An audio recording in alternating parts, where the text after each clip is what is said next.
Good morning and welcome to the National Cricket Centre here in Balmain, Couva for the Trinidad and Tobago Cricket Board Premiership Division 150 over final. It features the five-time defending champions Queen's Park Cricket Club up against Clarke Road United. The teams are already the opening has already taken place. The umpires are heading out there today, and they are Kelman Kaldesa and Lyndon Rajkumar. They exchange handshakes as they head out there, already mentally and physically prepared for the event today. And you might catch a glance of the Queen's Park Cricket Club team just loitering on the edge of the field, and that is because Clarke Road have won the toss and they have decided to bat first in this final. And certainly Queen's Park Cricket Club, they've won this title 17 times already, and they are looking for their 6th straight title. Clarke Road have gotten to the finals back in 2014 when they last won the title, and they will certainly be looking to add another to their already bulging trophy case in the Southland. Clarke Road, of course, from the Clarke Road area in Penal. So there's the Queen's Park team, and let's give you that Queen's Park team today. Isaiah Raja is the captain for today. Amir Jangu, Jeremy Solozano, Tion Webster, Jed Gooley, Yannick Karaya, Joshua Ramdu, Carrie Peer, Brian Charles, Cyan Hackett, and Shannon Gabriel. The 12th man today is Jordan Warner. Queen's Park are without John Ross Jagesa, who picked up a hamstring injury last week and will not be able to play in the game today. As for Clarke Road, they are led, and expertly so, by Yannick Otley. He has had a very good season with the team. The rest of the team with him, Vikash Mohan, Dejan Charles, Nicholas Sukhdev Singh, Joshua Prasad, the wicketkeeper out of Guyana, Joshua James, Cleavon Kalawan, Kerwin Serju, Justin Gangu, Samuel Rupnarayan. Akil Malon is the 12th man. And Akil Malon, some sad news attached to his name. Of course, we were hearing news just before the start that his father has passed away. So our thoughts are with the Malon family at this time. There was a moment's silence observed just before the start of the match on the passing of his dad, and he will be playing in the game today. The Clarke Road team, I'm told, will also be wearing black armbands in honor of the father of Akil Malon. Akil, of course, a fine athlete in his own right, one of the youngest ever to represent Trinidad and Tobago at international level, and would have represented TNT at Carifta. Outside of cricket, he also played some football at a very good level, and track athlete also. So the two teams clashing here today. It's going to be a very difficult task here for Clarke Road United to hold back this Queen's Park, this very powerful Queen's Park team from getting that 6th title. But if they do so, it's going to be a fine feather in their cap indeed. They're the openers heading out at the moment, and Nicholas Sukhdev Singh, former national opener, and has been in a rich vein of form in the T10 and in white ball cricket, has played very well. And he is heading out there right now, and with him out there at the moment, that's Vikash Mohan, the national opener, made his debut for Trinidad and Tobago at first-class level earlier this year.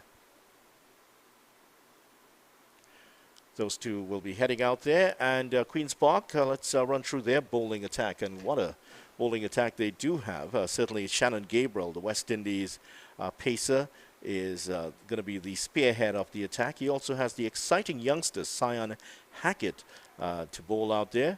This pitch is expected to take some spin.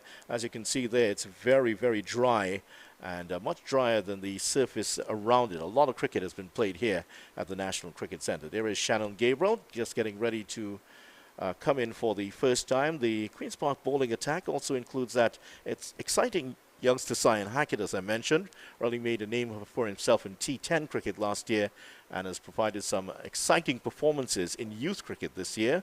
Also pretty handy with the bat, I've seen. Brian Charles, the off-spinner, a little bit unlucky not to make it to that West Indies A-team that's heading to Bangladesh, and also not making it into the Tri-Series, the recently concluded Tri-Series, the Headley Week Series. Carrie Peer, left-arm orthodox spinner, also another fine part of this Queen's Park attack. Yannick Karaya, the leg spinner, And he's one of those who was selected for the West Indies A team to go to Bangladesh. That first match starting on the 16th. Jed Gully can also bowl off spin quite effectively. Tion Webster with his medium pace. And Isaiah Raja with his leg spin also in there, and if he decides to use himself. Shannon Gabriel is about ready to start here, and we are just almost ready to get on the way. Umpire Kelman Kaulesa is officiating at the northern end, and here's the first ball. Shannon Gabriel on the attack.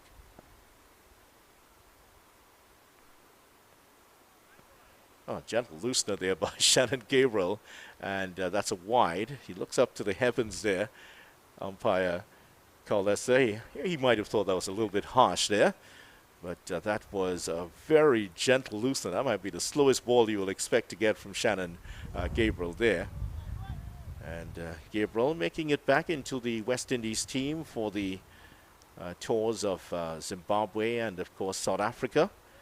And he was out for quite a while with injury, and still you feel just getting himself back into top form.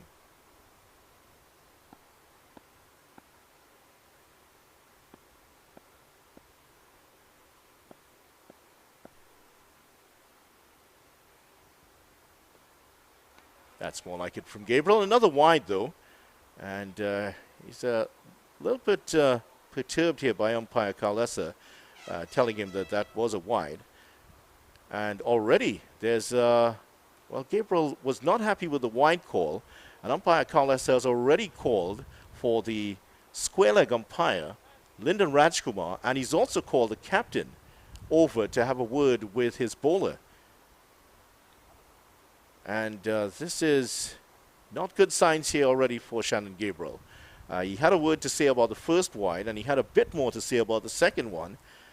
Had this been football, that might have been a card being issued already, whether white or yellow, as the case might be. And there is the captain of the Queen's Park Cricket Club team, Isaiah Raja, Big Raj on his back. And he is just having a word with his captain, and still Shannon Gabriel is still having a few words to say. I don't think we need a lip reader to really unravel what he's saying right now. Most of it can't go on air. Luckily, the stump mic is not in that part of the ground.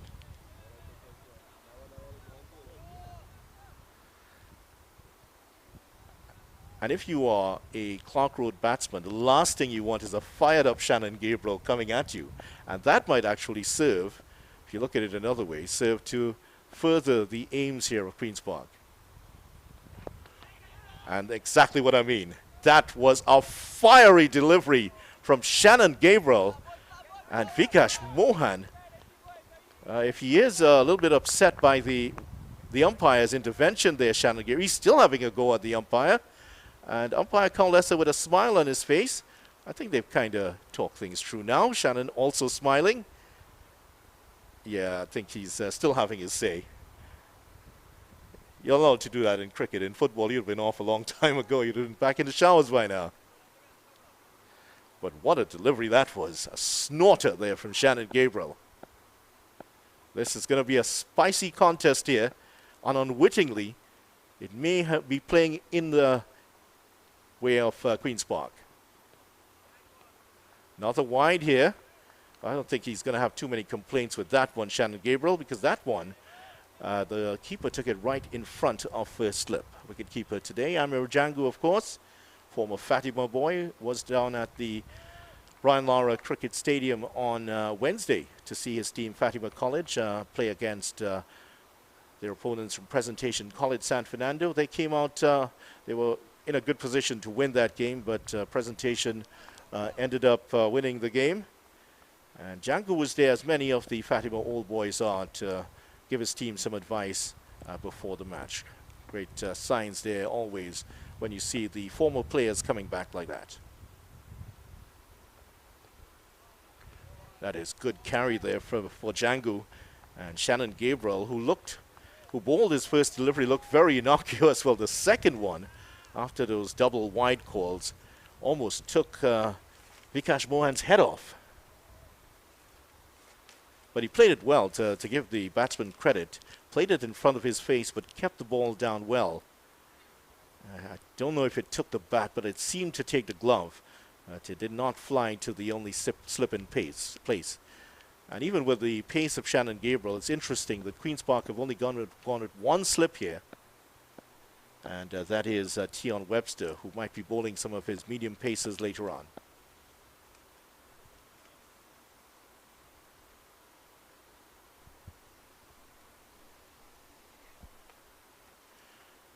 So Gabriel's asking for a field change here, and just as I mentioned, the fact that they just had one slip, they've now brought in a second slip, and that is Brian Charles, one of the most reliable catchers in the country. He doesn't have bucket hands, but tell you what, he has great hands. He is in second slip. Third man has been adjusted a few meters to his right. Still no runs off the bat just yet. And Gabriel continuing to probe away outside the off stump. Good time to say hello and welcome to Ian Wason, who has the largest bundle of notes I've ever seen in a cricket match. How are you, Ian? Good morning, good morning. I'm very good and welcome back. This is the first time sitting with you since your return. Nice to have you back. Thank you, nice to be back. Last time I saw you, we were talking about Argentina, and of course they went on to win the World Cup. Great. Yes, very good conversation that was. Oh, that's a good delivery from Gabriel. And Vikash Mohan is just coming half forward to it, but the pace that Gabriel is coming with,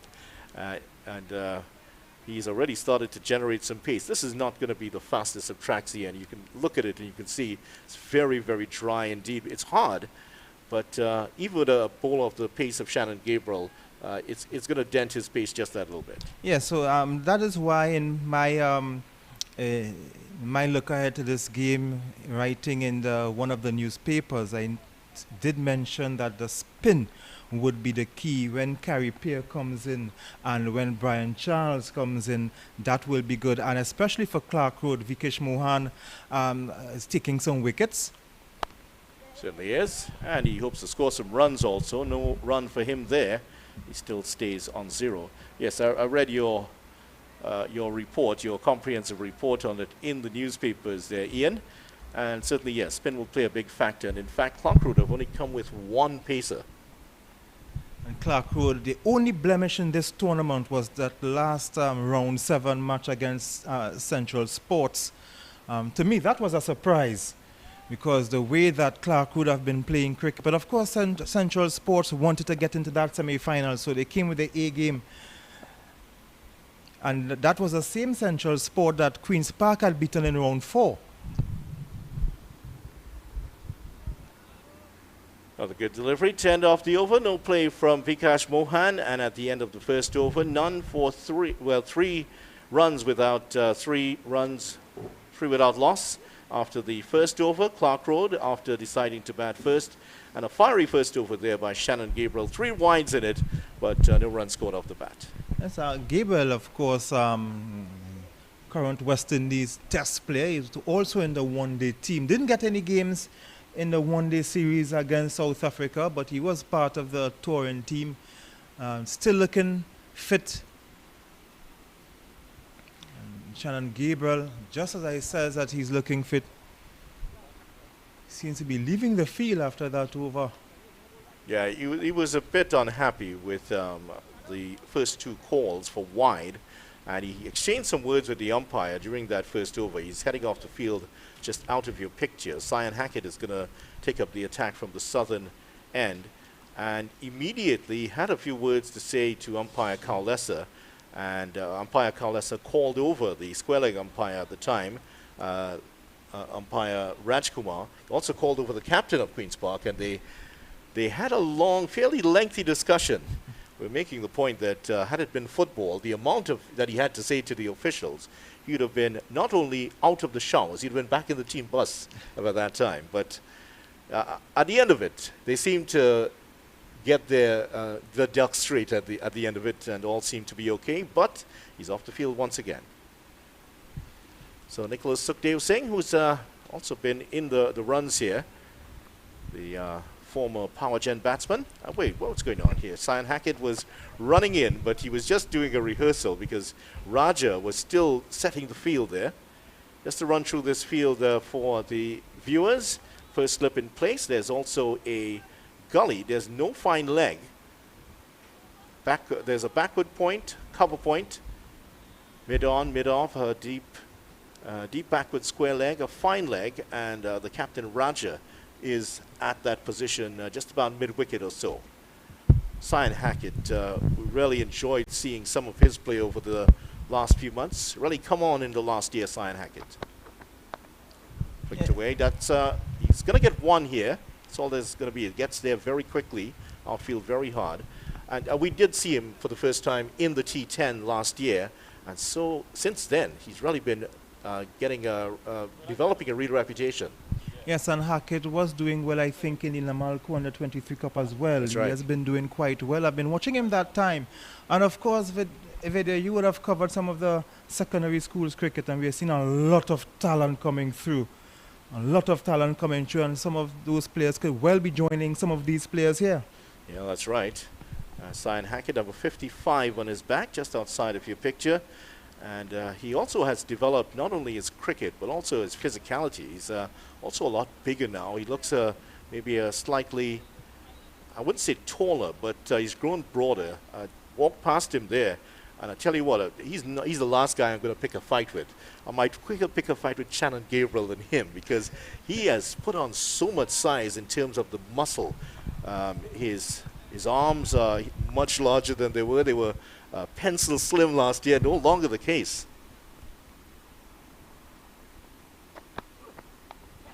Oh, that's just past gully. And I don't think he had too much of a chance there, Jet Gully, but that runs away for one. So just a little bit to his right. Yes, as you mentioned, Nicholas Sukhdev Singh has been among the runs, especially when he's batting with Yannick Utley, Vikash Mohan, Dijon Charles, and Nicholas Sukhdev Singh. They are the four top batsmen on this team. And when you look down the order, you see Joshua James, who haven't been with the Clarke Road team for the last couple of weeks because he was featuring with, didn't play, but he was on the West Indies Academy team in the just concluded series. Driven square. Should get two here, Nicholas Sukhdev Singh. Very, very powerful square of the wicket he is. And they will get just two here. Yeah, he loves to drive the ball. He cuts the ball very well. A lot of his runs come in that area. Any sort of width, he's quick to punish it. And don't pitch it up either, because he hits it a long way straight back. So talking about Cyan Hackett, he made his name in that T10 series last year.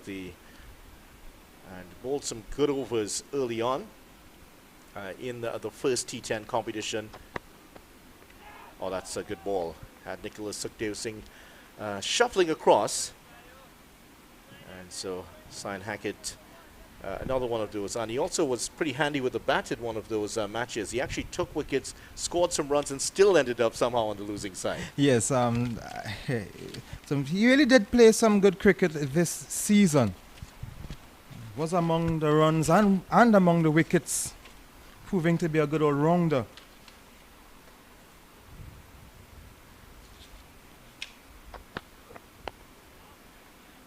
That's a good delivery, forcing the batsman to defend, and Ian has brought the entire Trinidad Guardian archive, I think, with him today.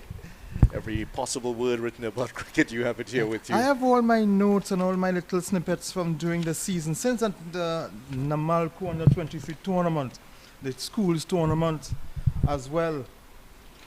So, what I need to do is staple them together. What's that picture of Cindy Crawford doing in there? I don't think she was involved in that. No, that is just extras. Oh, that's kept down well, and well fielded by Gully. Just dropped a uncomfortable length in front of him, but he did well to make the stop. End of the second over, the end of it, 7 without loss. Nicholas Sukhdev Singh kept that one down pretty well. Yeah, it was a lot, the pace, he was trying to pull the bat away, but eventually did well to keep it down. So Gabriel's going to come back onto the field at this time. So after the first over, he went off, and I assume he's cooled himself off now, and he's about ready to bowl. Umpire Kaulesa is giving a not too subtle hint that he wants the game to go on because he's looking at his watch while Shannon Gabriel's walking back onto the field. Just some tit for tat, subtle tit for tat going on there. The umpire in his way telling him to come on quickly, come on quickly.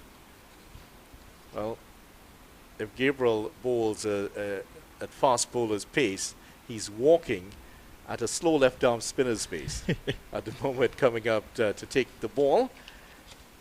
There's umpire Carl Lesser. He and Gabriel have had a few words to say. They've exchanged pleasantries for the morning already, all part of the match, and Gabriel still having a few words with him. Be interesting to hear what it is. Wonder if we could move the stump mic up to that side.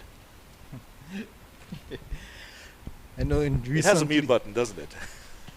I know in recently video, even in the local football scene, there are a lot of issues with players, managers, and referees. We've seen police having some issues with the referees in the last couple of games. So there are a lot of issues now. It's spilling over to cricket, maybe, as Shannon Gabriel and Kawalesa, the umpire in the northern end, exchanging pleasantries as you would have described earlier.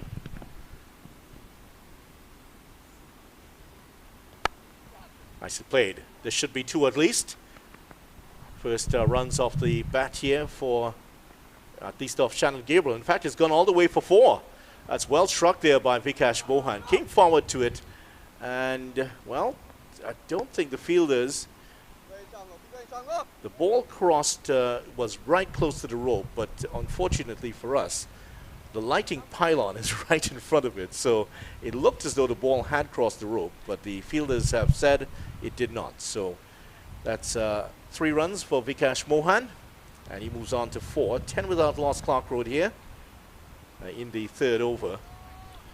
Mohan is enjoying a fruitful 2023, having made his debut for the first-class debut with the Trinidad and Tobago Red Force team earlier this year. He had to wait a while because he was injured. Had to wait a while to bat because he was injured in his debut match and did not play in the second game. Came back and got a new partner in Kamel Puran, who featured with Central Sports. Scored a double 100 in the local season. Kamel Puran, he and Evan Lewis scored double hundreds during the season. And that would have inspired his call up to the Red Force team. Could not have been ignored after that double 100. And should not. And should not. Yes. And as you mentioned, Evan Lewis has certainly been among the runs this season in both formats, in the 50-over format as well. First ball there from Gabriel outside the off stump to Nicholas Sukhdev Singh. 35 years old and 8 days, I'm told here. Shannon Gabriel celebrated his birthday last week, turned 35. One feels that there's still good amount of cricket in Shannon Gabriel, more or less a late bloomer at the test level. Yes, of course, and still one of the senior short picks on the West Indies test team. We are all waiting to see the return of Jaden Seals for that combination between Gabriel, Roach, Seals and Alzari Joseph on that test team. That's something to say. That's if you're a West Indies fan, you'd be salivating at that. This time on the legs here from Gabriel. And even with Gabriel's pace, batsmen still looking fairly comfortable against him. That tells you about how slow the pitch is here at the National Cricket Centre. It's always been a venue where you find a lot of runs being scored. And not just this venue, a lot of pitches across the country are like that. And that is my concern, because when you have to face the likes of Hakeem Jordan and Jai McAllister on a Kensington Oval pitch, it's a whole different ball game. So we need a variety of pitches locally here. We need batsmen to get accustomed facing players like Jaden Seals and Shannon Gabriel on pitches that are similar to the Kensington Oval pitch. We need that more often here in Trinidad. Well played. We'll get one. There's a third man in place. And they have at times gone with 2 slips here, Queen's Park, but this time round just the 1 slip in place. Gabriel, 58 test matches, 164 wickets. And when he played in his 50th Test match, he was asked about it, and he said, you know, if anybody had told me that I was going to play in 50 Test matches for the West Indies, he said I've told them they were a liar. And there he is, 58 Test matches now, and he got his 150th last couple of years ago, 164 now. Best of 8 for 62. That was a spell of bowling, was it? Yes, sir. Shannon Gabriel. And just the injuries would have prevented him from playing a lot more Test matches. Very fast on his day. Ask Vikash Mohan, he'll tell you that first, after the small discussion with the umpire where they negotiated what was a wide and what wasn't, he produced a bouncer that Vikash Mohan, he wasn't playing it. He was just trying to defend his face, really. You have to put it that way, because that was really a pacey delivery by Gabriel. And Mohan, to his credit, he just turned his head away, walked away, and reset himself. Just recentered before the next delivery. Yes, Mohan will be very concerned if he sees the umpire speaking to Shannon Gabriel again anytime soon.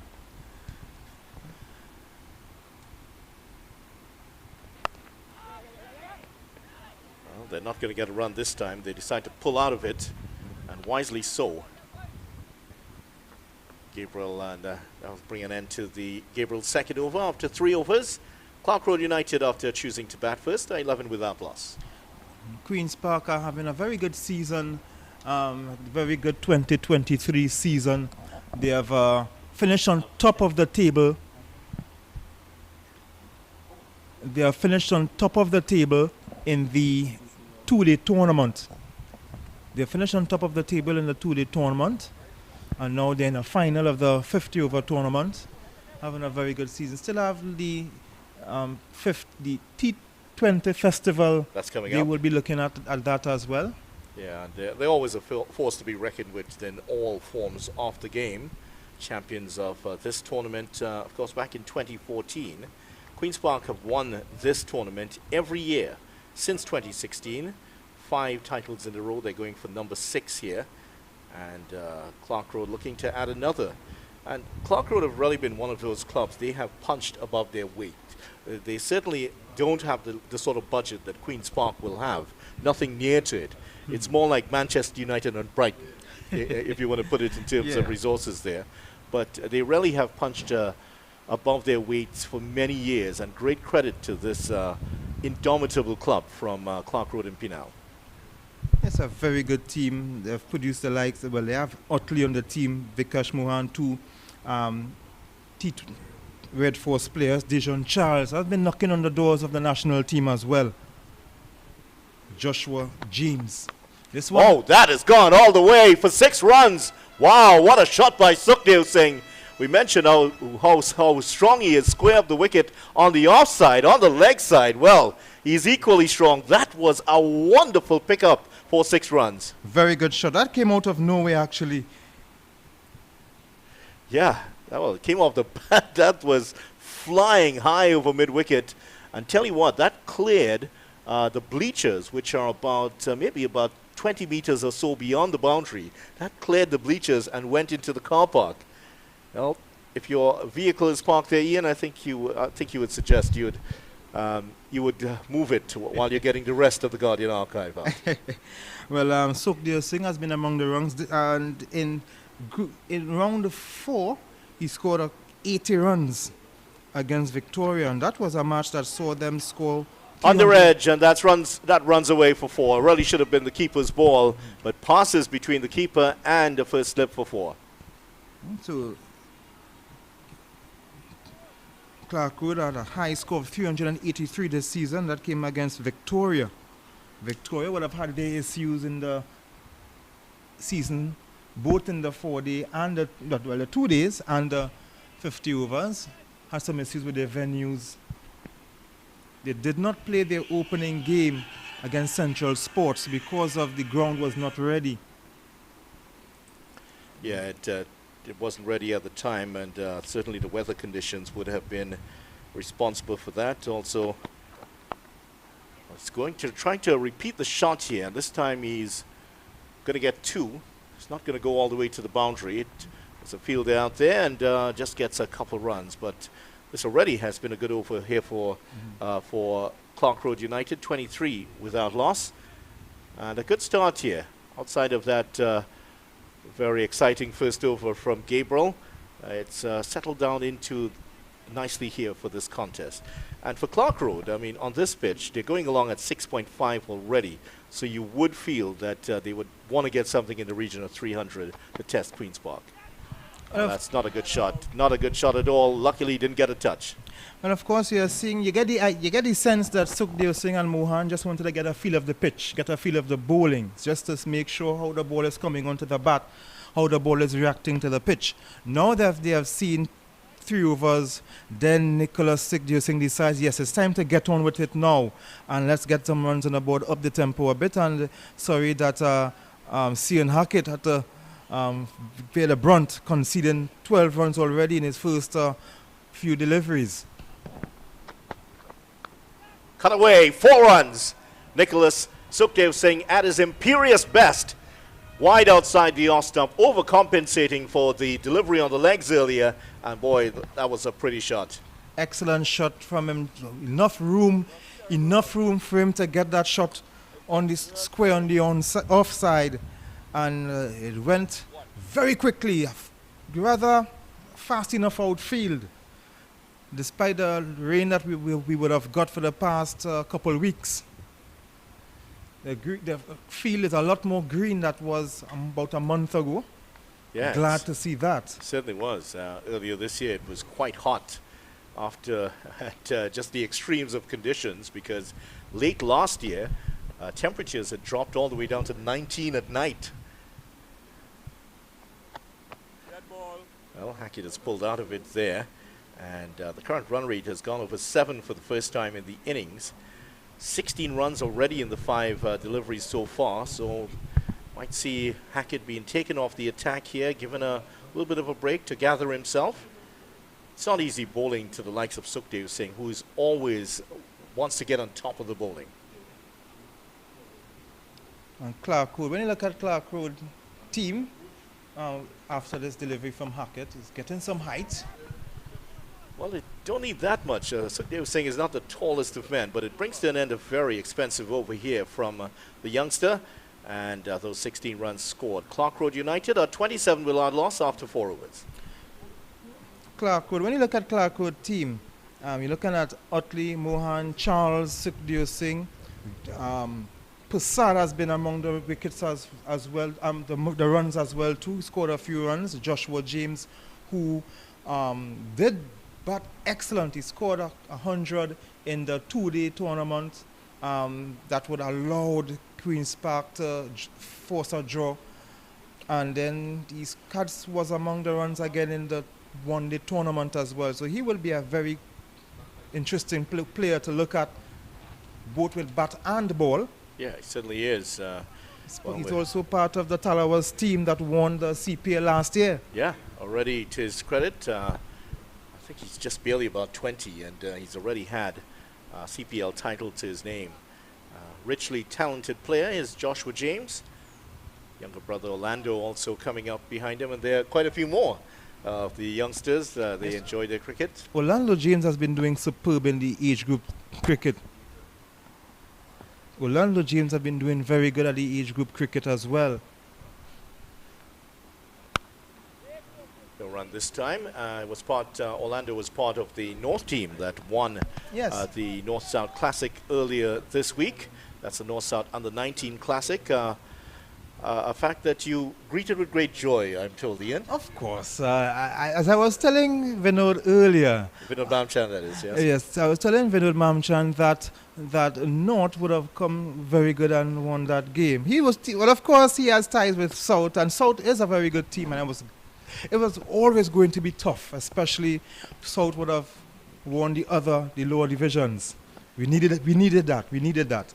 I'll get the gloves for you and Vinod to discuss that a bit more.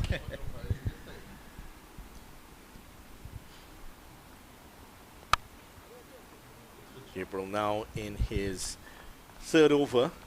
And they're getting more confident against him now. No longer are they staying on the crease and playing to deliveries coming up to their chest. They're now getting at least for Mohan, getting the confidence to come forward and attempting to push drive or play the check drive against Gabriel.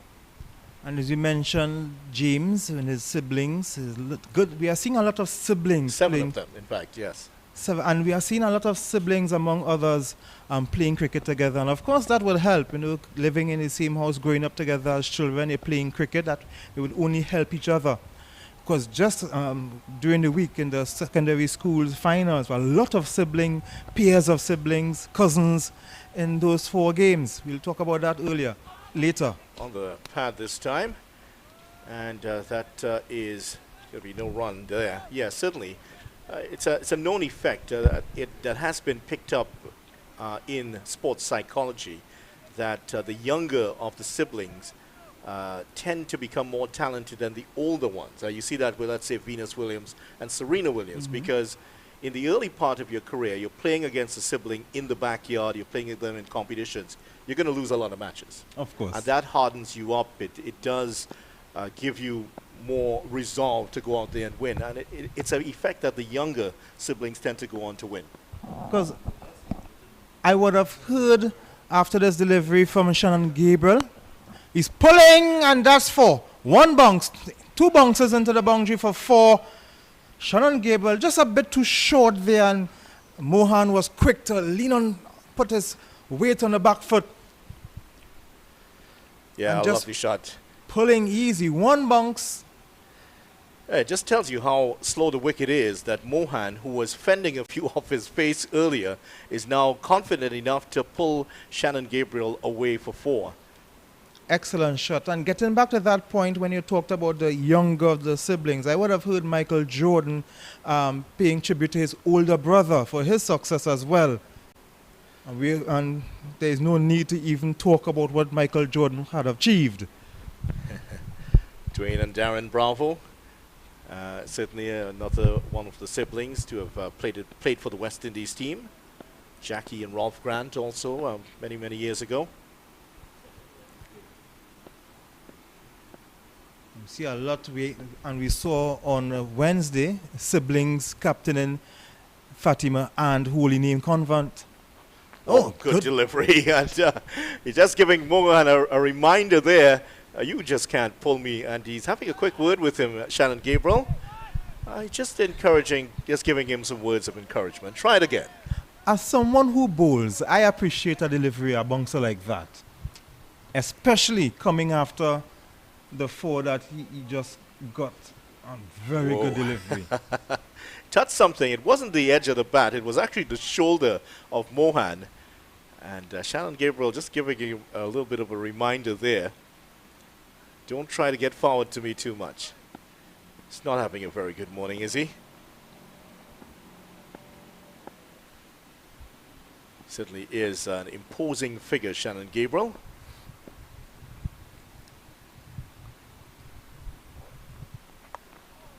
Another one, this one just a little bit fuller than the previous delivery, but Mohan did well. Just taking his bottom hand off the bat because that was coming in towards the glove. And that will bring an end to the 5th over. At the end of it, Clarke Road are 33 without loss.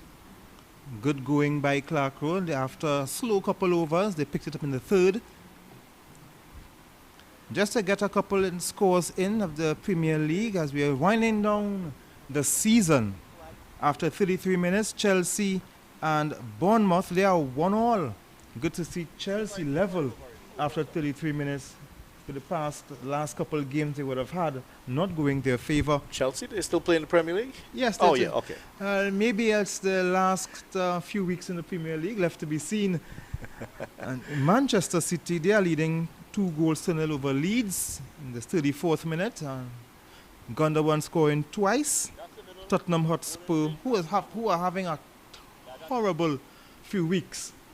The only shining light in this team is perhaps Harry Kane, who is continuing to score goals.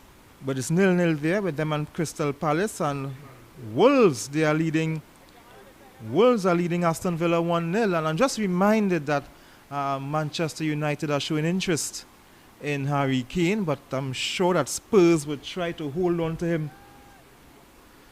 Well, they certainly would want to hold on to him for a very, very long time. There's going to be a bowling change here for Queen's Park. And Queen's Park are now bringing on, who is this here? That looks like Tian Webster. Webster is going to come on for his first ball. And Webster, who had started with a bat, he scored 119 in the last game to bring Queen's Park into the final. Scored that 119 against Central Sports. Yeah, they had to qualify for the finals, Queen's Park. Their match against Clarke Road during the tournament was rained out. So we didn't get that to get a judge to say, well, let's see what would have happened. Didn't get to see them play. Yeah, preview of the final, but it's going to be interesting to see how they match up here. Now, Webster, he has had some success as a medium pace bowler, and the thing about him is it's easy to underestimate him. He just ambles up, and you feel that he's just going to be bowling these little dibbly dobblers, but he's a little bit faster than that. He's an athletic young man, more known for his batting, but he does pick up a lot of wickets for Queen's Park. And he's a product of the combined schools. He would have been one of the players who would have learned the game under Pops, Mr. Clarke, who would have a hand in a lot of cricketers. Yeah, he would have shaped the careers of so many of them. Mr. Clarke, certainly, he was at the secondary school's final match. Did see him there, always very quiet in the background somewhere.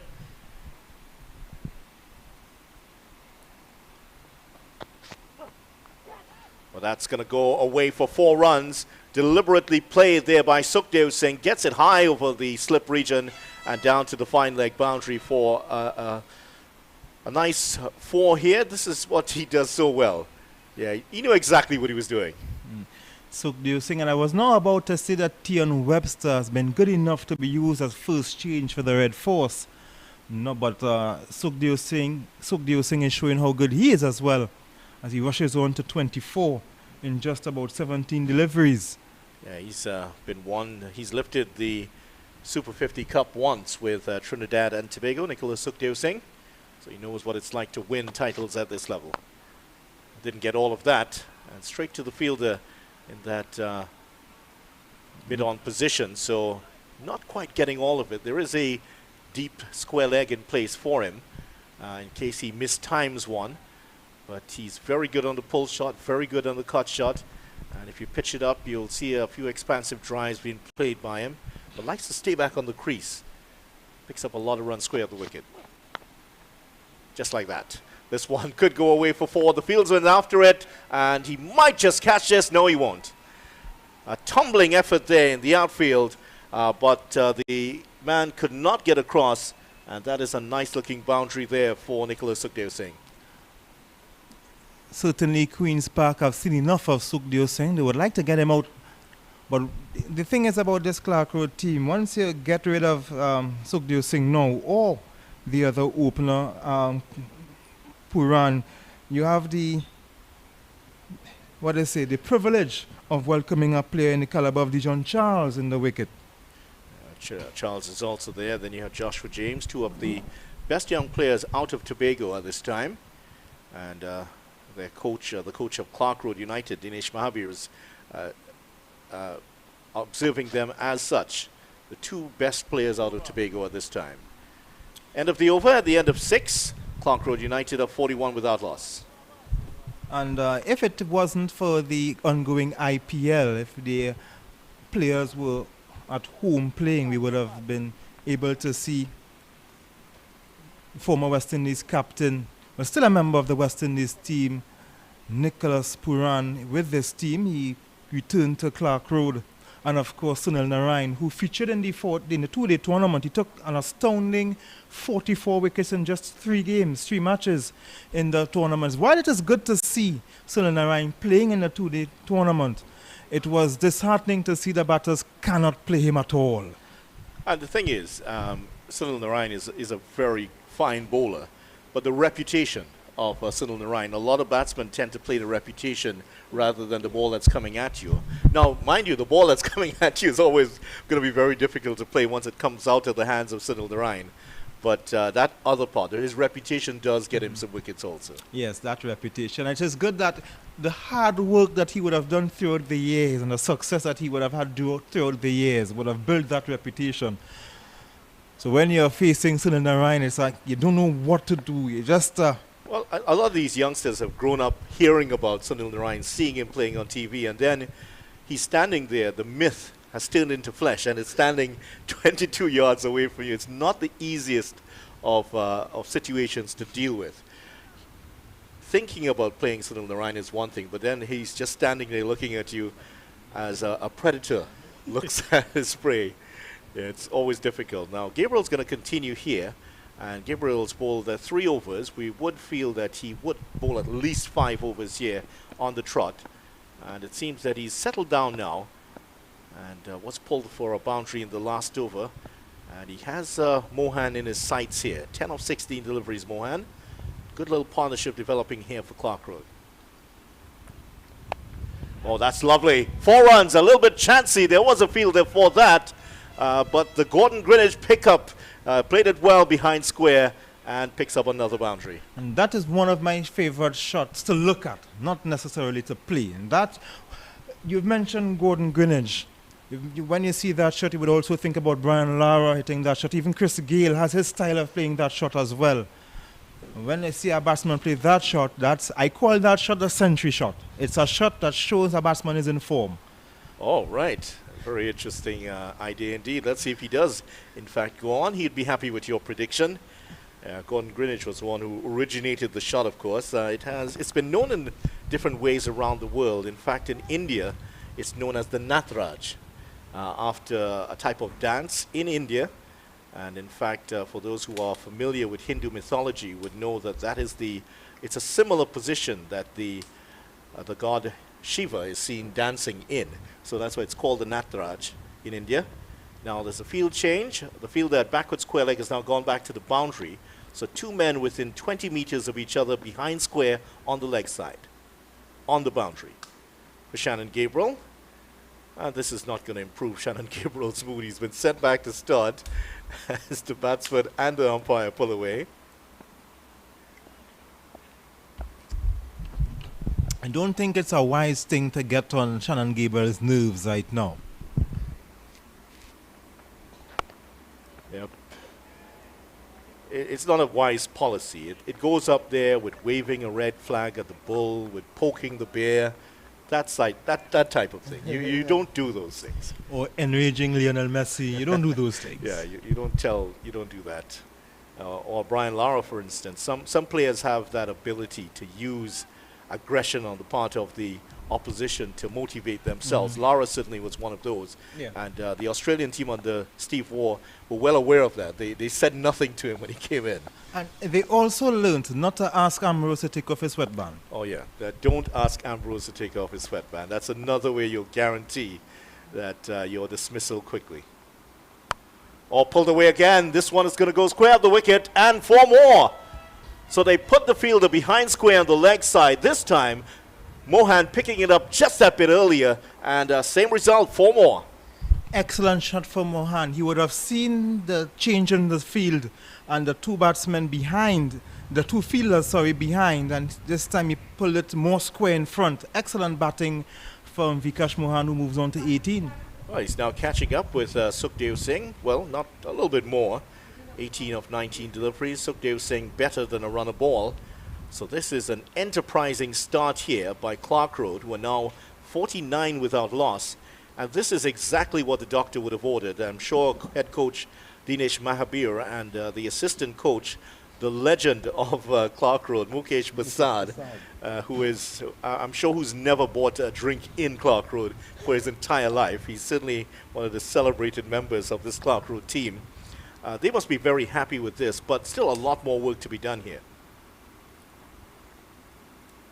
Oh, that's another miss by the keeper here, and this one runs away for the 3rd boundary in the over. Boy, Shannon Gabriel's not happy at all. That was one that kept a little bit low there, Ian. It was difficult for the keeper, but at this level, you really have to pull that in. Yes, of course. Django is not a new wicket keeper. He is a first-class keeper, the Red Force keeper this year. He also kept wicket for Leeward Islands Hurricanes last year. So he's a keeper, has been all around. Yeah, Shannon Gabriel was not pleased with that because it's not that the batsman played it, passed through bat and pad. He saw it all the way. The batsman never played at it. It was outside the off stump. But it may have deviated coming back in. And Django was not, his footwork was not quite up to it there. And that went away for 4. So the 50 up for Clarke Road. And they'll be pretty happy so far with their effort. That's more like it from Django. And the thing is, it's Shannon Gabriel is so pacey, always going to be difficult. It comes at you very quickly when you're behind the stumps. But Django would have, I'm sure he would have a word of apology to Gabriel, who was not pleased at all when he saw that ball go away for 4. It's wicket keeping to deliveries that stay low is not easy. I've kept a few wickets for Glenora in my time, and it's very difficult. Very, very difficult. We'll have to consult the Glenora scorebook to get exactly how many byes were I was conceded. actually a very capable wicket keeper. I will give you some statistics after this delivery. Oh, that's a good delivery from Gabriel. Good recovery delivery there. That was fast. And Mohan just did enough. I think it kept a little bit lower than he expected. End of the 7 over 53 without loss. Clarke Road United after opting to bat first. Yeah, so as I was saying, there was one season I kept wicket for the second team for Glenora throughout that season. And what I did, I always, at the end of the match, I would compare the second team and the first team. I look and see how the wicketkeeper has done for the first team. And what I did realize at the end of the season, I had more dismissals for the second team than the wicketkeeper in the first team. So I would consider myself doing very good. And my 2 favorite wickets while keeping wicket was taking a catch off a spinner and a stumping. And as someone who is not a first choice wicket keeper, you must understand why I was so proud. Yes, I can imagine. And Jason, our technical operator, saying, yes, you're not his first choice either. We're going to see a change here in the bowling, and Cyan Hackett off at the other end. Just 1 over from Tion Webster. I think he really had to come in there because Cyan Hackett roughly treated in his second over. Gabriel has now bowled 4 overs, and it's going to be Brian Charles to come into the attack. Brian Charles, one of the outstanding off-spinners in Trinidad and Tobago. He is the man at the top of the tree, of the off-spin tree right now. He's the incumbent, so to speak, in the off-spin position, and many felt that he was very unlucky to not be selected for that week's World Series. Yes, of course. The Headley Week Series. Sorry. And that was a talking point, really, because he has been very good this year for the Red Force. We are not going to discount the other players who have been picked, but certainly Brian Charles would have been slighted by not being picked in that particular series. But he is here. And in addition, because he wasn't in that series, also not selected for the A-team to Bangladesh. Here he is, first delivery. Sukhdev Singh picks up 1. He scored readily off everyone. Let's see how the change in pace here will suit this Clarke Road team. They've come into this match with a barrage of spinning options who these batsmen will face on a regular basis at practice. And Clarke Road, one of their strengths over the years has been their spin bowling. We mentioned Mukesh Prasad, who actually was part of the Clarke Road team that won the title the last time they had it in their hands in 2014. Mahadev Bodo was another one of their spinners over the years. Would have been quite successful for Clarke Road United. Slip in place here now for Mohan. And just confidently plays that for 1. So Clarke Road going along well here. You really feel on this pitch that a total in the region of 300 plus has to be on the cards here to really challenge this very powerful batting lineup of Queen's Park. Haven't seen much in the way of spin so far. And just a little bit of turn there for Charles. It doesn't turn it, it doesn't really rip it and turn it a huge amount with the the finger spinner. 300 plus, but given the, I see this delivery, tune on the onside, given the lineup and the talent in this team, 300 plus is not a problem for Queen's Park, No, for Clarke Road to get. It's not going to be a problem. It's not a problem for Queen's Park also, because if you the remember that massive 100 scored by Tion Webster in the final last year, he really pulverized the bowling all over the place in that final last year, and he's in great form. Another 100 in the semi-final. And that 100 in the semi-final was the second 100 in the tournament, because he had 100 earlier. I think it was that game against Central Sport when they played. Let me just confirm. Oh, that's a good stop. Good stop, square of the wicket. That ball was actually going the other way from Karaya, and he did well to slide and make the stop. End of the over. At the end of 8 overs, Clarke Road United are 56 without loss. Yeah, so he would have scored 114 early in the season, in addition to the 119 he scored in the semi-final against Clarke, against Central Sport. So we know the kind of form he is in at the moment. He's in some ripping form.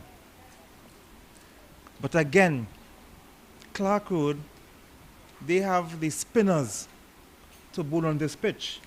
Yeah, we they certainly saw do. Yannick Utley doing well, Vikash Mohan doing well, Justin Gangu also doing well with the ball. Tion Webster is now replacing Shannon Gabriel in the northern end. So that one over he would have bowled in the southern end. He's now going up to bowl from the north end, replacing Shannon Gabriel, who bowled 4 overs. Yeah, it's a mixed bag there from Shannon Gabriel. He bowled some really good deliveries, some fiery stuff. Then he was on this pitch, just got the length wrong and was punished by Vikash Mohan.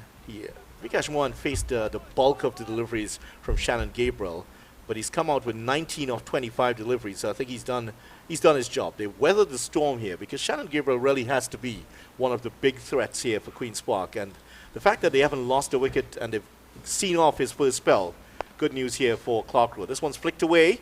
This could go to the boundary. That's an excellent shot. Bisected the fielders. One at fine leg, the other at backward square leg. And Sukhdev Singh with a delightful flick of the wrist there, Ian, picking up another boundary. He's in excellent form at the moment. And of course, we have the Super 50 coming up later this year. We are seeing players staking their claim for that selection on that team. Mohan, who would have made his first-class debut, looking for his 50 overs selection in the team. Players like the Utleys, they will be looking to get some returns. That's right.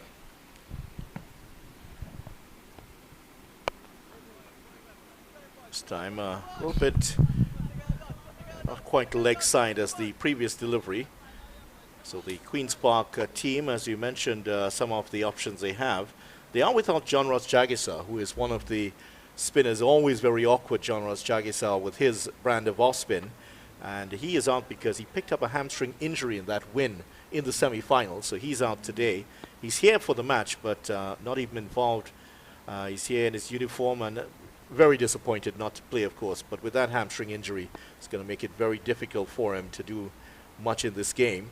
Also, Clarke Road United, they had to leave out Adrian Mohammed, who fell down, I understand, last night and damaged his shoulder. Another run here for Sukhdev Singh on the leg side. You understand he, I'm not sure the circumstances, but he fell down the side of a hill and rolled down from, if I've dramatized it too much, I apologize, but that's what I've heard. And damaged his shoulder pretty badly and was left out of the team today. Also for Clarke Road, Akil Malon is playing under a little bit of a cloud because his father passed away, and there was a moment of silence for him earlier today. He's here and always committed to the sport, Akil Malon. And Akil Malon has been having a standout season this year for Clarke Road. Of course with the ball, but he's also done some work with the bat as well.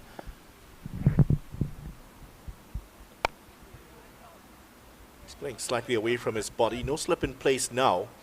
They've dispensed with the slip because it is a situation where balls are keeping low. I don't think too many edges are going to carry to the slips at this point. And the two fielders are just behind the keeper, one of them at short fine leg and a short third man. Those two are brought into the circle here for Webster.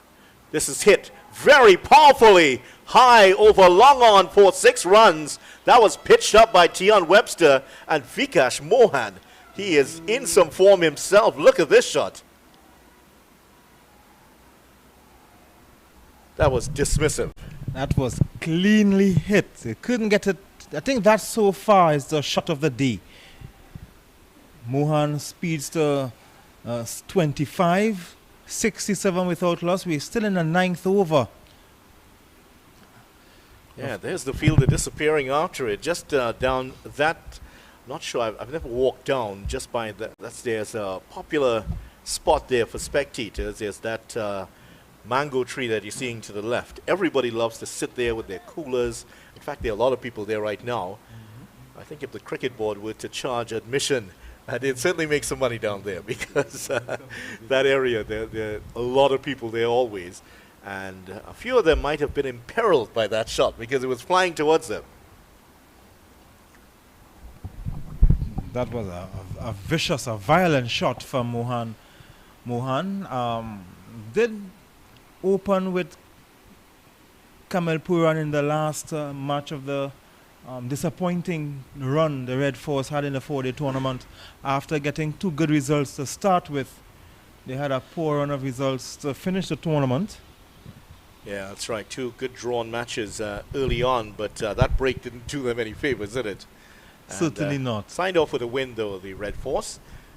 2 damaging defeats in between, and to Guyana and eventual champions Guyana, and to the former champions Barbados. Good delivery from Webster. Oh, well, Mohan was interested in a single. Oh, that's a good throw. Hit the stumps from side on, but he was clearly back in. Here's how it happened. Mohan just a shuffle forward, looked for the single, and immediately, well, you say immediately, Sukhdev Singh indicated, I'm not coming, you have to get back. And let's see, does he get back in here? Comfortably. Yes, very comfortable. Right, he could have run all the way back to Clarke Road at that point. End of the over, though. At the end of 9 overs, it is 67 without loss. There's some of the spectators here, and they are here to watch this match. Smattering of spectators. Sure, there will be a few more at Presal tomorrow because, you know, cricket in Presal is hugely supported. Always supported at the Ancient Alley Park. Just for some of the Tottenham Hotspurs fans, they would be glad to know that they have taken the lead through Harry Kane versus Crystal Palace. Sukhdev Singh just breaking the wrist enough to get that ball into the gap. Captain Raja picks it up. Isaiah Raja, the son of Anil Raja, who played some football himself. So the Tottenham have scored, have they? Through Harry Kane. So their fans, their loyal fans, will be glad to know that.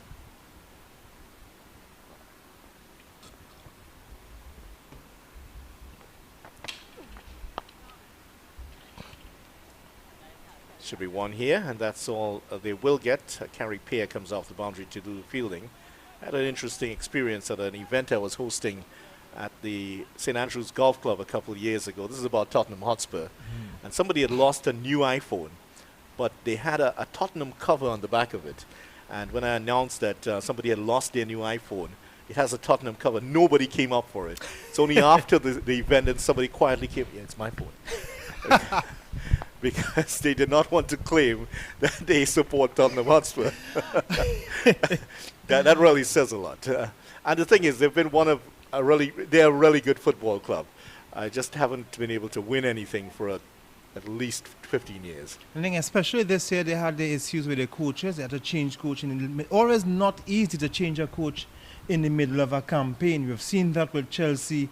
Graham Potter left Brighton, as I say. He left his good job at Brighton to go at Chelsea, then to get fired. It's very difficult to be changing coaches during a campaign. Hits him on the pad, but that appeared to be going down leg side. A quicker one there from Brian Charles. And Mohan was looking to power that away over mid-wicket. Let's see where this pitch is now. He's coming round the wicket, always going to make it difficult to get that leg before decision. And a suggestion, perhaps, it could have been pitching outside leg stump also. Yeah, for him to get success from around the wicket, he must be ripping that ball. That ball must be turning a lot, getting some kind of movement. Deep mid-wicket in place. Mohan will pick up one. There's no fielder at mid-wicket, so they could go for two here. I tell you what, maybe if he had just taken a little bit off that, he could have gotten two. It would have just dribbled out of the circle and picked up two. The man in the outfield is Jeremy Solozano. All of these players, they have their own stories to tell. And a lot of these have some things to prove. Jeremy Solozano getting to the test level, injured in his very first game, hasn't seen the test side since. And it's very difficult for him to get on that test team now. Pulled away, and that will be four. Down the leg side, badly lined there for once from Brian Charles. And that clatters into the signboards at the back. And that will bring an end to the over also. Charles there just dragging that one down. And Sukhdev Singh needs no second invitation to play the pull shot. Very good shot, and with that they moved on to 74. Now you mentioned Solozano is very difficult for him because he got injured at a bad time. We have seen the emergence of Tejnarayan Chanderpaul doing well on that team. Going to be very difficult now to displace Chanderpaul on that team. Yeah, so much less Craig Brathwaite. Much less Craig Brathwaite. So then we are seeing now, when we look at the Headley Weeks and we see Shea Hope going to play county cricket in England, King playing in the Headley Weeks tournament, we have seen the emergence of players like Anderson and these guys scoring runs. It's going to be difficult now to see. Kevlon Anderson. Kevlon Anderson. Yeah, that's right. And these guys, and Kirk McKenzie is also among the runs. So it's going to be very tough now, especially how Solozano now has even lost his place on the Red Force team, because we have Kamel Puran and of course Vikesh Mohan right here doing well. So it's going to be a fight even to get on to the Red Force team, much less to the West Indies team. And he has to answer it really, like all of the players here, with a volume of runs, a huge amount of runs you need to do that. Now, Carey Pear is going to come in from the northern end. He's the fifth bowler to be used by Queen's Park today. They've gone with Gabriel, Hackett, Webster, Charles. Now it's Pear round the wicket. And full delivery to start off, and they will get one. I don't think they're going to go for the second run here. And Pear has been outstanding spinner for Queen's Park. First year coming into the team, he was a junior player of the year. First time I saw him was back in 2014. There was a series which involved Trinidad and Tobago, Bangladesh and Afghanistan. I was sure you remember that. Afghanistan eventually won. Nobody had known about Afghanistan. They raised some eyebrows, and they won that tri-series here in Trinidad. Carey Pear, that was the first time we saw him, and he was quite impressive as a youngster, a teenager coming in.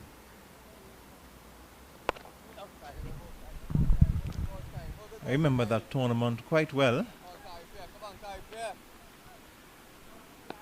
Carey Pear, who we expect to ask a lot of questions on this track. A lot of experience, played with the Red Force, played with the West Indies team as well. Sukhdev Singh looking to get off the strike, and he is allowed to do so. Really, they should have kept him on there, but I think the fact that they saw that Shannon Gabriel was hanging back on his heels a little bit, they decided to take the single to him anyway.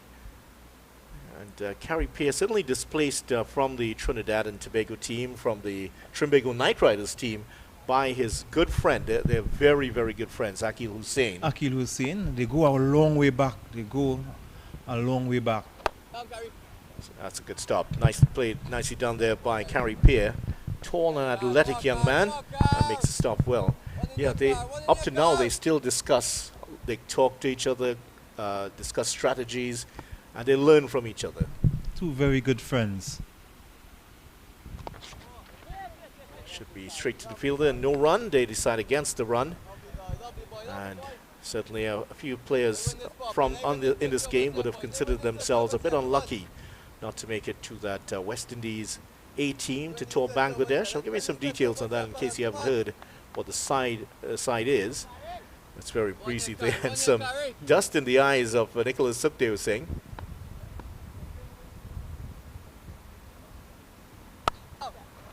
Cuts that away. Just one it will be out into the deep. Solazano is patrolling there. Here's the side. Joshua De Silva as the over comes to an end at the end of 11. It is 77 without loss. Here's the team for the West Indies A team tour of Bangladesh. Joshua De Silva has been named as captain. Alec Athanase, Yannick Karaya, Casey Carthy, Tejaran Chandapal, Tevin Imlak, Akeem Jordan, Brandon King, Jair Jair, Alan McAllister, Zachary McCaskey, Kirk McKenzie, Gudakesh Moti, Anderson Phillip, Raymond Reefer, and Kevin Sinclair. Matches will be played at Sylhet at the Sylhet International Cricket Stadium. First unofficial test 16th to the 19th of May. The second from the 23rd to the 24th of May, and the third match starts on the 30th of May, holiday here in Trinidad, and ends on the 2nd of June. That's the schedule for the West Indies A team heading out there. First match, of course, on the 16th, so they will be heading out there pretty soon to get acclimatized to the conditions in Bangladesh, and certainly some test players involved in that. Tejaran Chandapal, of course, Joshua De Silva, Yannick Karaya just knocking on the door, you feel. Brandon King also knocking on the door of place in the red ball team. Down the leg side, and that could run away past the fielder, and that's going to go to the boundary for 4. That's a lovely shot by Mohan on the leg stump, and he just waited on it, just got enough contact on it to beat the short fine leg. And regarding that team, Vidya, I have some issues with that team. It is my view, my humble view, that the A team would be for players just to get exposed, fringe players on the West Indies team, but to have established players on the West Indies team on an A team, I think those places should have been going to players who would like to get into the West Indies team and not established players. And I'm sure that the gentleman with the ball in his hand would agree, because he would have been one of those who could have had a chance to go to that A-team tour. But according to the lead selector, Desmond Haynes, we've selected a group of players who we think could benefit from the exposure in Bangladesh. So we have seen Joshua De Silva, who is... And also just pausing for the delivery. And we also have our eyes on the upcoming test series against India in the Caribbean. So, so double objectives there for the selection of that team. So we have Joshua De Silva, who is who is the wicketkeeper of the West Indies team at the moment. Some may question, does he really need to play on this A team? Seeing that he would have played some matches early in the season also, having Gudakesh Moti, who is also who's a fixture of international cricket. Well, some might say he's not quite a fixture just yet. He is there. He has played a couple of matches and produced the best ever figures by a West Indies spinner in history in Zimbabwe. But you would feel that he still has to produce some more performances to become a fixture on the team. I mean, he could ask his good friend Virasamy Permaul. Yes, yeah, because and Permaul has been playing for quite a while, but has never been a fixture because he has been good delivery. He had to compete with Rakim Cornwall, who kept him out of the team for a little while. He has also been competing with his own teammate Devendra Bishu, who also kept him out of the team for a little while. Well, Bishu off the scene now, so certainly a few players who may still need some performances here, and one remembers the A-team tour Bangladesh when they came the last time. Well, quicker delivery there from Charles to end off the over at the end of 12. Clarke rode at 82 without loss. Very good partnership developing here. And certainly the youngsters coming in that, McCaskey, McAllister, McKenzie, the 3 Macs. Now, McAllister has been a very good find this year. And when I've spoken with a couple of the guys in Barbados, they said that the thing about McAllister, He only started to play cricket just about 4 years ago. He had that rapid development. Right. And he's perhaps one of the fastest in the Caribbean. He had certainly the batsmen jumping around. And there's the Atto Bolden Stadium. Jean McAllister, of course, there was a very famous Brazilian player with that first name. So, sure.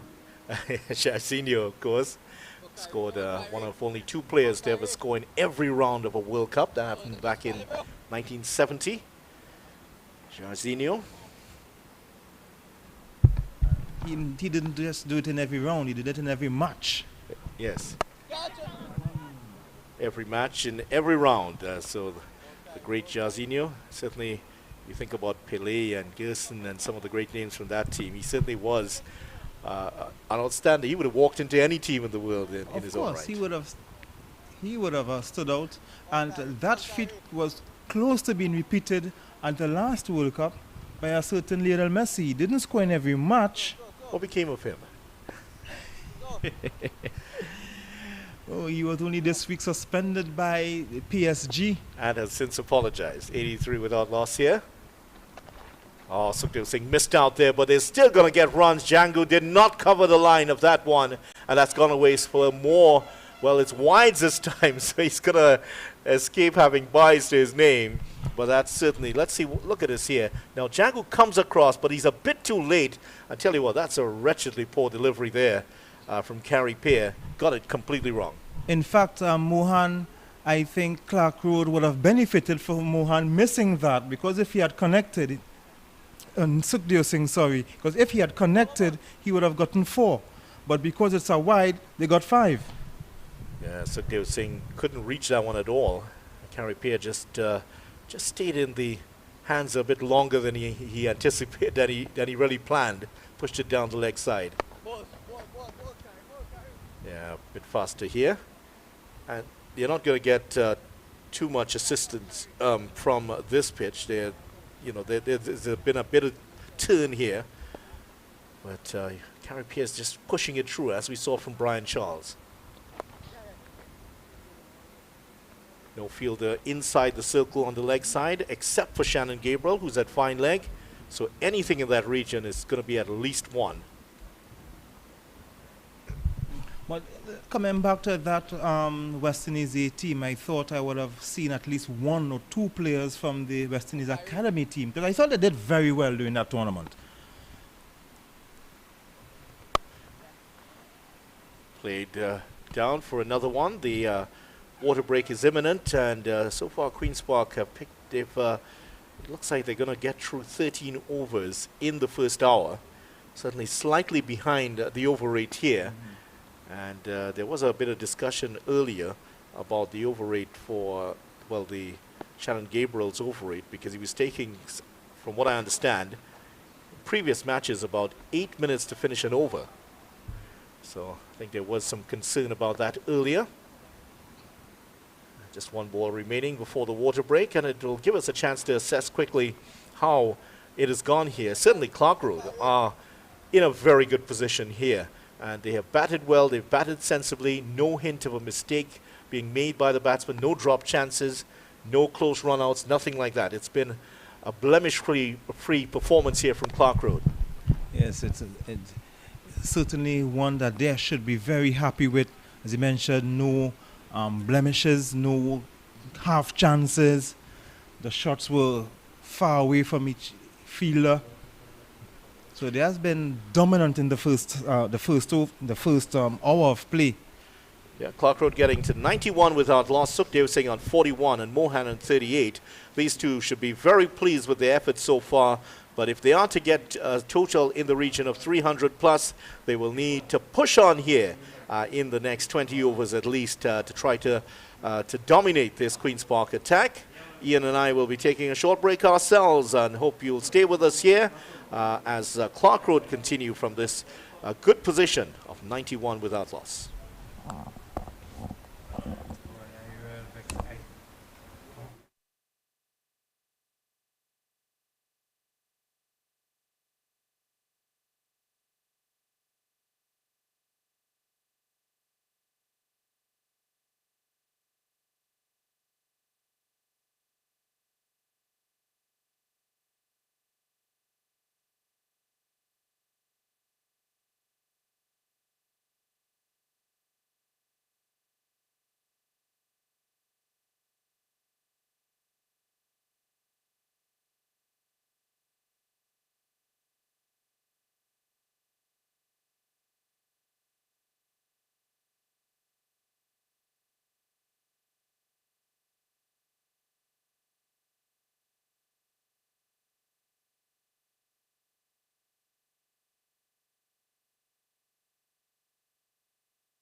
Clarke Road on 91 without loss after 13 overs. Brian Charles will continue here.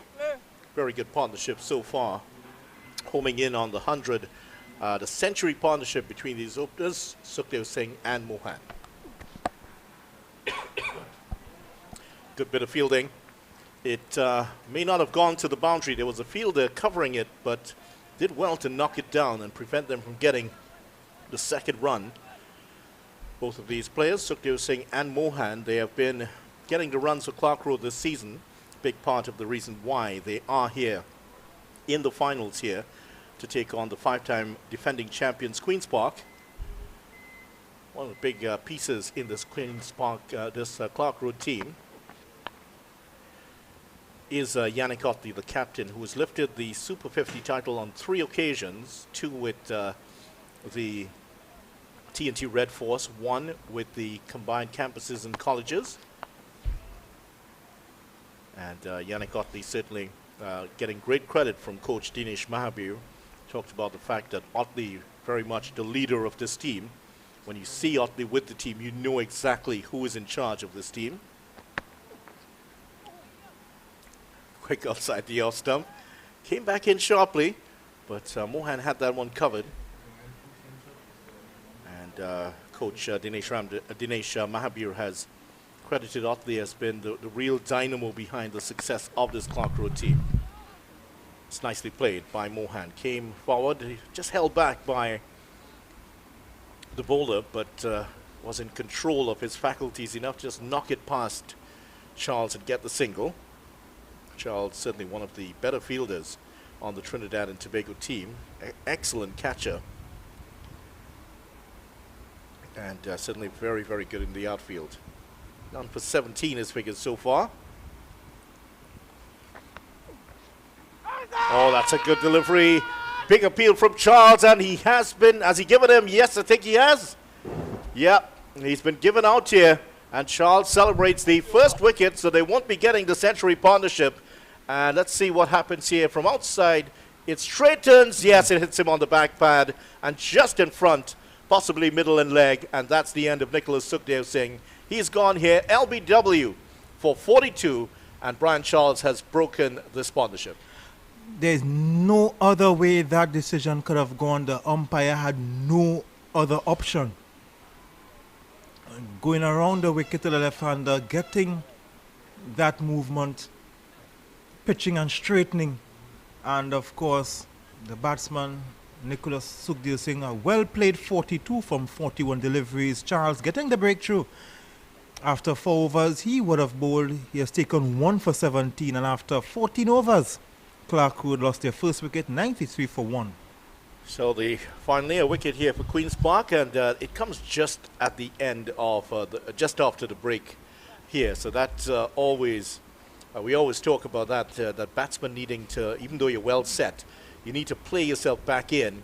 And that one turning the previous delivery, previous 2 deliveries, Vikash Mohan saw one that came back in sharply. He got a single off the next delivery.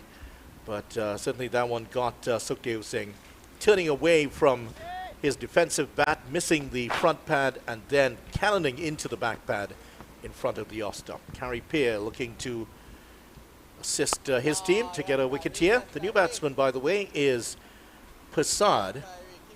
And that's Joshua Prasad, not Jason Prasad, who is sitting next to me. There's a Jason Prasad who plays some cricket in Tobago. And just like Joshua here, they're both from Guyana. Joshua Prasad at the non-striker's end. Yeah, he's a wicket-keeper batsman out of Guyana, and certainly on the pecking order with the Guyana team. Tevin Imlak, because of his prowess with the bat and with the gloves, is the man with the shirt for Guyana at the moment.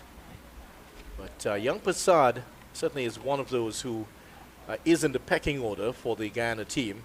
And with Imlak moving up to the West Indies A team and getting his chance at the higher levels, we could see this young man who is going to be facing his first delivery now. He's going to be one of those who could have his. And regional level is limited. So of course Prasad will be licking his chops to get ready to don the gloves for Guyana. And then, of course, but to get to the higher level for the likes of Imlach and company, they'll have to displace Joshua De Silva, who is certainly no position on the West Indies team is secure, but certainly he is the man in control of his fate at the moment. No run this time. They will stay put in their respective creases, and De Silva doing his chances no harm by also getting 100 in the first the Headley Week series. A well played 100, I would say. That was a very good 100, but even so, you saw the guy who he took over from Shane Dorwich from Barbados had a very good season this year as well, scoring 100 against the Leewards at the Queen's Park Oval, and he would have certainly he would have been featured in the Headley Weeks tournament as well, but he deemed himself unavailable and was not able to play, but he would have had another chance to stake his claim. And certainly with the fragile batting of the West Indies, they can both play because they are also capable batsmen. That was Vinod Maraj, the coach of the Queen's Park team. Some of the spectators here. Vinod Maraj was in the headlines for different reasons outside of cricket recently. Local company actually installed what is referred to as a man cave in his home. Well, that struck him on the pad here. This could be close. Yeah, he was playing forward rather carelessly, and Charles thought he had his man. Let's see how this is. This is Mohan. Yeah, struck him on the pad, but maybe going down leg side. A lot of turn on offer there for Charles that time. Mohan's on 40. He needs to carry on here for Clarke Road. Better delivery here again by Charles. Yeah, Vinod getting one of the local furniture companies. They put in a man cave in his house. And always great to have those. I know that Ian Wason has his whole house is a man cave, by the way, so he knows all about that. 94 for 1 here. Well, I can't. Good shot. Good shot. Lovely shot. Good and shot. That has gone, let's see, that's gone all the way. 6 runs came down the track, and Mohan continuing to go on where Sukhdev Singh has left off. Look at that shot. Came down the track and posed. Excellent shot. Maximum. He goes on to 46. There's Vinod, by the way. That's Vinod Maharaj. And the 100 is up for Clarke Road. 100 for 1. So it looks pretty good here at the moment for Clarke Road, but they're going to need another big partnership here between these two. Prasad, none of 3 so far. Mohan has to stay and bat through the innings now. With Sukhdev Singh gone, I think that's his role anyway. He is the man who's tasked with staying there and batting through the innings. Sukhdev Singh is an exciting stroke player. Unfortunately for Clarke Road, he has gone.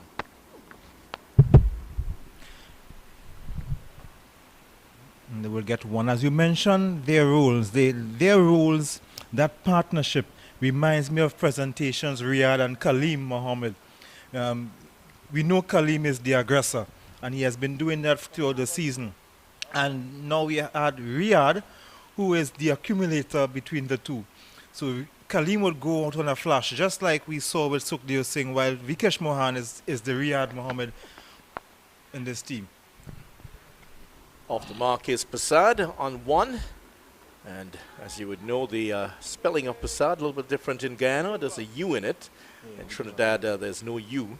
So from every time you see that U in it, you would think there's some Guyana connection, except if you're Forbes Prasad, the former CEO of the cricket board. We are in the cricket board at the moment. His name was also spelled that way. 16 overs, 102 for 1. And so spin at both ends. Carey Pear looks like he's going to be continuing. Actually, it might be a... Yes, Carey Pear is going to continue here.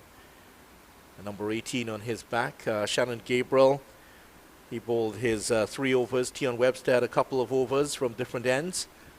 But very much the medium pacers and the pacers have gone for runs here. It's the spinners that seem to be able to keep the runs down on this track here. Yes, of course. And apart from Carrie Pear and Brian Charles who are operating, they can also call on Yannick Correa. Yannick Caraya. That's a quick single, well held here by Django, because that was going to run away down to the boundary. Did well to make the stop. Well, I'm interested to see the amount of purchase Yannick would get. I expect to see him turning that ball very big. Well, the finger spinners have been getting a fair amount of turn here, so he would certainly be relishing his chances. And one remember, oh, that's a poor bit of fielding, just gone through the fielder, and Ramdu there left wondering what might have been. But Correa certainly would want to get some wickets here, and he's warming up down. Yeah, he's already warming up just out of your picture, to the left of your picture. He's in that region warming up and bowling some imaginary deliveries. Just held that one a little bit back there, Carrie Pear. We expect to see Carrie Pear, Brian Charles and Yannick Carrier bowling their 10 overs each. We can safely say they will have their full complement of 30 overs between the three of, well, among the three of them.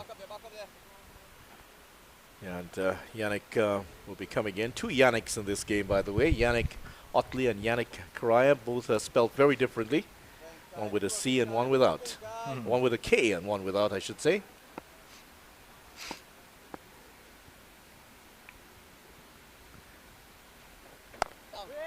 I guess both their dads were fans of the great tennis player out of France, Yannick Noah. His son, as you're familiar with, played for one of your favorite teams. Note I said one of your favorite teams. End of the over from Pierre.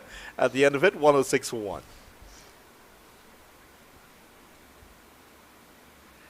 So you are watching the Trinidad and Tobago Cricket Board Premiership 150 over finals. Clarke Road United against Queen's Park. Clarke Road finishing top of the group on 14 points and getting to the finals automatically. Queen's Park had to displace Central Sports in the semi-finals to make it to the finals. And Queen's Park looking for their 6th title in a row, while their opponents from Clarke Road are looking for their first since 2014. They have won this title before, so the two heavyweights in the competition. And as you called it, Ian, here is Yannick Correa in. Now, he's been to the barbers recently, as you can see, a very short hairstyle. And he's also, at the back of his head, he has a nice pattern. It looks like something you'd see on the border of some type of certificate. Obviously, it's taken a long time, maybe in celebration of his call-up for the West Indies A team. I don't know if we could get a close-up on it, but it's quite a spectacular pattern. Yannick Carrier, that generation of cricketers, you have Katwaro was among that, the Otleys, that generation of players doing quite well at an international, well, at the regional level. Carrier continuing to play for the West Indies senior team. At the ODI level, certainly has had a good start to his career at ODI level, and then he has now made it into the A team, so you would feel that he's just knocking on the door also of the red ball team. More than useful all-rounder. And what is very good, because most of the West Indies international bowlers are all left-arm orthodox. Starts off with a full toss here, not going to be punished. It was a high full toss, not a no ball by any means, but just a little bit difficult to put away, just a one resulting. So it's good to see a leg spinner coming through, because as I mentioned, most of West Indies international bowlers are all left-arm finger spinners.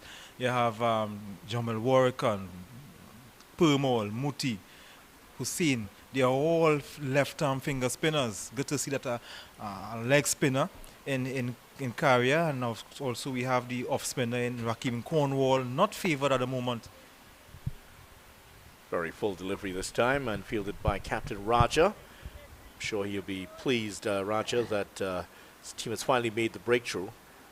You're looking at this pitch and you think 300 plus is on the card, so they won't be too perturbed by a start of 107 for 1. They know that the spinners can keep the runs down here and pick up the wickets, especially this man Correa, because he had 2 hat-tricks in the 20-over competition here last year, took a hat-trick in the semi-final and in the final when Queen's Park won. So he certainly will be missed for that T20 tournament, which starts on the 16th, I believe. Oh, that was close to the off stump. It was coming on. He thought that one was going to cut away, but it was coming on with the arm. And Prasad almost left with egg on his face there.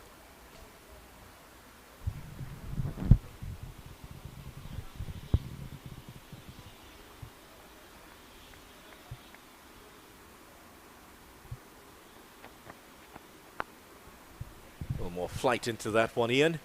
And he's quite a crafty customer, is Correa, who's played for West Indies at under-19 level, has a under-19 World Cup 100 to his credit. So he's a very capable batsman as well, as he is a leg spinner. Plays for the West Indies more as a spinner who bats. Whoa, that was close. And he's opting to stay on the crease and play Correa, which is always going to be dangerous here. Because if the ball turns sharply and you're not able to... Oh, well, there's what seems to be an injury here to the keeper. Has Django taken a blow? Yeah, I think that delivery may have bounced up and hit him. Maybe slight strain there for Django. Well, he seems to be just favoring that right side of his body. Looks as he may continue. Yeah, he looks to be okay. I think he's going to continue here. Now, he did have to dive to his left side earlier from a delivery by Shannon Gabriel. Gabriel wasn't most pleased that he missed that. He also missed out on a delivery that went down the leg side from Carrie Peer. So he's had his problems here. Maybe he might be carrying something. Amir Django played for the Leeward Islands for a couple of seasons, back with Trinidad and Tobago Red Force, of course.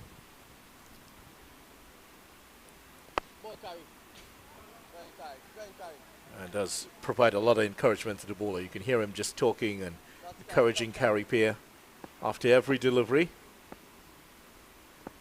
Webster in that first slip position. That's driven a little bit uppishly, but to the right of Ramdu, who was in that extra cover position. Did well to prevent another run, just getting that. Mohan is on 51. Prasad is on 4 from 13 deliveries. Yeah, that's Mohan's favorite shot. He gets the front leg away, and it's the platform that he sets himself to play those aggressive shots. So even though it was a good delivery by Carrie Peer, he's able to score off it. And Mohan, he loves to play that shot. I've seen him hit sixes with that shot. That time, Peer just a bit quicker on to him than he expected. And looking at the run rate, you have seen the spinners able to get it down just a bit as he's cutting this one. Just going to get one this time. Yeah, they have kept the run rate down. It has gone under 6 for the first time for the innings. It was quite, it was 7+ at one point. So they have done their job here. Prasad, that is Peer and Brian Charles. And belatedly Correa, who's on the field and had to pick up that one, just threw it behind the bowler. Here's Correa coming in to do the fielding once again. So far so good. They are milking the spinners here, picking up the singles. Not a lot of boundaries. There were quite a flurry of boundaries when the medium pacers and the pacer was on earlier. And of course, with the lack of pace from the spinners, just getting another one. So 4 dots, 4 consecutive dots so far in this over. At least they're getting the... Singles, you mean? I think you mean. Sorry, yeah, the singles. Sorry, I don't know why I keep saying dots. The singles. You want dots, and there's your ride, Ian. Yes, I think that might have to come back for me later this evening. I think you have. That flight plan has already been filed for you, Ian Wason. Where is it going to drop you, though? On the highway, perhaps? Maybe. Better at the Savannah, Queen's Park Savannah. Yes, that's exactly. Ian's not too far from the Savannah, so I hope he's listening, and he will be back for you later on. Meantime, 113 for 1. That's, of course, from Camden Park, which is not too far from where we are here at the National Cricket Centre in Balmain, Couva. I do understand, though, that before we had the Clarke International Airport, the Queen's Park Savannah did indeed was used as a landing strip back in the day. It was. That's correct. Ian, the local historian here of the crew.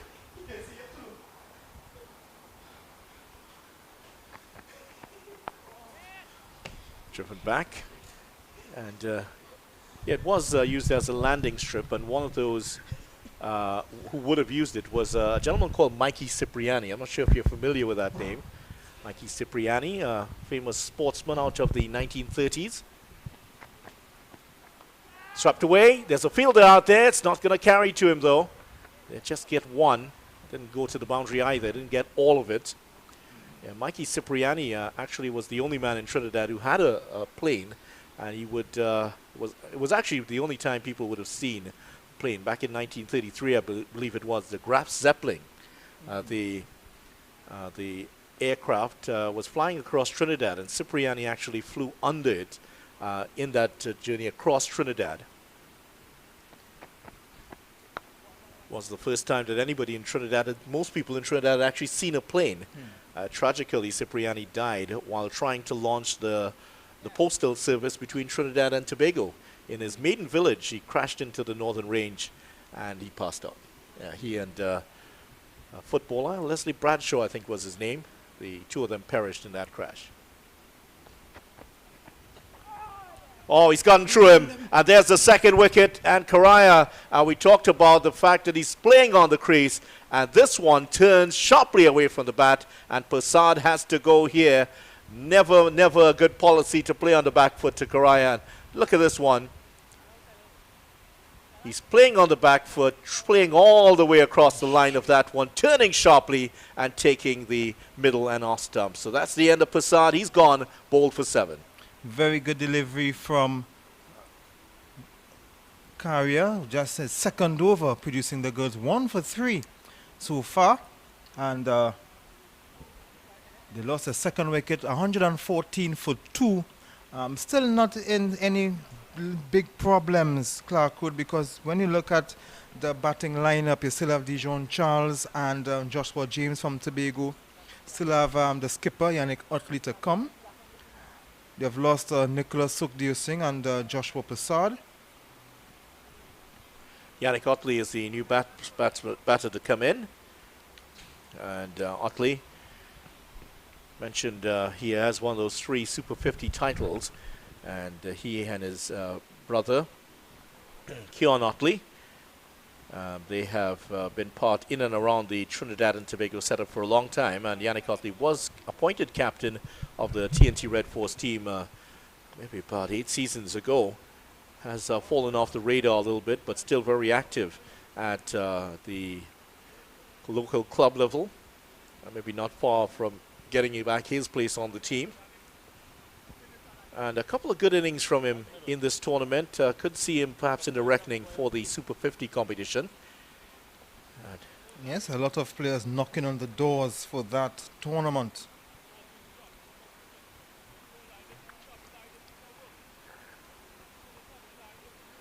Sukhdev Singh out for 45. And Vikash Mohan on 52. Persad, the last one to go. He went for 7.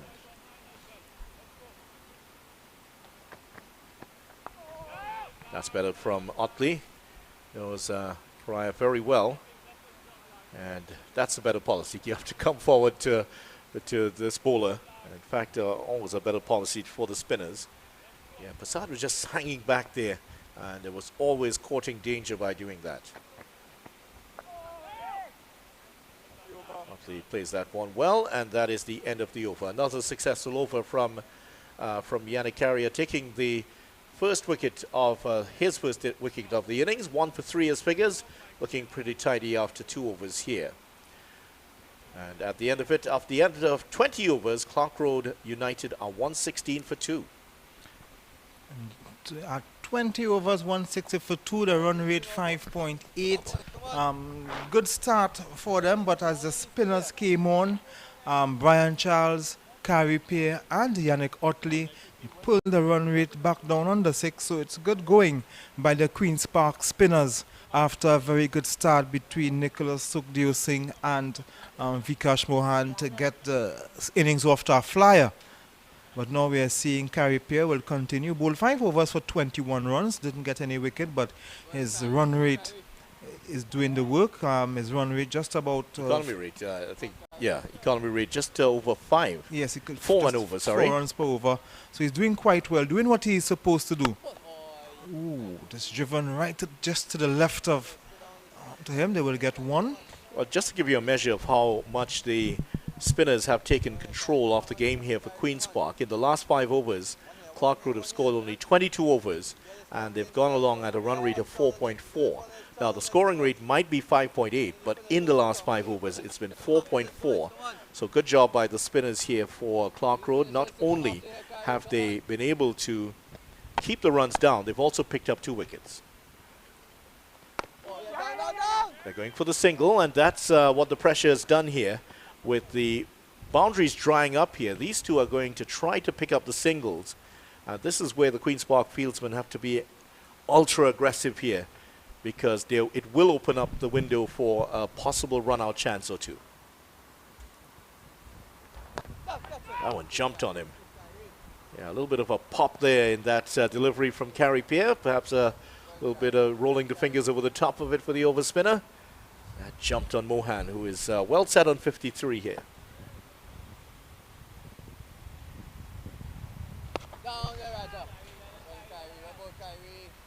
And Raja at that mid-wicket position here. So Mohan, who loves to just turn the ball into that region. That's one of the fielders out there for that particular shot. We'll get 1. Solozano comes off the boundary to do the fielding. So we have a situation here, Clarke Road losing 2 wickets quickly. They've lost 2 wickets within the space of 21 runs. Not quite where you break the glass and pull the axe out to attack the fire just at the moment. And according to how good the spinners are doing, seeing this ball from Carrie Pear. Yeah, just 1 more to the total there. Spinners have done well. They've kept the runs down. Not a lot of boundaries. They're picking up the singles, but it'll start to play on the patience of these 2 batters after a while. 21 overs gone. Clarke Road United at 120 for 2. You would think that according to how the spinners are doing, the captain might want to look at a part-time spinner, because yes, you have Shannon Gabriel and of course Sion Hackett and Tion Webster to complete the overs, to complete the 50 overs. You would think that outside of these 30 overs from these spinners, because the spin is doing quite well, you might want to employ the part-time spinners as well to make up some more overs. Well, he does have options here, Captain Raja. He does have himself, of course. Captains are loathing themselves on, aren't they? Unless your name is Courtney Walsh, where you have to bowl. But it's always a difficult proposition. Karaya himself, during the 2019 Super 50, where he would have led the West Indies emerging players to victory, didn't bowl a lot. Oh, just past his arm. It was a difficult chance. Technically, you could call that a chance, but well away from the bowler. Smile, grimace on his face, but I think that one was safely away from his trailing left arm. Ball pitched up just under that left hand. Yeah, it was a half chance, maybe even a quarter chance if you want to put it that way. Difficult to get across to that. Yeah, the spin really outdid him there, because it hit the outer portion of the bat. He was trying to middle that, get it through the vacant mid-on position. But there was none of that there. Just to update some of you on some of the English scores after this delivery. Shannon Gabriel dives. Well, more like flops, really. Not really a dive there from the big man. What we are sure about, he went down. Just 2 runs. Yeah, he went down, He yes. went down. You can't call it a dive. I don't think there's too much diving from Mr. Gabriel. But Leeds United have pulled back one against Manchester City, so it's now 2-1, and Chelsea are leading 3-1 in the 89th minute against Bournemouth. So it's good to see Chelsea getting among the wins after a long time. Shannon Gabriel after this one, and he does not get it. They get one. So I think the call was Shannon, get it, but he didn't. And they got the single instead. You don't expect your senior fast bowler to be diving around there. It was a bit unusual to see Shannon Gabriel in that position. They have him inside the circle. Usually you would see him somewhere down at fine leg or at third man, but he's inside the circle here, just for the nuisance factor more than anything else. And what a fine job this man has been doing here. So in 17 deliveries, just 7 runs conceded, and he's picked up the wicket. You can't fault his effort here at all. Who is this man who is bound for Bangladesh, and I'm sure he'll be doing some bowling there too.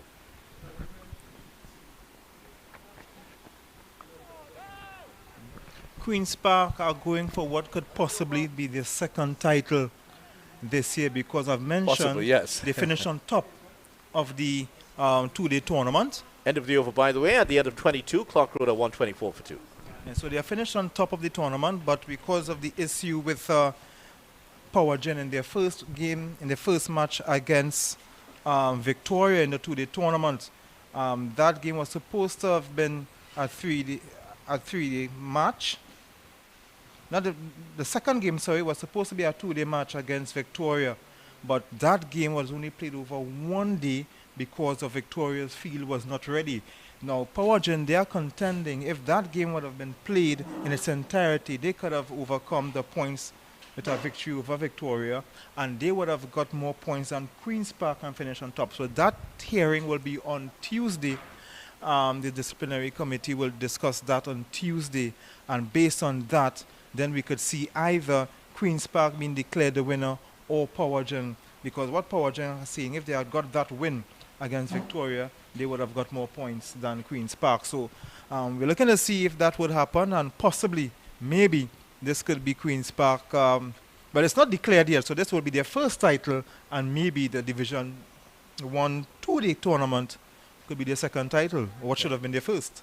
Well, 2 titles in the ether so far, just still hanging around. One will be decided today, either way. One is going to be decided today, and another change here at the northern end. Cyan Hackett, who went for 16 runs in his second over, will now be back on the attack for his third over. And the youngster getting a rude awakening, a rude introduction to bowling to Nicholas Sukhdev Singh, who trashed him for a massive 6 over mid-wicket. Mohan also got into the act there, so let's see what he's back into the attack here. He's getting some words of advice from the senior fast bowler, Shannon Gabriel. And Gabriel just explaining to him the lengths that you need to bowl on this particular wicket, because not a lot of pace here on offer so you have to get your length right on this pitch. Yes, of course. It's good to see him changing ends where Gabriel would have bowled from, and Gabriel, rightfully so, as the senior bowler, giving him some advice. He was just bowling from that end earlier this morning, so it would come in handy. Just one, nicely guided down to third man by Vikash Mohan. A shot that we saw the great Desmond Haynes play a lot. Just open the face and allow it to run down to third man. And Shannon Gabriel, who was fielding inside the circle at that mid-wicket position, now they're advising the youngster. This is very good to see, the transfer of knowledge from the 35-year-old fast bowler to the youngster.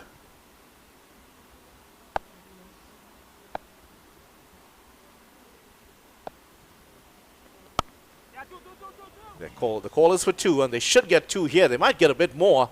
Solozano gets across to it well. And it is 2. And this is something you would have seen a lot back in the day when the West Indies were playing. The operating bowlers, back in the day, most likely would have been fielding on the boundaries. So the bowler is operating from the southern end. The other bowler who is operating at the north, he will be fielding third man or fine leg. Then the other senior bowlers would be fielding right on mid-off and mid-on. So as the younger bowlers are making their run, they will walk across, just like what Shannon Gable has been doing, and having a discussion, telling them what he's observing, because you can see the game, have a very good view of the game from that mid-off or mid-on position. Yeah, good view of the batsman, what he's doing here. Otley's done 5 of 9 deliveries. Cuts that away. That was in the air for a long period. And good stop down in the deep there by Brian Charles. Charles banged his knee into the turf outside of your picture there. So he's been off the attack for a short while here. They've gone back to pace, and immediately the run rate starts to go back up. And it's not just Hackett, it's all of the medium pacers and pacers. In Shannon Gabriel, certainly not a medium pacer by any means, but they have suffered. Yeah, very comfortable against a pace on this wicket, not giving the pacers much assistance at all. When you're looking at a pitch, the only time you are seeing grass is around the square. There is no hint of any grass in that square. And really dry pitch. This would be the 8th over bowled by the medium pacers and the seamers in this innings. Bulk of it has been bowled by the spinners so far, which is exactly what you would have expected on this pitch. This one's cut away nicely. Solozano does not have to move forward much to stop that one. And as for Clarke Road, we mentioned that they've brought just one pacer. I understand that Joshua James, is not going to be bowling today. He's carrying an injury, so he's just playing as a batsman today. But he would certainly be one to bowl. So Akil Molon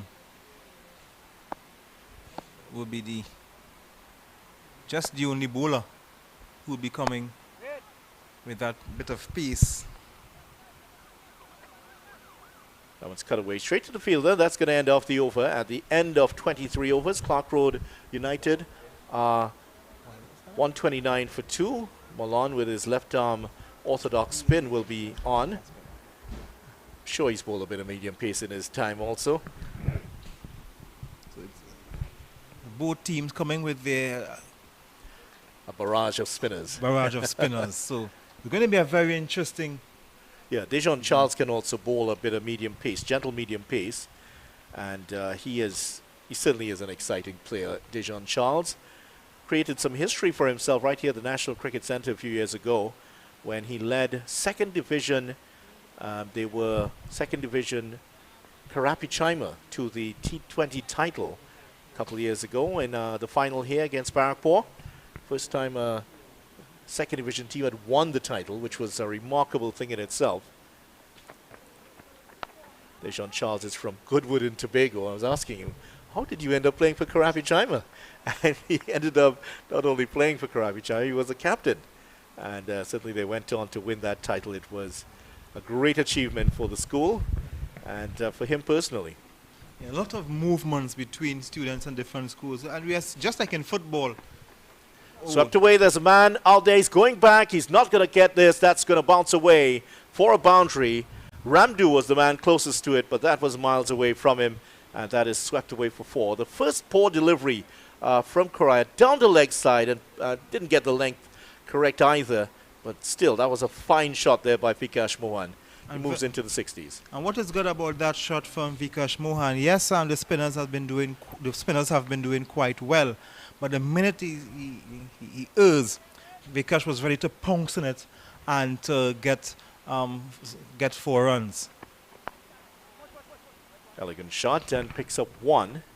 Vikash Mohan has returned a little bit of attention on him here.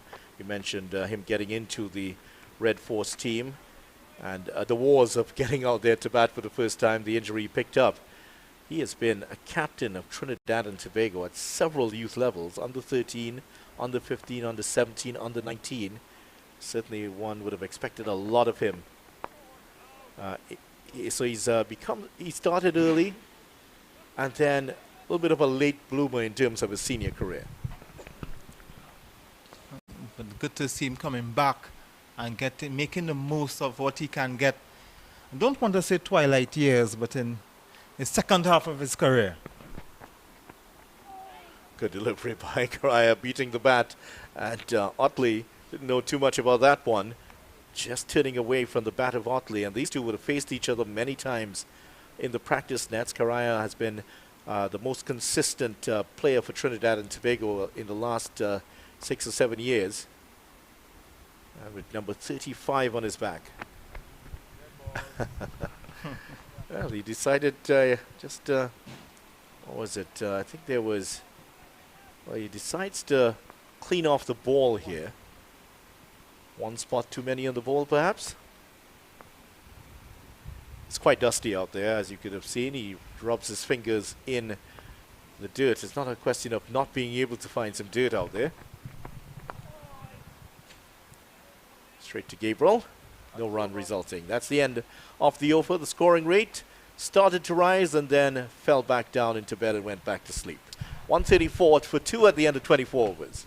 I think with one spinner and one fast bowler operating, you will see this run rate doing like that. When the fast bowler is operating, it will go up, and then when the spinner is bowling, it will drop like an oscilloscope. So we're going to see a kind of a run rate resembling an oscilloscope, a waveform, when the spinner and the faster bowler are operating. Oh, you'll have to educate me. What is an oscilloscope?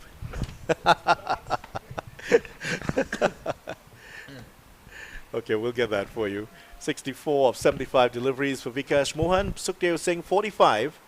So Vikash Mohan has to go on and get a big 100 here for Clarke Road if they are to get something out of this game. And oh, almost saw the back of him there. That one kept low from Hackett.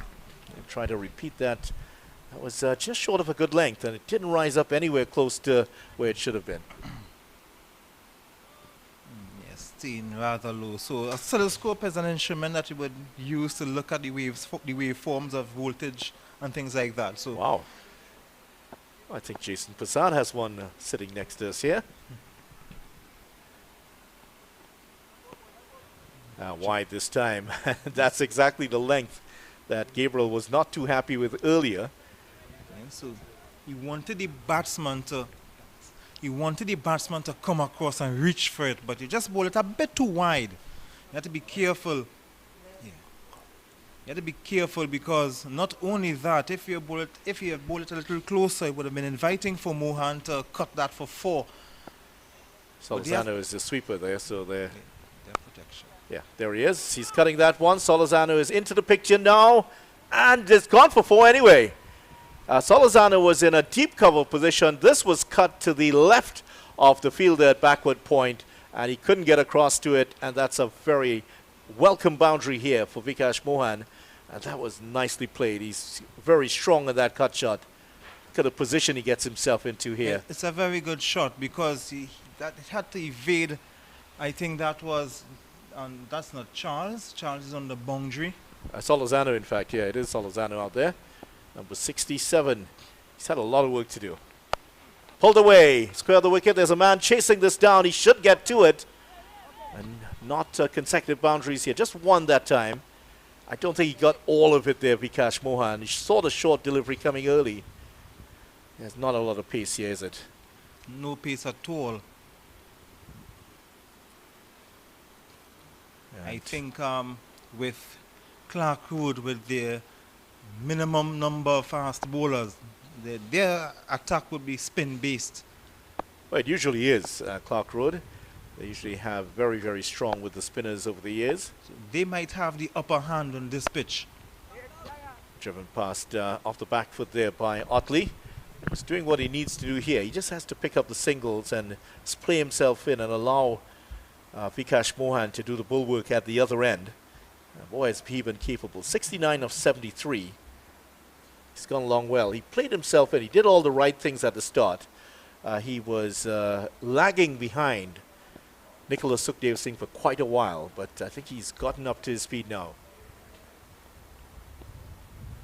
Thought about playing at that one, but decided not to. So good innings by Mohan. Of course, he has to carry on here.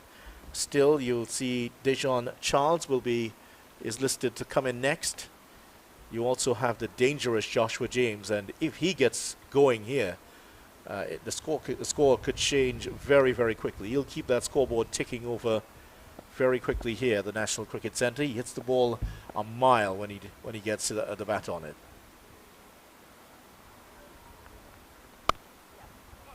Stylishly played Solozano again. And Mohan's looking very good here. Yes, he moves on to 70.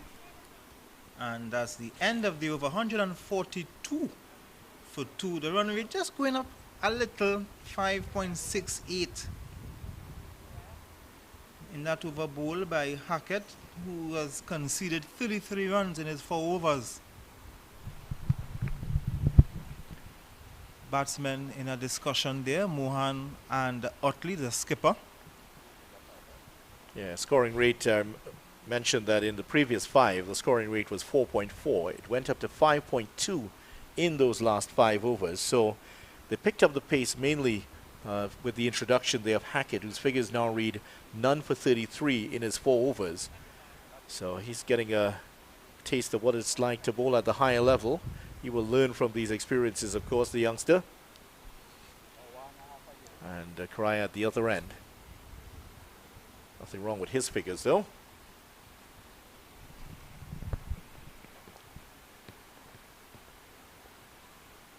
One for 13 off his 4 overs. This is the start of his 5th. So he's bowled his 4 overs so far. Would you see him carrying on for another 2 or 3 here? Yes, he's got himself into a good rhythm. Would you want to bowl him out for his full 10 or so?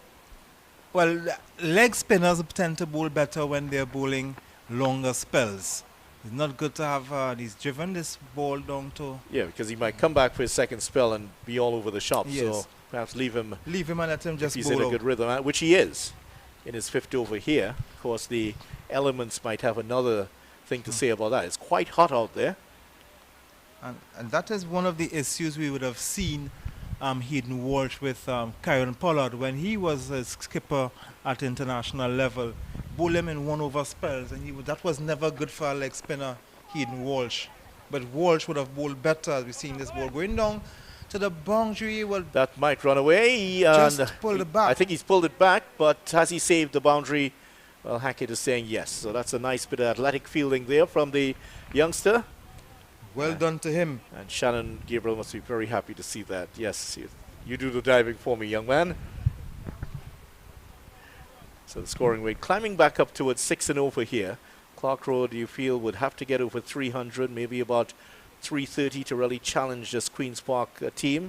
Of course, with their barrage of spinners, it could be very, very interesting to run chase here. Oh, Rogers missed that one. A difficult take, and that has gone, well, that's a nice stop. Getting the hand down on it was Webster, made the stop, and Ched Gully, who is out there, does the throw. And that's going to end off the over at the end of 26 overs.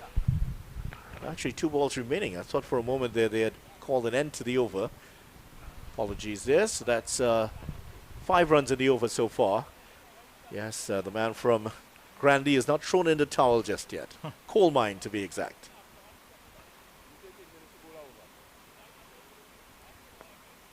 Utley just taking his time to get it settled here.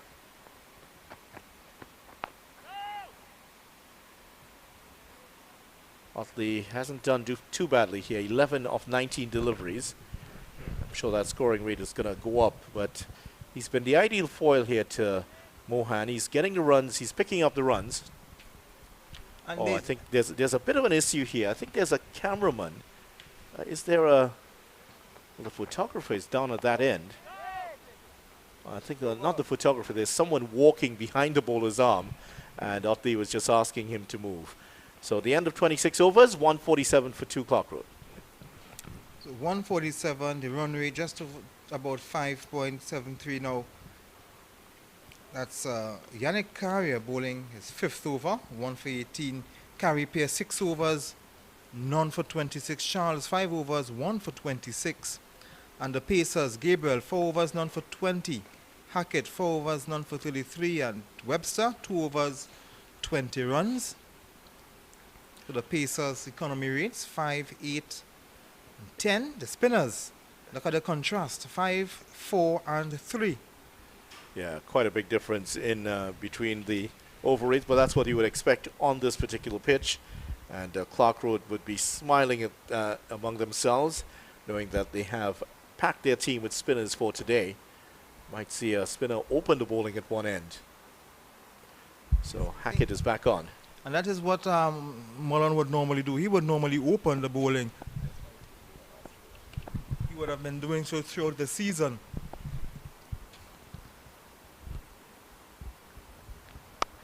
Cut away, and that's going to run away for 4. In the gap, over the head of backward point. Nobody's going to stop that today or tomorrow. That will be the 50 up here for Clarke Road, 150 up for Clarke Road United. Another fine shot here by Vikash Mohan. You seeing how the pitcher is playing. He bowled that, banged it short, and Puran, who is not a tall person by any means. Mohan, sorry.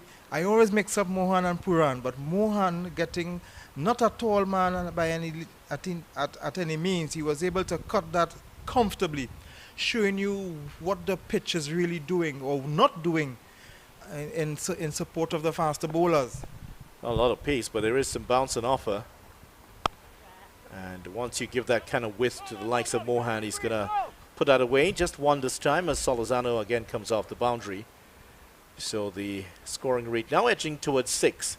Hackett's figures, none for 38 or 4.2 overs. So a real steep learning curve for the youngster here. Always difficult to bowl on pitches like this one. Once you get your length wrong, you're going to go for runs here.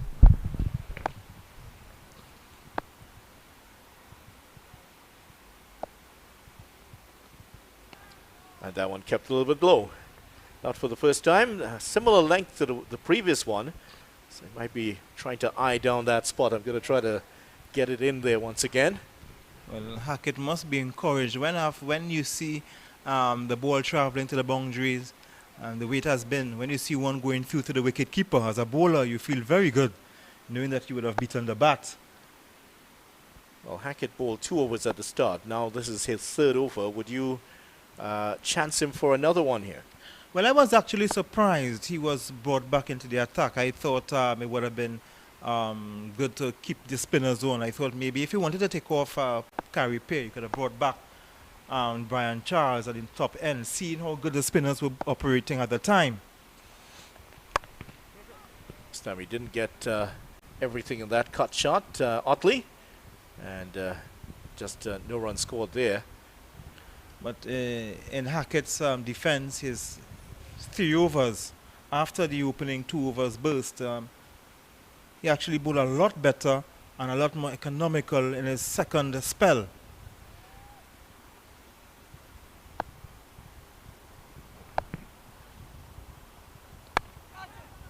Well, that was in the air, but he looked to be trying to turn that one on the onside. Instead, it went straight to Carey Pair in that extra cover position. And one bounce to him. Didn't quite keep that one down. Something of a half chance or a quarter chance there offered up by Vikash Mohan, who hasn't done too much wrong today at all. Otley, in fact, was the batter. I did mention that when he played that clip off the hip, that is a form shot. And usually when you see a batsman, it goes to the wicketkeeper. But it's a wide call. Another wide here from the youngster. Yeah, so yeah, he will certainly learn from this experience. I believe this is the first time he's playing in the 50 over finals. So it is the pressure of the situation here. You know your team wants to get to that 6th straight title. So he will do his utmost best to try to make sure that happens.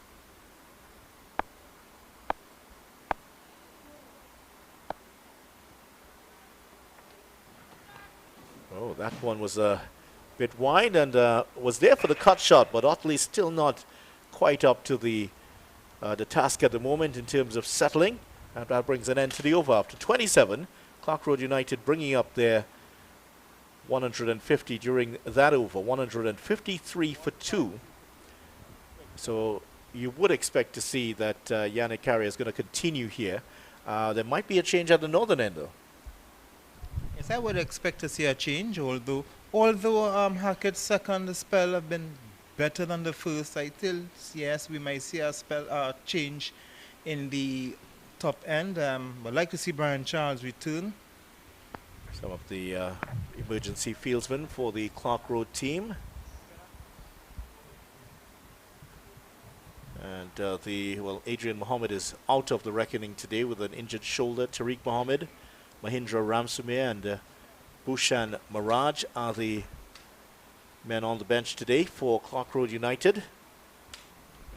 Queen's Park have left out John Ross Jagisa, who has an injury. Jordan Warner is the official 12th man. In days gone by, you would have, the 12th man is just the guy who's left off. It's an afterthought. But these days, with the substitutes for concussion, you have to declare who the 12th man is, because he's the man who's going to come in. And, of course, the COVID-19 substitutes. I was having a discussion with a team that I am still connected with, and I was telling them the 12th man may not be in the playing 11, but he's still playing. He has a role to play, especially during the water breaks. You still have to be there, ready to come on the field. You sound like you're trying to talk yourself into a job here. No, I let me just say after this delivery, and a good extra bunks there. Yeah, roll the fingers over the top of that one. That match I'm talking about, I was actually the 12th man in that game against Shannon that was played in this another delivery. Ooh, that one. You see that delivery, that extra turn and bunks. And I was actually letting the younger guys know, this is what you have to do as a 12th man. You have to be involved. You have to be there. Don't let the players walk off the field to get the water. Carry it onto the field for them. Walk around the boundary and replenish the bowlers when they are fielding on the boundaries and things like that. That's a single. Didn't Adam Sandler make a movie out of something like that? The Water Boy. I remember that movie. I never watched it though, but I remember that movie. Very fun movie. If you've never seen it, you should watch it. I think last year was the 25th anniversary of its release. And it was. There is the coach of the Queen's Park team, Vinod Maraj. 154 for 2. Not too unhappy with that. I'm sure as he went out there to assess the conditions of the pitch, he knew that a big score, they might be chasing down a big score here. That's well picked up there by Karaya, just on the follow-through. Member of the contingent from East Trinidad to attract higher honors. Himself, Jeremy Solozano from the Arima area. But that particular corner of TNT has always been rich in terms of the sportsmen to come out of that area. Of course, when you're talking about sportsmen, the area of Toko is always jumping at you with the likes of Ian Bishop, Mervyn Dillon, and in track on the field we have Kishon Walcott. So champions come out of Toko and that northeastern corner of Trinidad. Yeah, overcomes to an end. At the end of it, Clarke Road are 154 for 2. And if you want to continue with that, in that Sangre Grande area, you have Yannick Karaya coming out of the coal mine area, but from Grande, producing one of the best bowlers ever in the history of women's cricket. Anisa Mohammed, Karishma Ramharak also from there, the current West Indies women's player. Stacey Ann King. Yeah. And one of your favorite sports, I'm sure you remember the, what's it, Casa Grande All-Stars. Yeah, the big basketball team, Northeast Stars. The football team also from that part of Trinidad and Tobago. Yes, and when you're talking about those stars, you're also talking about the Grande All-Stars. Richard Mungo, another one of the top basketballers, still involved in basketball. He, in fact, was the coach of the Grande, the Manzanella school that won national, the girls' national basketball champions last week. Richard Mungo, still involved in coaching. I'm surprised you didn't mention basketball first, knowing your extreme love affair with basketball. Kishon Walcott, as you mentioned, 6th in the Diamond League yesterday in Doha. First appearance for the season. He opened with a throw of 81 and something meters. Coming back to that after this delivery. Cut away as Webster's now on the attack. Couple of runs again. Yeah, got the line wrong there. Webster just too much width on offer to Mohan, who's now has the 80s in his sights. So coming back to that javelin, I've noticed really how other countries, other regions have taken over javelin, because the reigning Olympic champion is Chopra from India.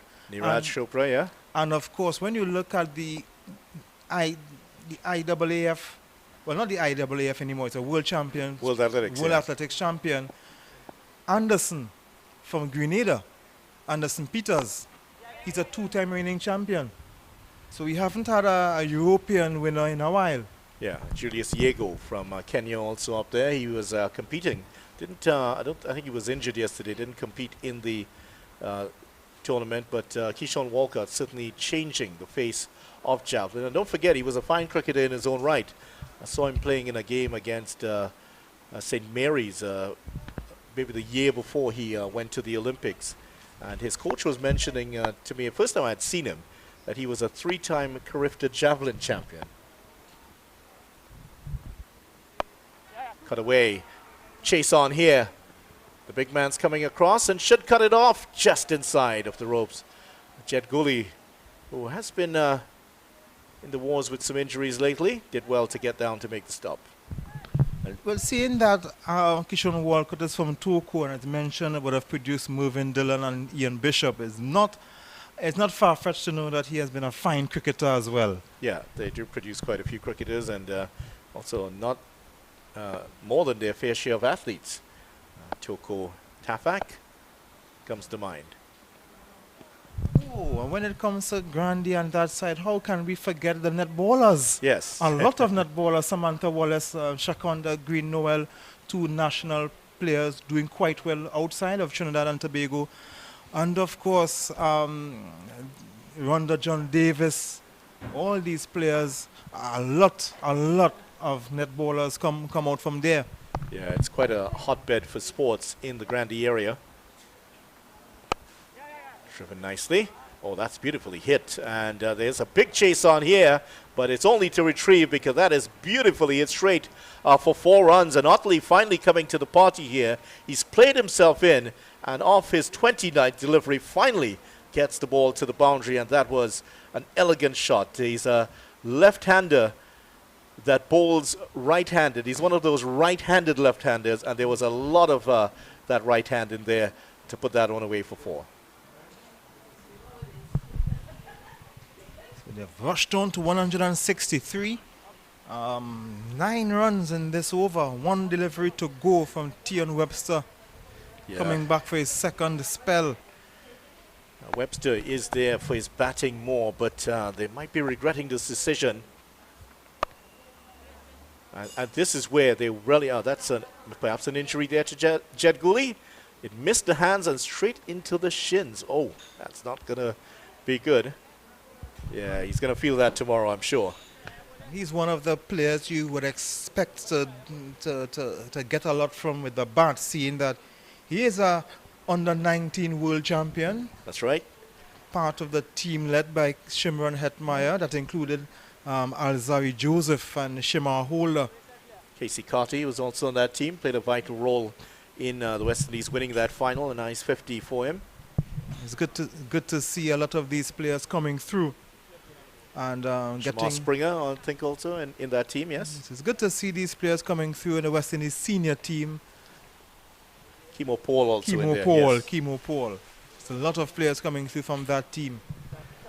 Yeah, and it's good to see the transference, because you look at previous teams, on the West Indies under 19 teams, and you don't see too many of them going on. Yes, a couple have come true, but a lot of names go, you don't see them beyond the under 19 No, you don't see them, but it's also good to point out that we would have seen a very rapid rise from Jaden Seals, who is one of the staples in the West Indies senior team, except for this injury that has kept him out for a while. And surgery since then. Yeah. And surgery. And last time I saw him, he's on the way back. He should be about a month or 2 away from returning to the cricket field. Brian Charles, 1 for 25, is back on the attack here. It's down the leg side, a wide this time by Charles. And so it hasn't exactly gone to plan here for Queen's Park. And the man who is chiefly responsible for that is the one facing up. That's Vikash Mohan. They need to get rid of him quickly here. And a run out would they would welcome that at the moment. But Otley was very quick to call him and tell him no.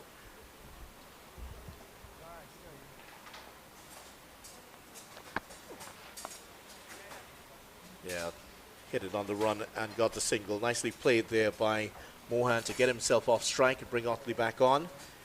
81 of 87. This has been a good innings, but you would feel that he's setting himself up here to get a big 100. And Clarke Road need to get a big, someone has to get a big 100 for them.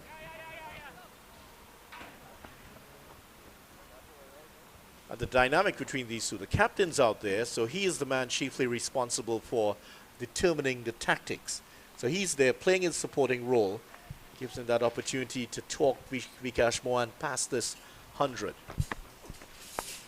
Oh, he's lifted that beautifully. That could go all the way. One bounce though for 4. So that was as easy, made that look so easy. Vikash Mohan pitched up 4. And that's not the first time we'll have seen that shot from him. He did play that shot earlier, almost on carbon copy. And the thing is that he was stepping away, giving himself some room. Charles, to his credit, followed him, bowled the delivery, but just got the length wrong.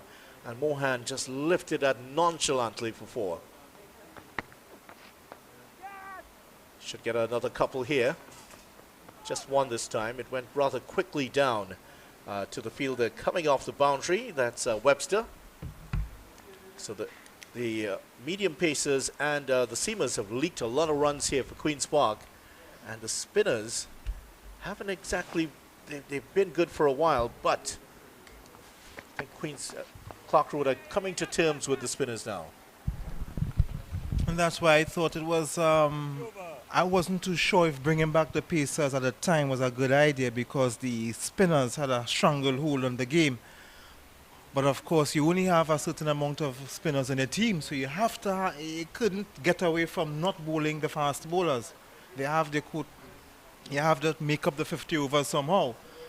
And it was better, I think it's better to have them bowling now than when they're ready to up the tempo in the 40th over. Well, 30 runs scored in the last 5 overs. So in the last 5 overs, Clarke Road have upped the scoring rate from 4.4 in the previous 5. Then they went up to 5.2. Now they're going along at 6 runs and over. So there's been a discernible change here in the rate of scoring for Clarke Road. And that current run rate overall has edged up towards 7.73. So very much a total of 300 on track here. And this Clarke Road team, we knew they were never going to be pushovers in this final. But Queen's Park have to do something here. They've gone to their trump card, Shannon Gabriel, to try to work up some pace. And he's bowling to 2 fairly set, well, one's very well set batsman and the other who has been in there for 32. So Yannick Otley should back himself here to the pace of Shannon Gabriel. And Gabriel bowled a really feisty bouncer to Mohan just as he came on earlier today. Gabriel getting his second spell also from the northern end. Seems Andy bowled his first this morning. Otley will get the run. So, and Mohan was very severe on anything short from Gabriel. He cut him a couple of times, pulled him a couple more times. So Gabriel will be very eager to get rid of Vikash Mohan here. The bouncer he bowled to him, that would have cannoned into the grill. Mohan, to his credit, played it very well. There was some early drama in this game. 2 wides to start off from Gabriel. He wasn't happy, had some words with umpire Kaulesa. The umpire had to call over his colleague, Lyndon Rajkumar, and the captain of Queen's Park. There was a brief hold-up in the game as some thoughts were expressed. Let's put it that way. Played beautifully again. This is a challenge here for the fielder, and they get 2. Mohan has 90 in his sights now. He's up to 88 now. Really good innings here from Vikash Mohan. And for those who haven't seen much of him over the years, this is where he is as a batter.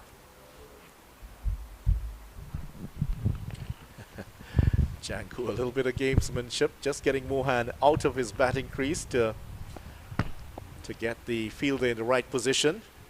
Just want to try to get into the head of the batter a little bit. They know that Mohan is the one you have to get out at the moment.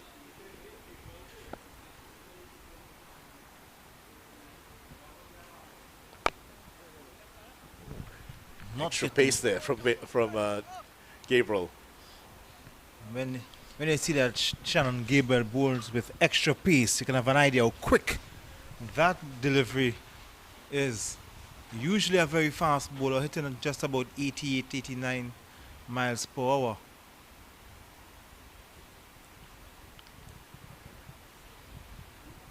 Shannon would have started his career with first came to national attention as part of the Presal team.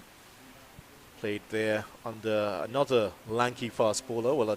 Well, he was a lanky fast bowler. Shannon is more of the muscular type. Anthony Gray was the coach of Presal at the time. Cut away, just away from the fielder.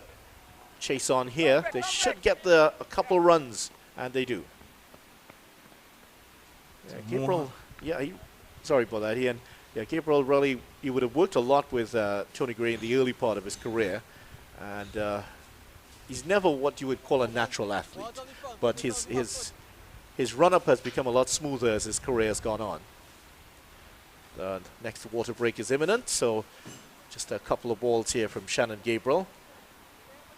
And we did see at the last water break, which was after 13 overs, a wicket fell immediately after. That was Sukhdev Singh was dismissed for 45. We'll keep an eye on that for you. Here is the penultimate ball before the water break, second water break that is.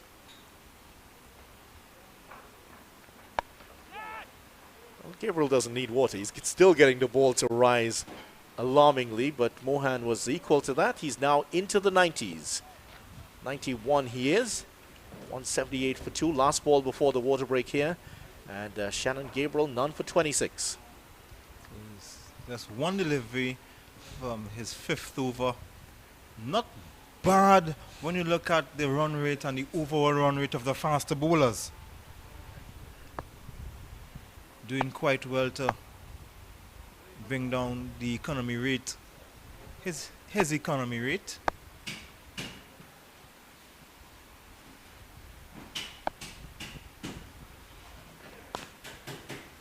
Guiding that one to third man. They will just get one. Well, that's going to be the break for water here for the second water break, the second hour in the books. And Clarke Road United are 179 for 2 after 31 overs. And this partnership so far started at 114. It's gone past the 50 mark already, so they've added quite a few here already. And Clarke Road in a very promising position here, Ian Wason. Yes, of course. Still have about 19 overs to go. I have 179 runs on board. They still have batsmen to come with the likes of Dijon Charles and Joshua James. So you can have an idea what they're looking to do. Trying to get to about 40 overs with these 2 wickets in hand. At that time, Mohan should be well past 100.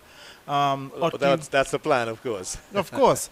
And when you can have, and at that stage, if you have these 2 wickets, let's say you go at 5 runs per over in the next 9 overs, that's 45 runs. That will get you about 224.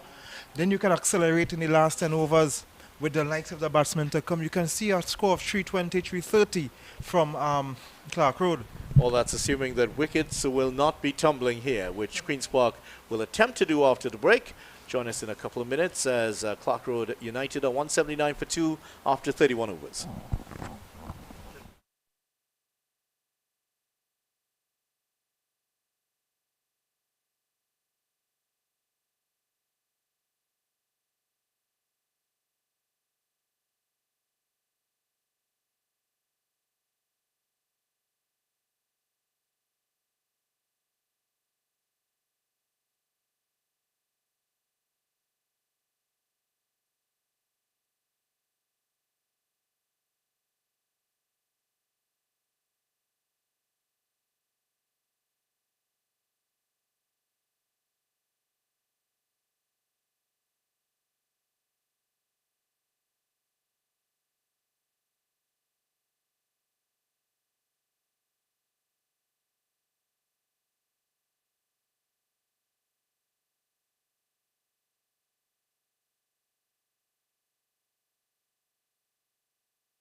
Welcome back. It's the end of the second water break, and at the end of it, Clarke Road United are 179 for 231 overs in the books. So they have progressed very well since the last break. Just after the break, the first water break an hour ago, Nicholas Sukhdev Singh went in the first over after that. He was LBW to Brian Charles for 45. Joshua Prasad went bowled by Karaya for 7. Here's Karaya continuing here, and well, he thought he had his man. Uncharacteristic shot here by Otley.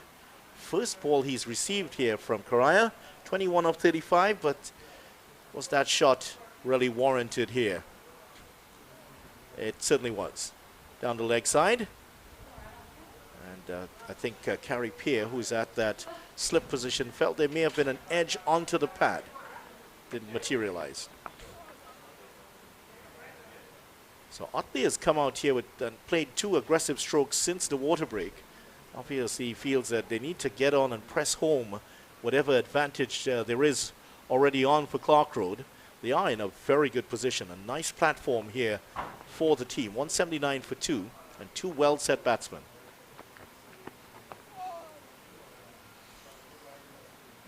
And bowler as canny as Karaya would sense that there's been a mental change within the outlook here of Yannick Otley, the skipper for Clarke Road. Very much the barometer of the tactics here.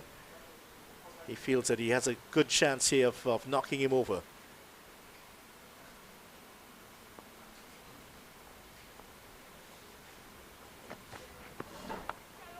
Gets the bat onto that one. It's in the gap. The fielder's coming across. Didn't get all of it, but they still get 2 runs here. And Otley has come out and he's looking like he wants to play his shots.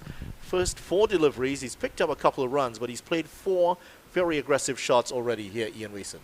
Yeah, so maybe something was discussed during that water break, maybe just to up the tempo a little. He's been there quite a while. He's been seeing how the pitch is playing, how the ball is moving off the pitch. Time to get on with it. Mohan is on 91, 9 away from 100. And had a quick word with his captain. Good ball again by Yannick Karaya. And he continues to soldier on here. Last ball of his 7th over. So he just has 3 remaining. And as we would have intimated earlier, that he perhaps will bowl out his 10 overs on the trot. Slight break for water there.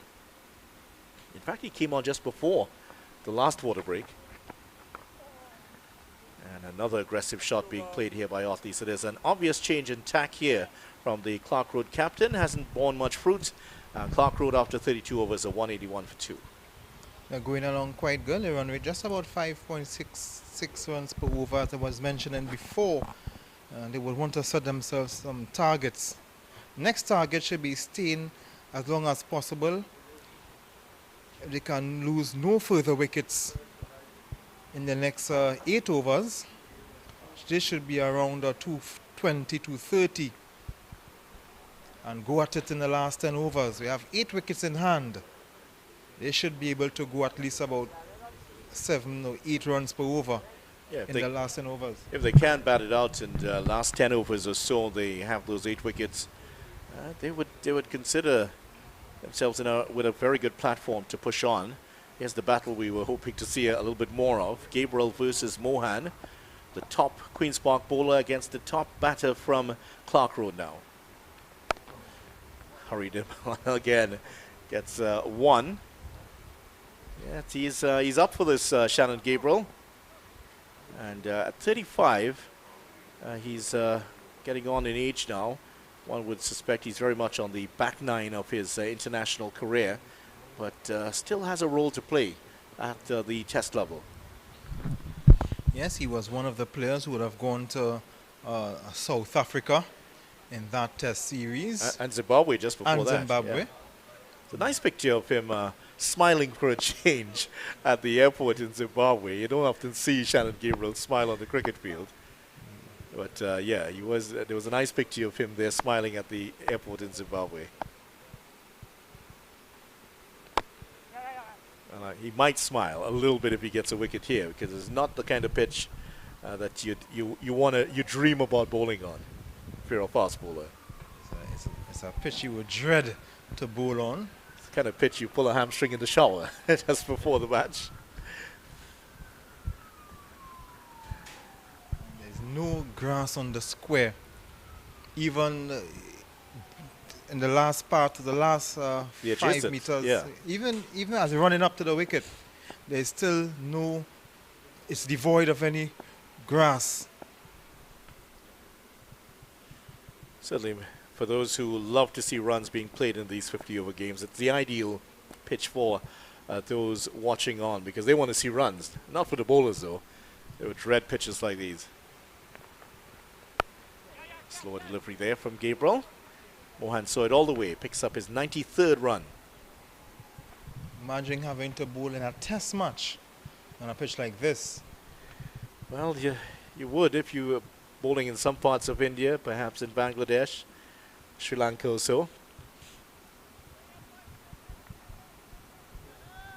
Possibly even in Guyana, where the pitchers have produced some big innings, not a lot of 5-wicket hauls, but big innings for batsmen over the years.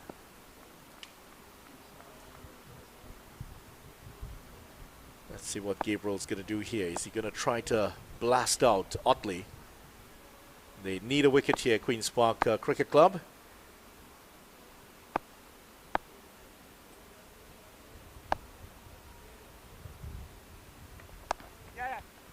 Well played by Otley. They're going for the second run. Oh, better throw might have put a bit more pressure there on Otley, but the throw was powerful. I had to push, it pushed Jangu back a bit. Otley and Mohan going along quite well. 186 for 2. Otley on 26, Mohan 93.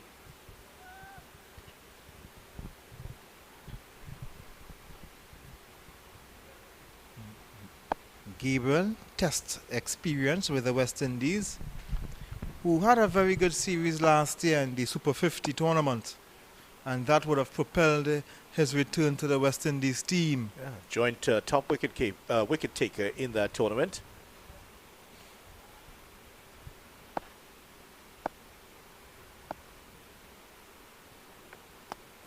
Well, with that carry to the keeper, I don't think it did.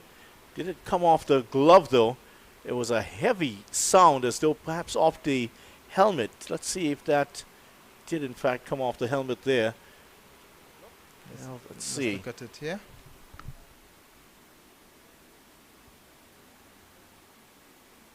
Yeah, well, it was close to maybe the shoulder. It didn't carry to Jangu either way. So these two came together with a score on 114.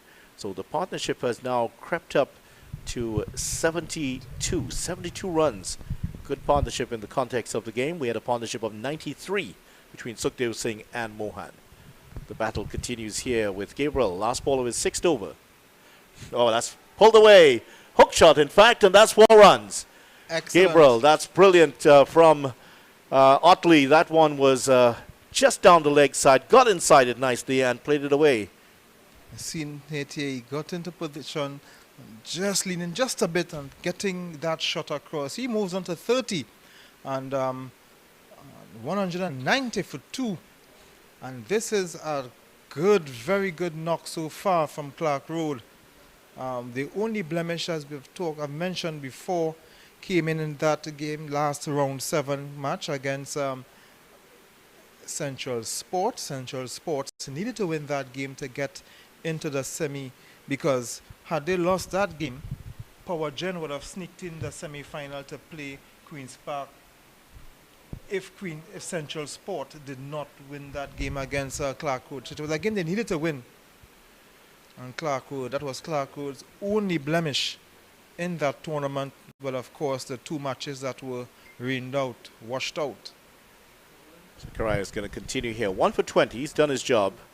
7 overs gone. He looks like he's going to bowl out his 10 overs. Mohan 93 of 100 deliveries, 8 fours and 2 sixes. Otley 30 of 42. He's also done a very good job here for his team. That kept low, did well. When you're on 93, yeah, you can keep all those. If a batsman who's just come to the crease, that's going to be a difficult one to keep out. So he's on to his 94th run. The projected score is 339. That would certainly take some chasing. And with Tion Webster in the form that he's in, that's going to be an interesting run chase indeed.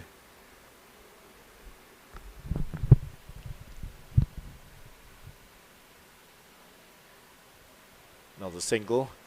It's time to Otley. It would have been interesting if Sukhdev Singh had carried on. He batting in the last 10 overs would have been something to see. Yes, it could have been. They could be hitting 400. It's 192 for 2 in the 33rd over. Yannick Carrier doing quite well with the number 35 on his back. Yeah, his economy rate 3.14. That's brilliant stuff from him. So they're taking less chances against him in this spell, and that should be Mohan's 95th run now. So he's moving on to 95 of 97 deliveries, and it's going to be a very good 100 once he gets there.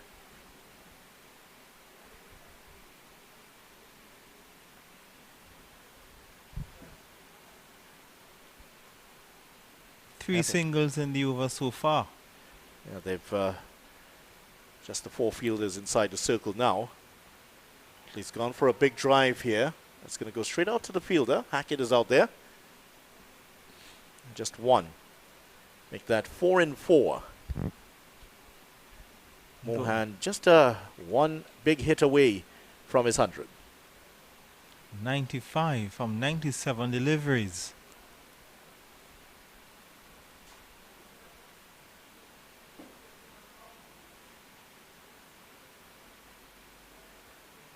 Nicely guided. Will get the single and will maintain the strike, I'm sure, for the next over. So that's 96 now. Just a boundary away is Vikash Mohan from his 100.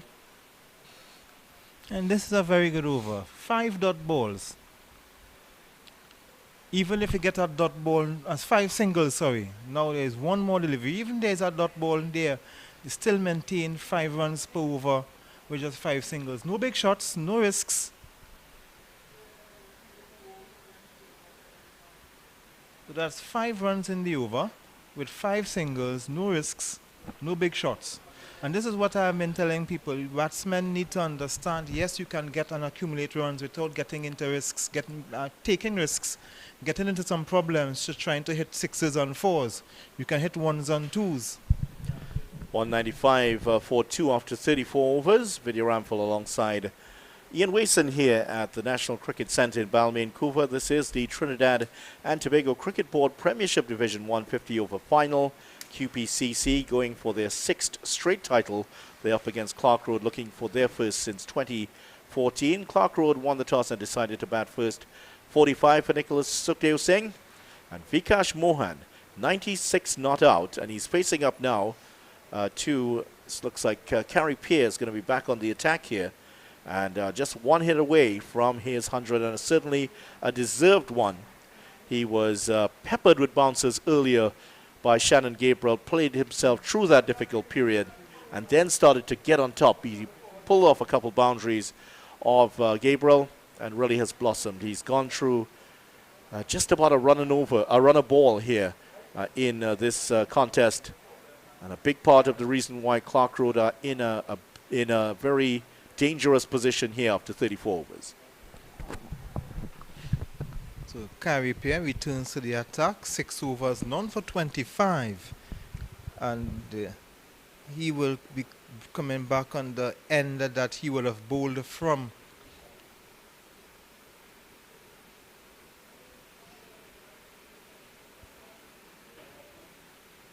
Well, that's a good delivery. And Mohan is beaten by the pace of that one. Just got enough on it to pick up his 97th run. But Pearce, as he's grown over the years, he's worked in a lot of variations. A well-disguised faster one that time.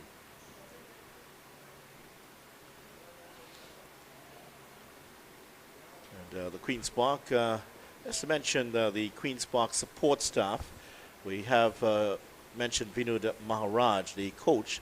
The manager is Jeffrey Gillen. Analyst today is Michael Baldeo, and the physio Troy Budu Singh, all here in support of their team. Oh, he's gone for the big hit, and that's his 100. Wow, that's Otley, in fact. Sorry, Otley has hit that. It was such a big hit, got me confused for a moment. Otley smashes that out of the ground for 6. Wow. That shot came out of nowhere. Having just seen an over with just 5 dot balls, the first ball in this over was also not 5 dot balls, sorry, but 5 singles. The first couple deliveries in this over was a dot ball and a single. That 6 just came out. Yeah, well, he was showing a lot of aggressive intent against Karaya in the previous over, but this time getting one that he liked from Carey Pierre. Boy, did he put that one away well. High over cow corner for 6 runs. Mohan getting a single off the first ball of the over. A defensive push, and then, bam.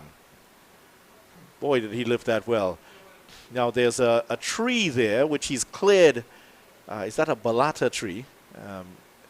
Jason Prasad says yes. He is some sort of a horticulturist, so I don't know what kind of plants he grows in his house. But anyway, he's a horticulturist. He tells me it is a balata tree. And that cleared that by some margin. It went into the bamboo patch at the back there.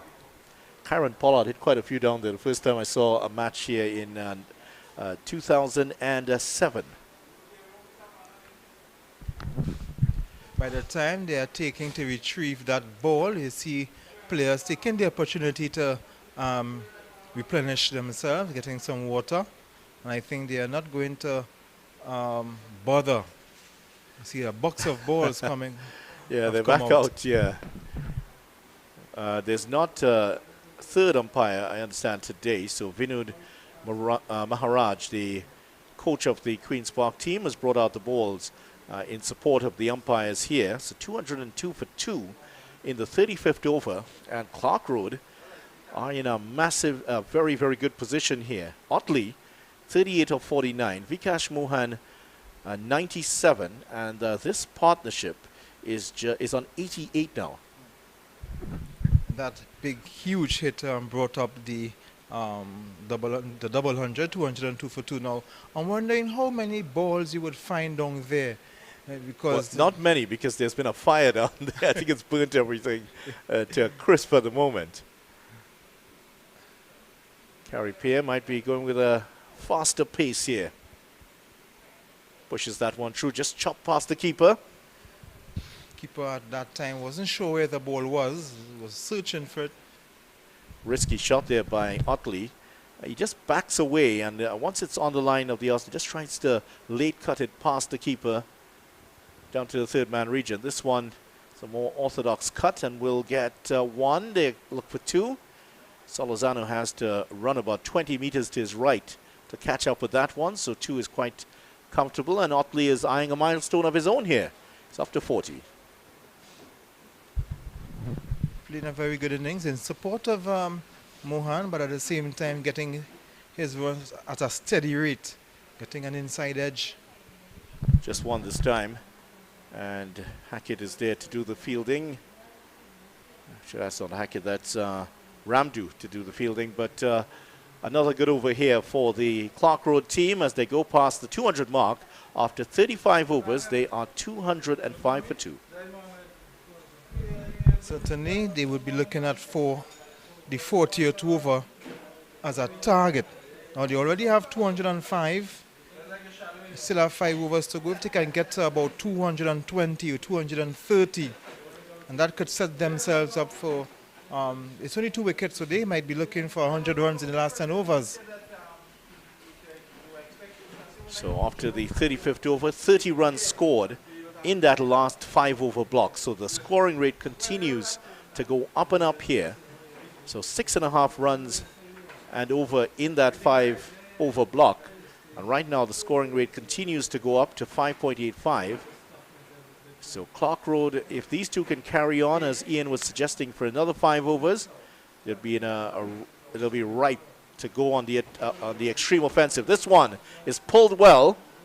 Solorzano is there, and he gets rid of it quickly, but he can't prevent the second run. Good fielding by Solorzano. 2 was always on there, but that's a couple more here for Otley. And all of a sudden, Mohan has not faced too much of the strike. This is good batting in partnerships. Now, Mohan can take a breather on these on the non-strikers. Let Otley soak up some of the deliveries. He's been there for a while. 53 balls he would have faced, 43 runs scored. So he can maintain the tempo while Mohan is getting a breather. They can switch when they're ready. That Mohan. So it's good to have batsmen batting in partnerships.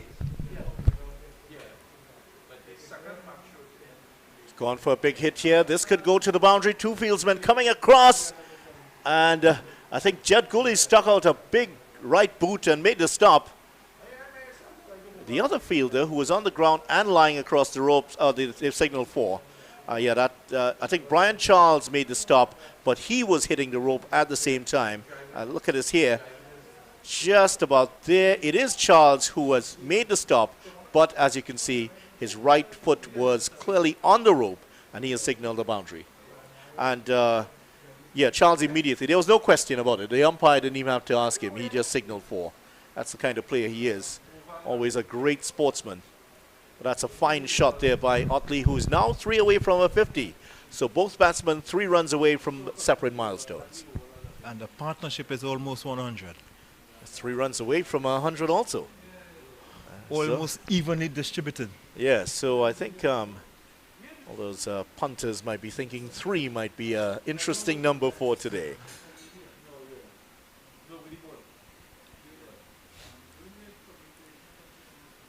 .211 for 2. I think if you had offered this position to Clarke Road before the game started, it would have bitten your hand off to take it. Otley is playing a dangerous game here with Correa, who is probing away, just getting the ball to spin into that leg and middle stump. And he's just backing away and just dabbing it out. He's seeing the ball so big right now. Looking down the batting order, it looks scary as Joshua James can come in next and... Oh, pulled that away. That's he's going to get to his boundary. He gets it to the boundary. 1 bounce into the boundary, and that is the 50 for Yannick Otley. 50 coming up off his 57 delivery, and he hasn't done his claims on a place in the Red Force 50 over side. No harm at all here with a really nicely played 50. Very good shot. Just a bit too short from Yannick Otley. From Yannick Carrier. It's Yannick versus Yannick. Yannick versus Yannick. So it's Yannick to Yannick. Yannick hits Yannick. Yannick bowls short. Yannick hits him for 6. For 4. 1 bounce into the boundary for 4.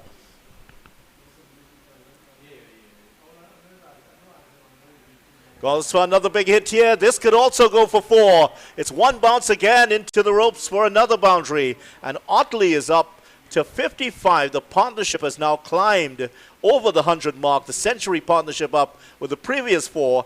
And Otley is starting to blossom now. You said they'll start hitting by the 40 over. They've started the party just a little bit earlier. Yeah, because they have a lot of batsmen to come. You have Joshua James and Dijon Charles, 2 Tobago players. Kevin Callaghan has been doing quite well in the tournament as well. So Sergio got some runs also in the last game. They have a lot of batsmen who can come and but who would you send next? Would it be James who can come in and really finish it off? Yeah. I went downstairs a while ago during the water break and he was padded up. Right. So it could be him. Yeah, he certainly would be the choice at this point because he can come in and with one of the other batsmen very well set. The current run rate, as you can see there, has climbed over 6 for the first time in quite a few overs. And James can come in. He can afford the luxury of playing himself in a little bit before launching into attack. He hits the ball Kyron Pollard-like a long, long way. Here's Pierre to continue. That's a good delivery. And when you have a batsman who's on 97 and he's fooled by the delivery, it tells you how good it was. Very good delivery from Pierre in his 8 over, none for 35. On he's fooled him again. That one turning away, taking the outer edge of the bat. Didn't carry to that extra cover position. So Otley's coming down to talk to his batsman who's on 97. Maybe a little bit of nerves here from Mohan. Just take it easy, son. Just get the 3 runs, get it out of the way, get the milestone out of the way, and then let's get back to business here. That's what he's possibly saying to him. And they get the single. That's more like it. Big spaces, just 2 inside the circle, 3 inside the circle, correction. 2 of them, 1 at extra cover, 1 at backward point. So a lot of singles on offer here. And Mohan moves on to 98, which brings Otley back to strike to face Carey Peer. Otley is on 55. And we'll stay on 55. Peer does have the ability to bowl those wicket-taking deliveries. And I think where he's been edged out by Akil Hussain is the ability of Hussain and his economy rate. Well, he's gone for a big shot here. Otley will just get 1. Look at the ball just swerves away out towards the fielder. Almost like a Lionel Messi free kick. Can't say Ronaldo. Does he still take free kicks? I haven't seen him play in quite a while. I haven't watched any Al Nassr matches. Don't watch a lot of Saudi Arabian football. We have a Manchester United fan next to us, so he's looking quite aggrieved at the moment. And that's the end of the over. At the end of 37 overs, Clarke Road United are 221 for 2 in this TTCB Premiership Division 1 50 over final. Manchester United had a season of 2 halves. The first half, when Ronaldo was there, they had some not good results. They had an up and down season, but since his departure after the World Cup, they really have taken an upward turn. And you would think about the teams that have been doing well, in addition to the top 4, what will be the blue half of Manchester, the better Manchester, I would say. There's Liverpool, well, there's Arsenal, Newcastle. Ian, you're not doing yourself any favors with our Manchester United supporters the here. 2 Manchesters, let's leave it like the 2 Manchesters, Newcastle and Arsenal. Then outside of that, you have Liverpool still holding on to a position. You have Brighton has been doing well, Aston Villa, and they are looking to make some good purchases in the summer. So it gives you an idea how the Premiership would look next season. Well, a new option here for Queen's Park, and it is the off-spinner Jed Gooley, and that one goes through the fielder and away for 4. Rugged here from Queen's Park. They're under pressure, and Jed Gooley's first delivery goes away for 4 here. That should have been stopped. It was just a regulation cut shot straight to the fielder and went straight through his hands and down to the boundary for 4. It just gives you the idea of how rattled Queen's Park have been by this partnership. Yeah, certainly not happy and not in a position they would like. Mohan is well set. Otley is also well set. 98 and 60. Otley's hitting that one, not getting past straight to the fielder, yeah. And there were some Clarke Road supporters who you just saw a couple moments ago. I don't think they are carrying water for the fielders, more for themselves. They're just walking around having a look at the game here. And Clarke Road got to the final. It would have been interesting had their main rivals in South, Powergen, gotten there. That would have been a match. And you have some of the players who have played for both teams, like Nicholas Sukhdev Singh. He has played for Powergen quite successfully. Otley has just raced on. Vikash Mohan has been stuck on 98 for quite a while. In the meantime, Otley has just gone into turbo drive here. He's done a Max Verstappen here on him. He's up to 61 now. Now this would bring Vikesh Mohan to face Jed Gooley, who has conceded 5 runs in his first few deliveries. Mohan edging towards what will be an outstanding 100 here. 98 of 103 deliveries. Drives that straight to Raja. He won't get a run. End of the over. So he's kept on 98 here. Well, in fact, 2 more deliveries to go. What am I saying? And so let's see what he can do here, Jed Gooley. That one was coming back into him. Yeah, he was shaping up for the cut shot, and then suddenly saw the ball following him. Just could get it out to that. So there is some turn on offer here. Jed Gooley had a world record, I understand, in the Bago T10. Down the leg side. Did he get a touch on that, or what was that pad? Umpire Rajkumar says nothing. As a wise man always says to his wife, nothing. 99 is Mohan, and he's one away from 100, and he has the strike. Yeah, so he can more or less get his 100 in the very next delivery. Let's see who will be bowling that delivery. We'll have a change. It was Carey Peer, roughly treated at the other end, and it is going to be Carey Peer to continue. So Peer is back on. He'll fancy his chances here because Mohan is on 99. The nerves are there for the youngster. We saw that in the last over. And they have 5 players in the circle now. 3 on the offside. Mohan is 1 away from 100. Here's Carey Peer.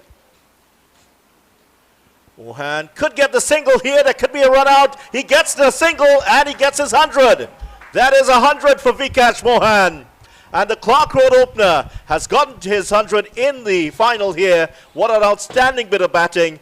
He acknowledges the applause of the crowd here at the National Cricket Centre. Congratulations to Vikash Mohan.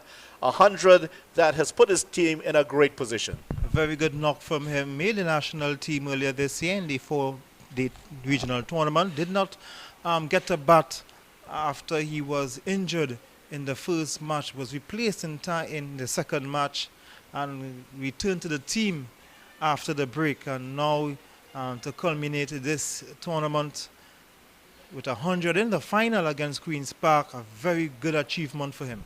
Yeah, certainly is. 176 minutes he's batted so far, 112 balls, 8 fours and 2 sixes. Congratulations to Vikash Mohan.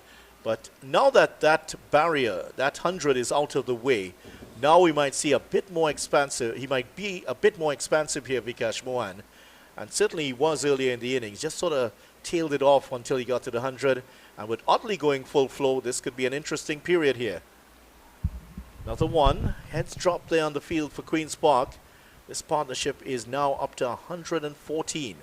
And that is what I like about Otley's batting. He saw that Mohan started to gear down because he was approaching that landmark. So he now took it upon himself as a captain, as the other batsman who would have been there for a while to up the tempo. Well, he's gone for a sweep from outside the off stump. Don't think he got anything on that. And umpire Kaulesa says it's byes. Didn't get a touch on that. Nothing, no pad or anything like that. So 1 more to the total. So as soon as he got the 100, now you're starting to see the sweep shots come out. So we are in for an interesting period here as Clarke Road go hunting for a total in excess of 300. Well, I was calling for 220, 230 by 40 overs. Now they are almost 39 overs. Still the 2 wickets in hand, 230 on the board. Superb partnership, but Clarke Road have the pressure of having to set up a score here. Where's that? That's a wide, yeah. That's what Mohan was asking for. The only thing he didn't do was go on the campaign trail and ask for it. Yeah, that was very wide off the off stump. And Pearce getting the ball to turn away from the right-hander. That one started wide. That's a single, and one thing they've done well here, these two, is that when the boundary balls have not been there, they've picked up the singles readily. And end of the over, by the way. Sorry, Ian. And this is what I always say. There are times when bowlers are not going to just come and say, look, hit a 4. Look, I'm going to give you a 4 ball, hit a 6, hit a 4. They're not going to do that. They will be bowling very good deliveries. Bowlers never do that, yeah. Bowlers never do that. So there are times now you have to be content with getting these deliveries, and you have to be able to score off them, 1s and 2s. You can maintain 6 runs and over without hitting a 4. So Gooley's going to continue here, Jed Gooley.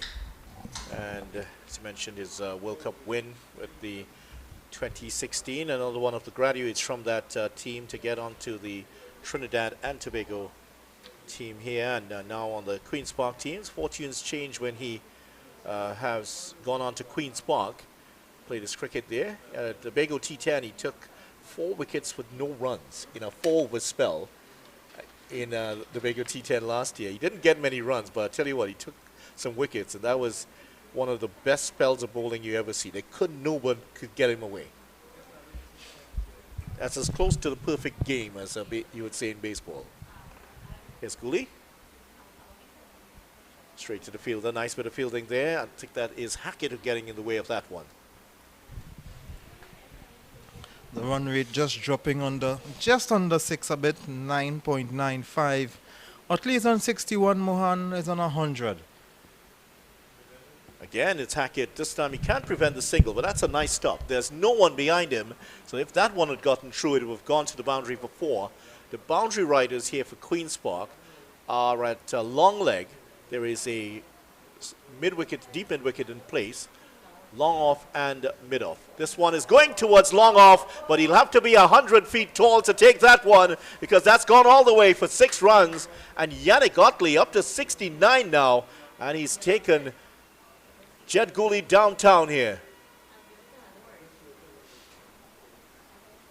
That was a big hit. Even Ian Wason, who normally is garrulous by nature, has nothing to say about that. And I was just starstruck for a moment. That was a brilliant shot. Came out of nowhere, a violent shot. Maximum for Mohan, who's in 106. Oh. Reverse sweep. And that will run away for 4. That's a brilliant shot again by Otley, who is turning on the style here. First, he comes down the track and smashes Gooley for 6 runs over long on. And then this. The reverse sweep there. He got great contact on that. There is no one down at the fine leg the third man boundary, and that got there pretty quickly for 4. What a shot.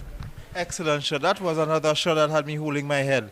I saw him shaping up for that shot while the bowler was still getting ready to deliver.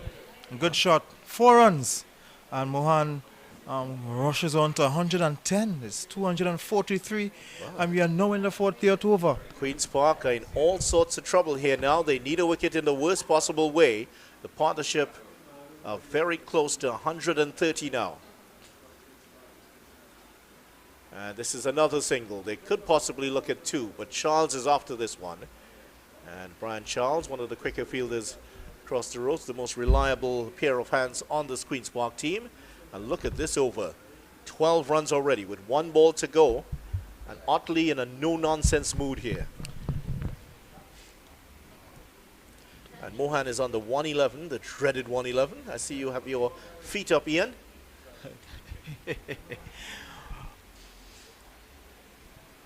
That's, well, spectator's catch, I think. That wasn't a catch at all. Just straight into the ground. Gooley does well to knock it down. End up in another good over here for Clarke Road, who are on 244 for 2 after 40 overs. So after, this would be another checkpoint, if you would like to say, for them. A target, 40 overs gone, still 200, just 2 wickets down for 244. Now they would look to say, okay, let's get to the next 5 overs. See if we can score 50 runs in the next 5 overs. And we have 8 wickets in hand with the final 10 overs, what we are going to look at now. So let's try to get 50 runs in the next 5 overs. That would bring us to 294. And let's get, if we still have the 2 wickets, or maybe 3 wickets down, we can still look to accelerate and get maybe 60 or 70 runs in the last 5 overs. So they can get about 120, 130 runs, which would get us a very handy score of 374 if they can. So it would be a very nice platform for them. We'll tell you about the projected score in a minute here. And here is Carey Peer to continue. None for 41. This is his last over. And that's very, very wide from Peer. In the last 5 overs, Clarke Road picked up 39 runs, and they got that at a run rate of 7.8 and over. Well, with Otley blossoming, getting to his 50, Mohan crossing his 100, it's just carnage here. And he saved a second wide there from Carey Peer. Peer trying to go full and wide here at the moment. The projected score is 349 here for Clarke Road, and that's very much on the cards. Won't go for the single that time because that man Charles is there to make the stop. Pair a bit wayward in this over so far. He's trying to deliberately bowl a ball just wide of the batsman, but Mohan's equal to it, gets one to wide long off, and they go back for a second here. Mohan has to hurry and gets there eventually in the end. He got a warm hand of congratulations from the keeper, Amir Jangu. Both of them would have come up just around the same time in youth cricket, so they know each other well. And really happy to see this for Vikash Mohan. For those who would have followed his career and seen him captain Trinidad and Tobago teams at all the levels in youth cricket coming up, but then he just seemed to disappear. Played for several clubs, but I think he's found a home for himself that he loves at Clarke Road. Well, tried to paddle sweep that one, went straight back to the bowler. He took so much pace off it, Carey Peer. He was through the shot too early. Last ball of Carey Peer's spell, none for 44. And it stays at none for 44. That's how Peer ends his spell. Unsuccessful in terms of wickets, but he kept down the runs early, went for some runs later on. But an honest day's work here by Carey Peer at the end of 41 overs. Clarke Road United in this final are 247 for 2. yeah, so Carey Peer ending his spell very strongly with the last over, actually only 3 runs, and one of the runs actually are wide. So he would have closed off his account very good. 10 overs, 44 runs. So economy rate of 4.4 in this context is very good. So looking back at, we mentioned earlier that Queen's Park are without John Ross Jagisa, who picked up a hamstring injury last week on Sunday during that game, was not able to play. You see, this is where they're going to miss him a lot here today. He's the extra spinner, and he is a very difficult spinner to get away. He has an unusual action and tends to turn the ball a lot. And I think the off spinner here would have been more than useful against the left-handers, especially Sukhdev Singh, to perhaps contain him early, because John Ross Jagisa tends to open the innings, and he would have been very useful against Sukhdev Singh, who helped to get Clarke Road off to a very good start at 45. With 45 runs for him, 93 for the opening partnership. The run rate back up at 6.02, just a tad over 6 runs per over. Carrier is back in the attack, 1 over to go. 9 overs bowled, 1 for 39, so also another bowler with a superb economy rate in the context of this match. Yeah, this pitch, 1 for 39, you'll take that any day. And that's gone straight again. Fielder's coming across. Will he get it? Yes, he does. Just one. Charles is pretty quick in his first few meters and did well to get there.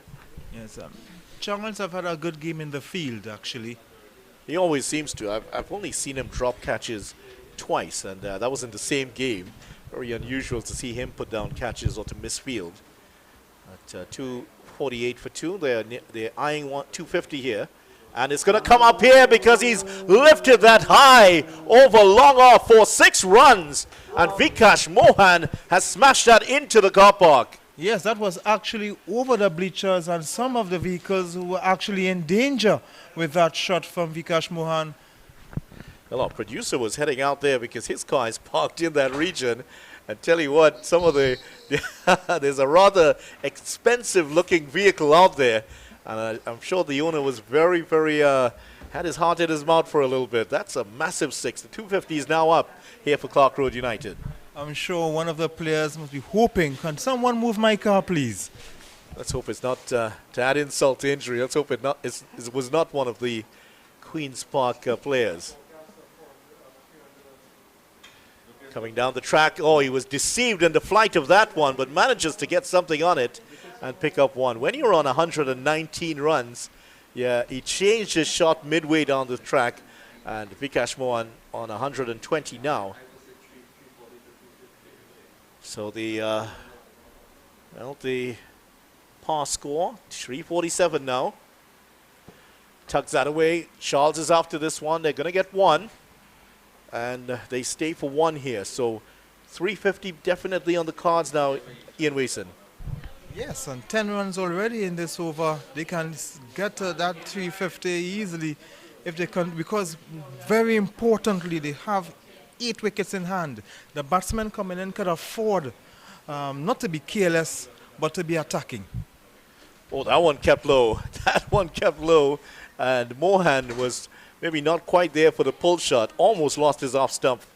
He stays on 120. This was very close from Cryers coming round the wicket here. Yep, just a little bit of turn, just shaved past the off stump.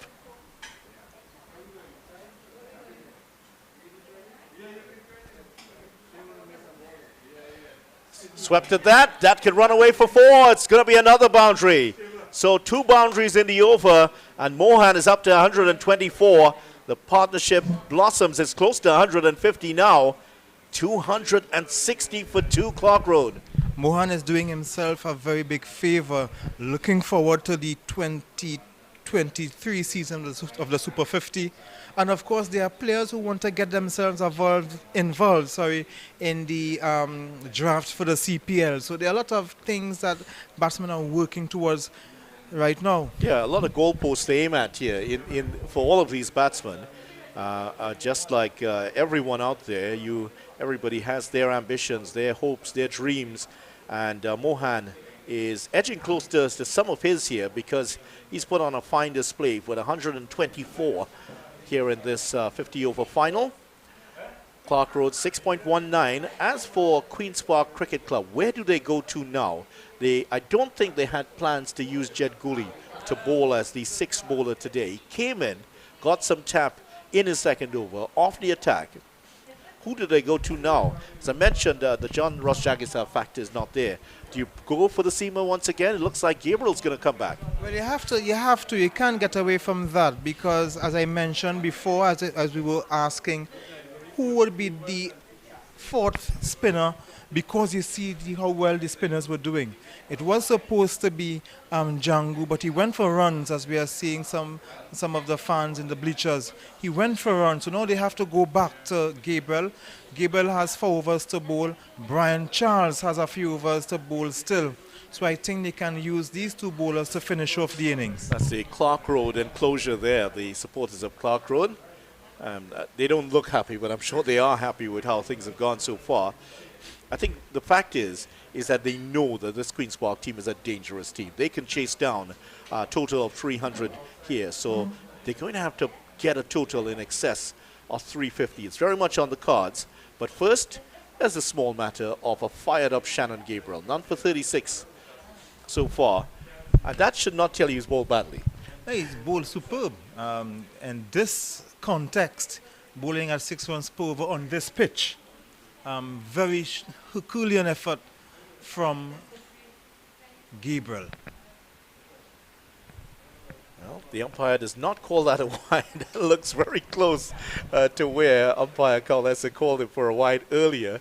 And Shannon's just tying his lace right in front of the umpire. Perhaps just a quiet word. How did that look there, umps? Just Jet Gooley. Just a couple of overs for him. And roughly treated in his second over. Bowled to quite good effect in that World Cup back in 2016. A big part of that World Cup win for the West Indies. That historic year. 3 World Cup wins for the West Indies in 1 year. What a year that was. Off the edge, and, well, just sort of chopped it down. Seemed like it was coming down to third man. We're not at the ideal angle here, but another one. Yeah, Mohan 124. Wow.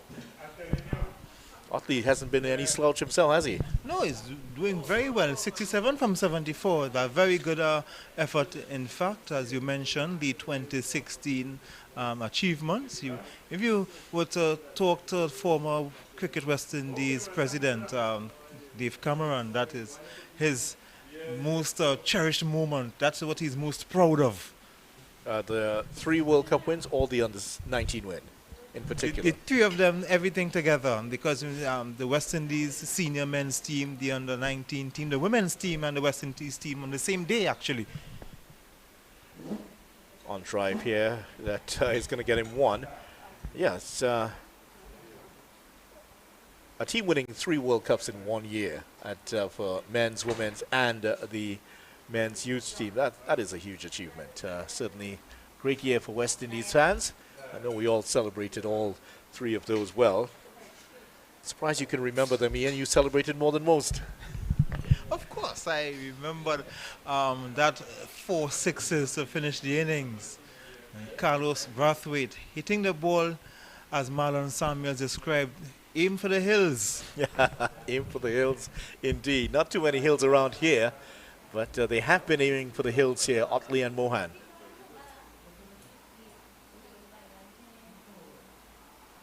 In front of square, chase on here.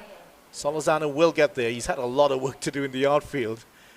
I tell you what, he might have to get the energy drinks when he gets out there, because he has to come back in and bat, and he didn't get any runs in the semi-final, as one writer described in the newspapers. He's been blowing hot and cold this season, some say. Yes, he has been very hot and cold, because he even lost his place in the Red Force team. Came back, scored some runs. He scored 174 in one of the matches. So he has been really blowing hot and cold, but it's no better time than a final when you're chasing a score in excess of 300. Not a wide here by Gabriel. Well, I don't think he's exactly in agreement of this. Doesn't say anything. There's not the animated discussion with umpire Cowlester that there was earlier. Well, in Cowlester's defense, I don't think there's nothing much that Gabriel could have said to him about that. It was really wide. That really was a wide. Well, but the thing is, he's been consistent. All of the deliveries in that, along that, is just outside of the guideline. They have been called wide. So once the umpire is consistent with its calls, then there's no argument there.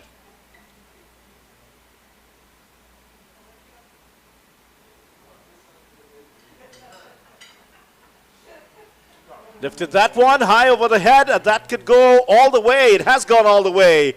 4-6.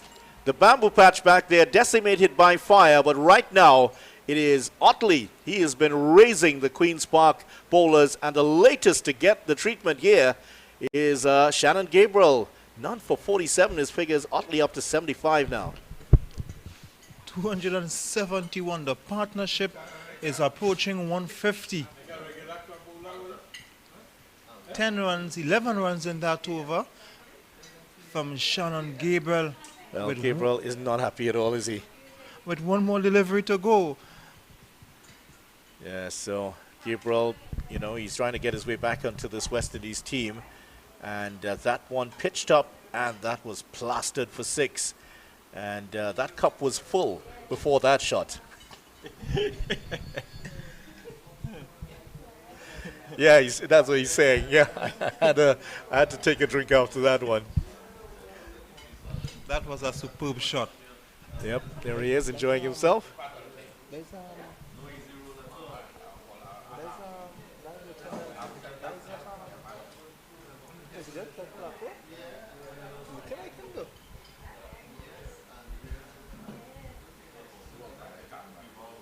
It's gone for it again, and this could be a similar result. One bounce away to the ropes, and it's gone for 4 runs. Shannon Gabriel's, not often you see this happening. A 6 and a 4 of consecutive deliveries, and that one was pitched up again, got the length wrong, and Otley has picked up another boundary. 79 he is after 43 overs.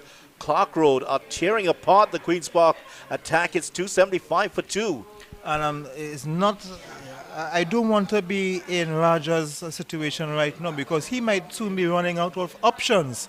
I think he has run out of options here, because he's tried everyone so far, save himself, but then he doesn't bowl a huge amount here, so he would be loath to bring himself on at this time. We'll have to hope. Well, I'm seeing Brian Charles back down. He's on the boundary still. He's not looking like he's going to bowl. Someone has to come from this end, because Carey has bowled out. I think his bowl has completed the 10 overs. 7 overs to go. Shannon Gabriel has 7. Hackett has 5. Webster still has 7 overs to go. Charles still has 4 overs. Maybe a bit of a miscalculation here. It's a miscalculation. Unless he's coming in at the next over and bowling out to the end. But I would love for Brian Charles to bowl out his 10 because you're seeing what is happening to the Pacers. Yeah, and you see, because it's such a good pitch, despite the pace that you know Shannon Gabriel's coming, he's very quick through the air. They're trusting the surface to play through the line of the ball. And you looked at those two shots there by Otley, the 6 and the 4, played through the line of the deliveries. They weren't exactly half volleys, but played through the line of the deliveries and lifted both for 6 and then a 4. And so, as we mentioned, John Ross Jagasa certainly a huge miss because he is good enough to bowl 10 overs. With Jagasa, you could have seen the Queen's Park bowlers bowling 40 overs of spin. Now, Brian Charles has 4 overs to go. We are in the 43rd over. He cannot bowl out again because we are seeing Hackett. Now, yeah, the Seamers have gone for the runs here, haven't they? And the Seamers has gone for the run. So it's a strange decision not having Brian Charles coming back in the attack from this end to bowl out his 10 overs. Well, out of this total of 275, the Seamers have conceded 119 runs out of the 275. And that's from how many overs? Because we've seen Gabriel bowl 7 overs. Hackett bowl 5 overs. That's 7 and 5 is 12. 43% of the runs have come off the Seamers, and they have bowled 15 overs. Only 15 overs. 15 overs, yes. So just about 1/3, 30% of the overs they've bowled, and they've conceded 43% of the runs. So definitely not a Seamers pitch. And I think maybe Queen's Park would have looked to have brought a couple more spinners. But you can't leave out a bowler of the quality of Shannon Gabriel. He has been treated roughly. He's the West Indies bowler. Not going to leave him out in any game. But even so, they are still not utilizing the 3 spinners that they have and getting the full 30 overs out of the 3 of them because Brian Charles hasn't been in the attack and he will not be able to complete his 10 overs. Well, he's gone. He's put that into the gap, perhaps. No, he hasn't. Just short of the field there again. The moment they looked at, he had put it into the gap between Solizano and Charles. Charles is at the long on position. He still has 4 overs to go. As you mentioned, he's not going to be bowling out. And it's 1:31 p.m. here. Any number can play at this point. Hackett, he have to let the captain faith in him be rewarded, and he would love to get a wicket. Off the pad this time. That should be leg byes here. Not sure if he got a touch onto that. Umpire Rajkumar, what's he saying? Well, he hasn't said anything, so perhaps bat onto pad.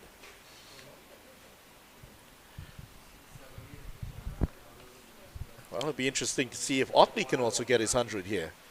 And he's on 80, and he will fancy himself to get that. How much batting, how much overs with the likes of Joshua James and Dijon Charles get? Because these 2 batsmen are going quite well. Oh, and that is a splendid shot. He's lifted that brilliantly back overhead for 6, and poetic justice straight into the Clarke Road stands. And that is another massive hit here by Vikash Mohan. As easy as you like. Look at that. Posed for the picture. That's going to be seen on the newspapers tomorrow. This is an excellent and classy innings from the young man so far. Certainly a shoe-in for a Super 50 place. And of course, they just get involved in the CPL process. Well, when you see an innings like this and batting like that, Ian Wason, you just wonder why you're only given 3 inches to write in the newspaper.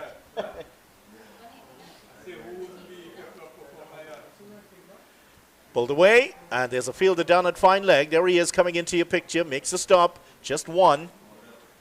Yeah. So that's Mohan moving on by 1, Ian. 11 runs in this over so far with 1 delivery to go. A 6, a 2, and 3 singles, and you already have more than 10 runs per over. Yeah, and they've been put to the sword here, the Queen's Park Cricket Club team. And even the spinners have gone for runs later, and that was the 50th run conceded by Hackett in 35 balls. Kept that one short. Umpires look at each other, no signal, so that's a legal delivery. That's a good bouncer there from Cyan Hackett, and that's the end of his sixth over. And 286 now for 2. So let's see. Take a look here at the projected score. The projected score has now gone into. Is it still 350? I'm still trying to get it going here, Ian. But I would expect it's in the region now of 360. Well, the run rate has gone up to 6.5. So 357 now is the projected score. And after 44 overs, Clarke Road 286 for 6. The partnership 286 for 2. The partnership up to 172 runs. Well, he has brought back Webster. Tion Webster has gone 29 runs in the 3 overs. Still no Brian Charles. Well, it's gone for the seamers. So we've had an over from Shannon Gabriel. We've had one from Cyan Hackett. We've also had, now going to have one from Tion Webster here. So he's gone for the seamers in the latter stages here. And the spinners have done the job. No Brian Charles. I've been surprised by that. But obviously they're working to a plan here. They just haven't been able to execute it in a desirable way that for the Queen's Park supporters.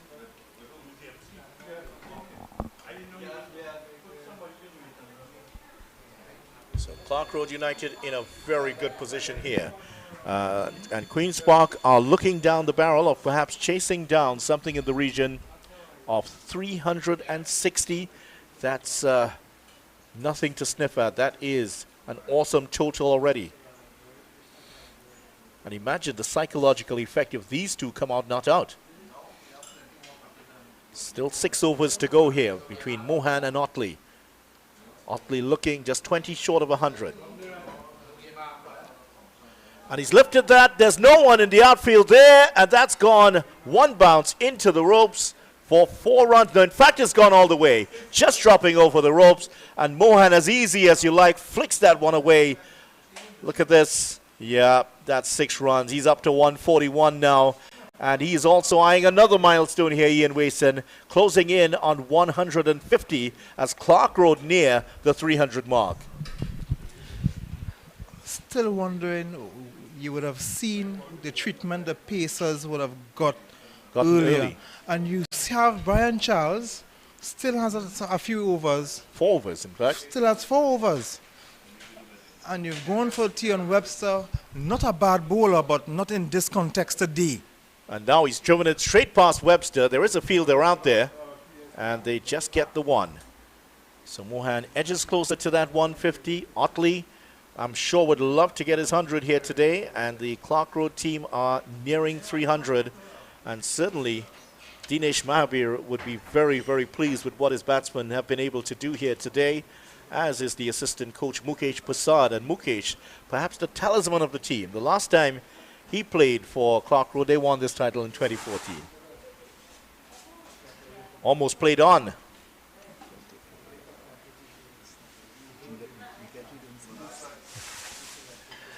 And so that's 1 more to the total, and I think we're coming near to the well, there is some water on offer. The coach himself is going to be taking some water out to the batters.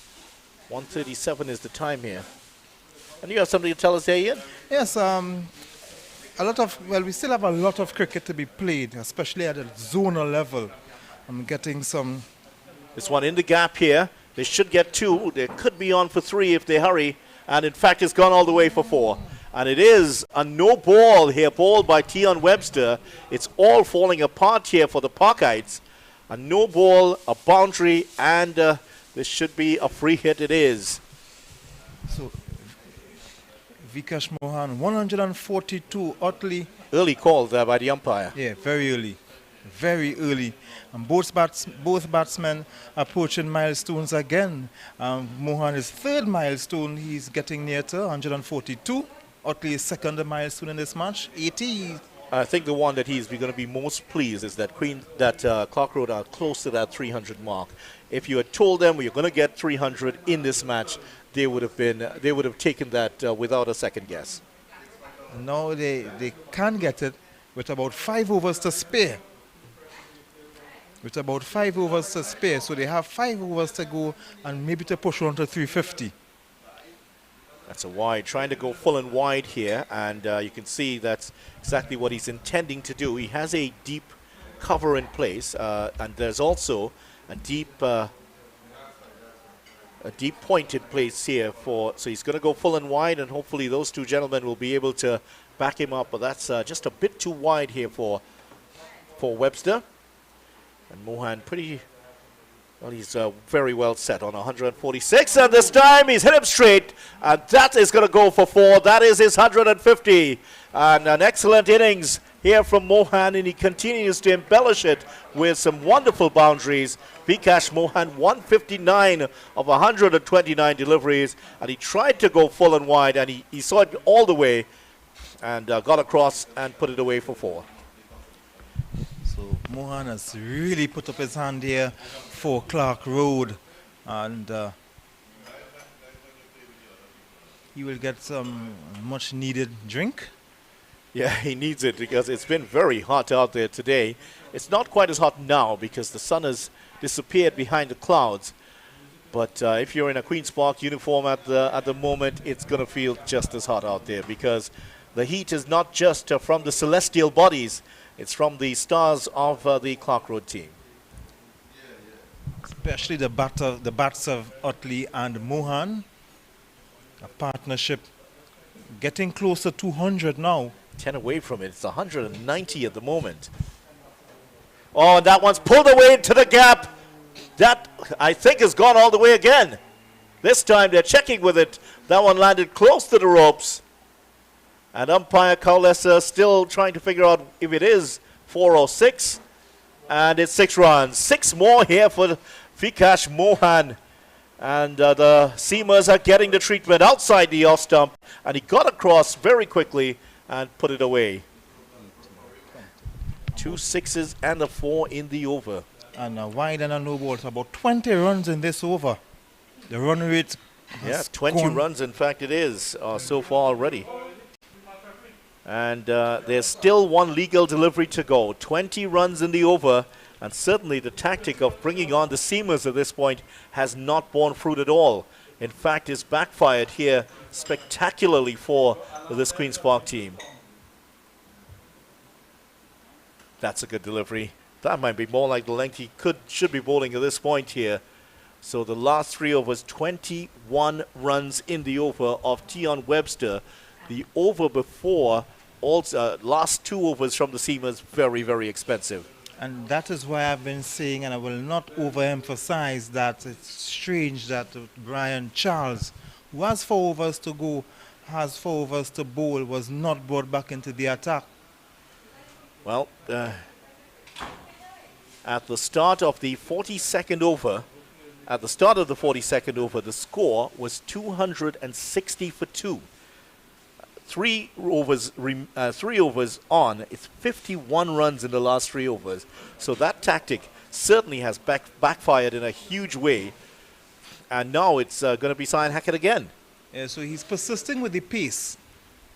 Not trusting. I don't think a lot of West Indian captains trust spin in the final power plays and these power plays. We tend to always go for the pace. For the pace bowlers. We always try to keep the pace bowlers. You will see the Pakistan and the India, they would be brave and they would more trust, you would more find India and Pakistan trusting a spinner to bowl at the death. We tend to, I don't know if it's a West Indian thing, but we like fast bowlers to bowl at the death. The first delivery pulled away. I don't think the fielder saw it early enough, but just getting 1 there. The last 5 overs have cost Queen's Park 67 runs, and they have come at a scoring rate of 13.4 and over. 13. So Clarke Road have gone along at 13.4 and over in the last 5 overs, and that's how spectacular this collapse here, this implosion, has been on the field for Queen's Park. Well, I was saying at 50 runs in the first 5 of the last 10, but they have gone past that. So they will be looking for about 60, 70 runs or even 80 runs because they still have 8 wickets in hand. But that's a good delivery there by Cyan Hackett, and keeps Otley quiet. He's still on 81, and we saw Otley take the charge while Mohan was in the 90s.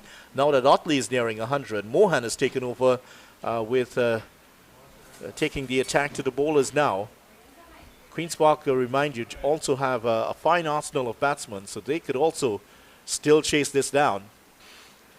But you wonder the mental state that they're in, because obviously they would have been hoping to get Clarke Road out for something under 300. But now that they've gotten there with still 4.4 overs to go, worrying times here for the Parkites. Very worrying, but what is even more worrying is why Brian Charles was not brought in for a second a spell to bowl out, but it's Raja's decision. He's a captain.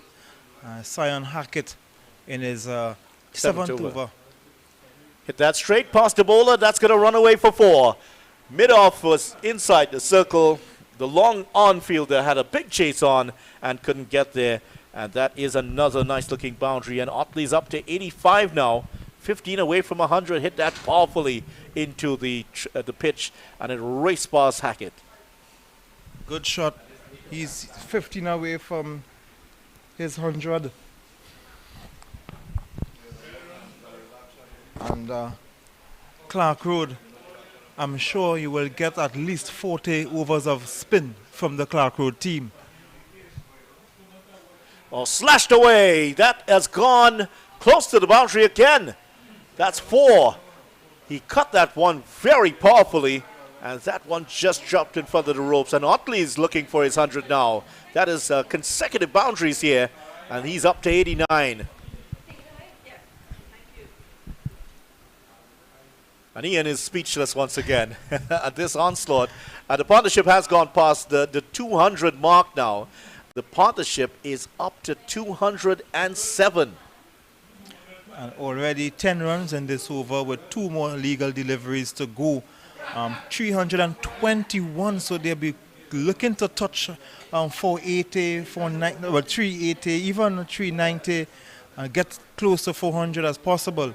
We knew that this pitch have a lot of runs in it. We know that this pitch has a lot of runs in it, but even so, I am still speechless at times with some of these shots displayed by Otley and Mohan. Yeah, the stroke play has been awesome here today, and I'm sure there will be a lot more to come, because the Parkites, they have a batting arsenal. Amir Django is in there. Jed Gully is another one who can smash it around. Isaiah Raja, a fine stroke player. And you also have the likes of Tion Webster, 100 last weekend. Yannick Karaya, a great, one of the most outstanding batsmen for TNT in the last 10 years or so. Jeremy Solozano is due for a big innings. So they have a lot of batting there for Queen's Park, and it's still very much within their range. Yes, of course. It's very much within their range. They didn't just get up one morning and find themselves in the final. They worked to get here. That was a nice cut shot, but straight to the fielder this time. So the current run rate has crept over the 7-run mark here. So this is shaping up to be a big total here for Queen's Park to chase. And the projected score is now 375. That's got to be one of the highest scores ever. I think Queen's Park got to the final last year, producing a score in that region. They're well capable. Pulled away into the gap. There's some work here to do for the outfielders. Solozano is equal to it.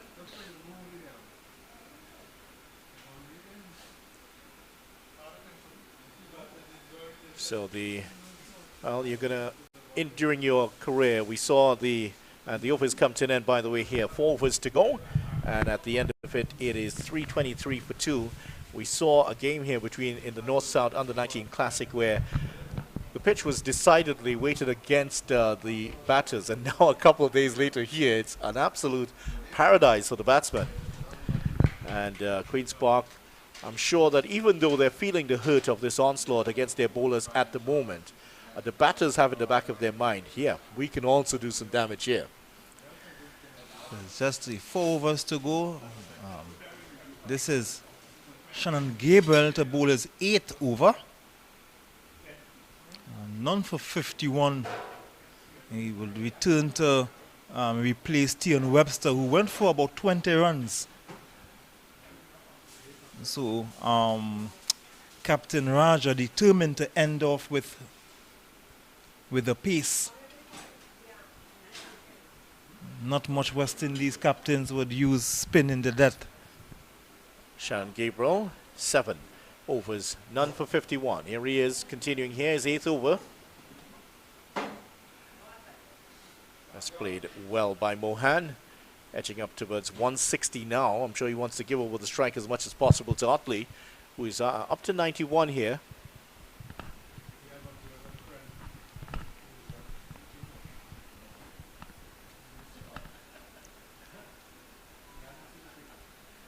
So Queen's Park, the defending champions in the 50-over competition, also in the T20 competition. And the optimistic Clarke Road supporters will be saying we've managed to lift a few fingers off that 50-over trophy for the moment. But still a lot of cricket to be played here.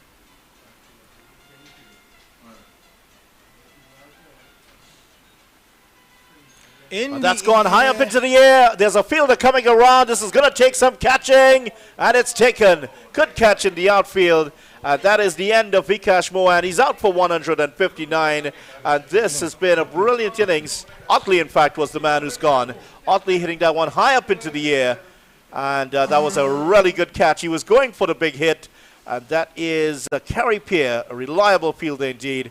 And he takes the catch. That's the end of Otley. He's out for 91. Mohan's still there. But that is the end of a brilliant partnership of 100 and 210, the partnership between these two.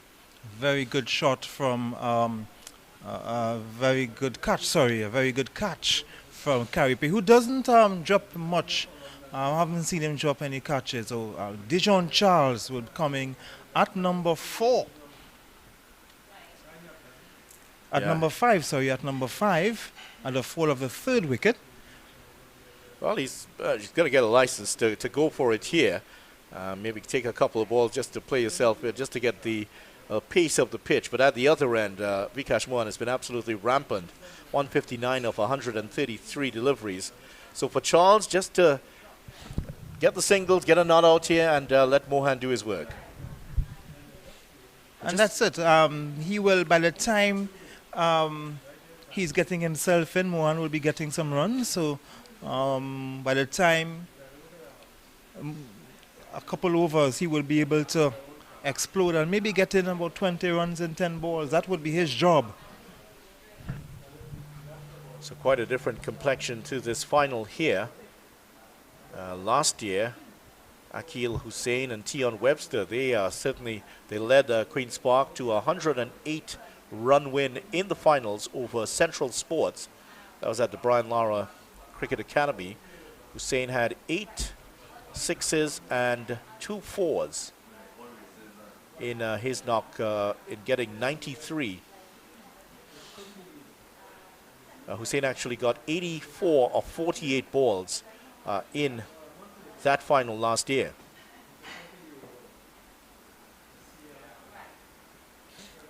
Deshaun Charles will not get off the mark here, just stepping away, trying to knock that one away. Queen's Park actually got 299 in the final last year. Webster 118, Hussain 84. Central Sports got 191. Hussain got 3 for 21. And Philip 3 for 33 in that final. Queen's Park winning by 108 runs.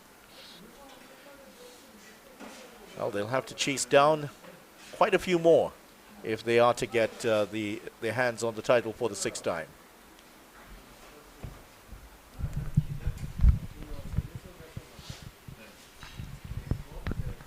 Good ball there by Shannon Gabriel. All dot balls will be greeted by some applause by the Queen's Park supporters at the moment. Scoring rate starting to drop back under 7, but the damage has already been done here. And Clarke Road looking to get something in the region of 350. And just a bit of dot balls as would come with a new batsman. When a new batsman comes to the crease, very good way to take wickets. a very good way to keep the run rate down is to take wickets, and we are seeing that here because Charles has to take some time to see how the pitch and the bowling are playing. Finally off the mark is Dejan Charles off the 5th ball of the over, and that'll bring Vikash Mohan back on strike. He's on 159. We're up to the last ball of the 47th over, 3 after this. So Clarke Road have put themselves in the driver's seat in this final. Gabriel 1 for 53 in this final. Can he get another wicket here for his team?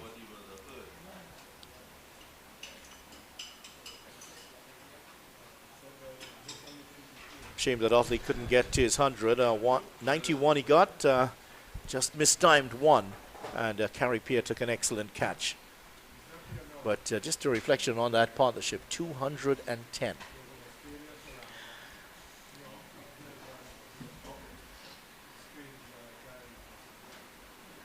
Just one this time for Mohan. He's up to 160 now. Solozano has run so much in the outfield for the day already. End of the over.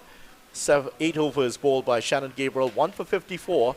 Clarke Road are 326 for 3. So with the 3 overs to go, 18 deliveries to go, you could think they would try to get at least about 30 runs, 40 runs from those 18 balls. You can still get to 350, 356, 360. Because the batsmen now will be throwing everything, including the kitchen sink, at the deliveries. Big Raj, as you see on the back of Anil Raja, son, of course, of the former, that is Isaiah Raja, son of Anil Raja. And they brought Webster back for the 48th over, so they've dispensed with the spin, and they're backing their seamers to do the job in the back end here of this innings. I think I would call this a typical West Indian captain who will always seem to use the pacers at the death. Kohli bowled 2 overs. Tion Webster is now going to bowl his latest over. He has bowled, just to give you the exact number in a moment, 4 overs. And this is going to be his 5th over. And his 4 overs so far have cost him 54 runs. So 13.5 and over Tion Webster's gone at so far. Here he is. That's going to be a wide. He'll have to re-bowl that one.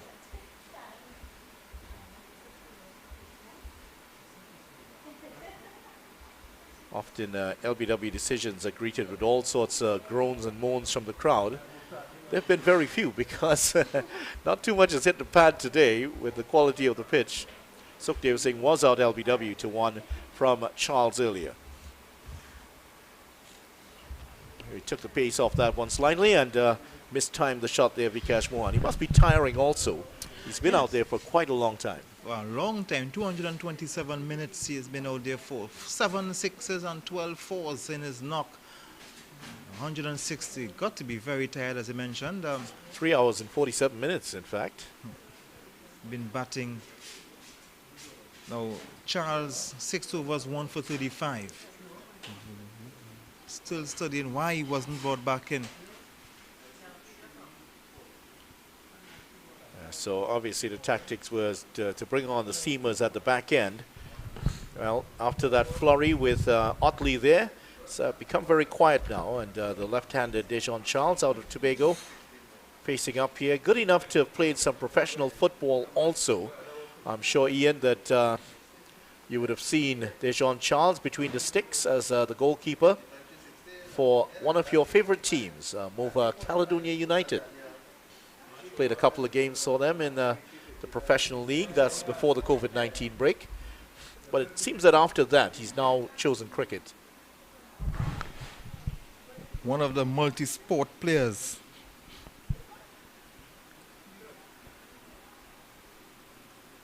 Yeah, I think, yeah, he has gone decidedly to, I've only seen him at cricket now. He's not playing any football. And then with the Pro League, the TNT Pro League as it was known, on an extended break after COVID-19, that would have been one of the deciding factors. Well, he's driven this one powerfully, a full toss down to long on, just one. Yeah, the TTPFL, the Trinidad and Tobago Premier Football League, started a couple months back, and it's now in its in week 13. Ian? Yes, AC Port of Spain doing well, leading the table despite their midweek loss to Rangers. That one, he's trying to flick it away, maybe coming off the pad there. And the score moves on by 1. Yeah, it is leg byes as umpire Rajkumar is about to signal. Yeah, it is. I'm sure that local football fans very happy to see the local football scene back. Of course, Ankasiv, the coach, saying that the league is too slow to help the national team. The coaches weren't too happy with it, from what I understand. When you look at it's a ball at keeping low. Well, when you look at the league play, you see the difference. Yeah, a lot of players are now coming back in too, so it's not quite up to the pace after an extended break due to COVID-19. It's 3 years after that the league is now back in action.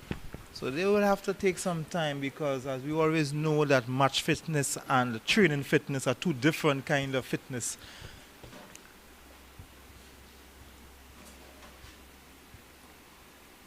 So played down the ground, just 1. Interested perhaps in a second, but Charles is there quickly.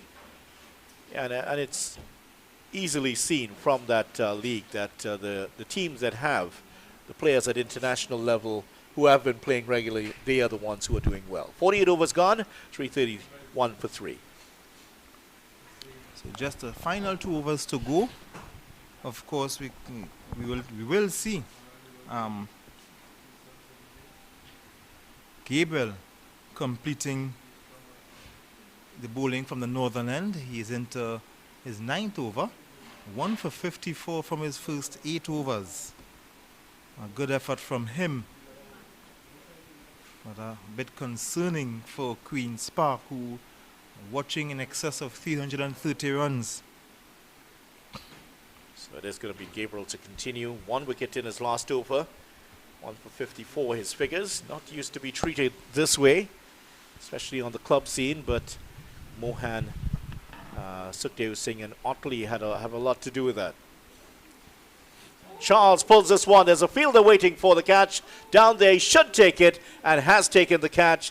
And that is the end of Dejan Charles. He had the license to go out and throw the bat at the deliveries, and that's exactly what he did. This one just a few meters short, but credit here to Gabriel, just short of a length, and got big on him quickly and couldn't clear the boundary. So you can't be angry with him for making that shot. He was given the license to do that, and now comes Joshua James with a number 51 on his back. He now enters your screen, and of course with just 11 deliveries to go, of course, with 6 wickets in hand, he will be going after everything. Yeah. One batsman from Tobago replaces the other, one from Goodwood and the other from Wim, I believe he is, in Tobago. But there's no women fancy about the way he plays. When he hits it, it goes a long way, Joshua James. Yeah, he's a bit like, he hits it sort of range like Kyron Pollard. He really does give it a blast. And great credit to the Jamaica Talwas for spotting his talent. He played 2 seasons. He's played 2 seasons for them. Limited appearances, as you would understand, for a youngster at that level. He's one of the developmental players. But getting a chance over the last season, I think he played in about 2 or 3 games in the last season. Real test here because he's coming up against the fast bowler Shannon Gabriel. Let's see how this turns out. Full and wide here from Gabriel. And you could imagine being part of the Talawas, and you have Shivnarayan Chandapal and Kirtley Ambrose as your coaches. You have no choice but to get better. Yeah, you have a legendary bowler and a legendary batsman to coach you. Yeah, doesn't get better than that when you're that age and you have legends like that coaching you. Let's see if Shannon Gabriel is going to go full and wide again, or is he going to go with that one just short of a length here to rise on the big man.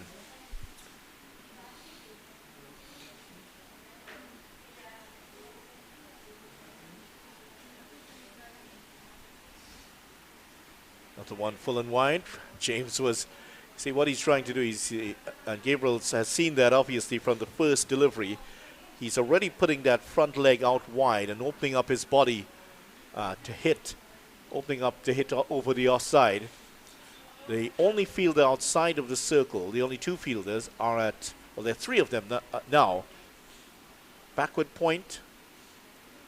There's a wide fine leg, a wide third man, excuse me, and there is a long off in place. Those are the three men. So there's a big gap between the deep point and that man at the long off position.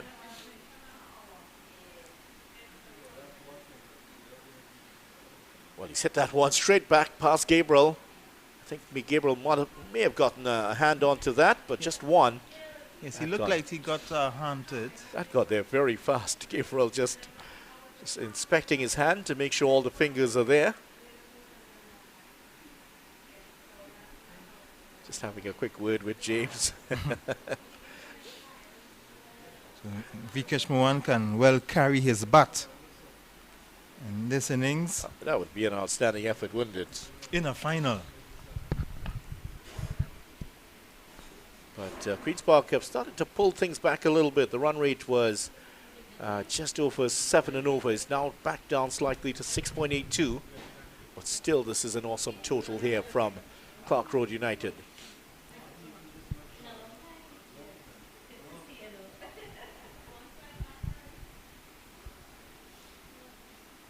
Lifted that one. There's a fielder coming across. He could get there just short.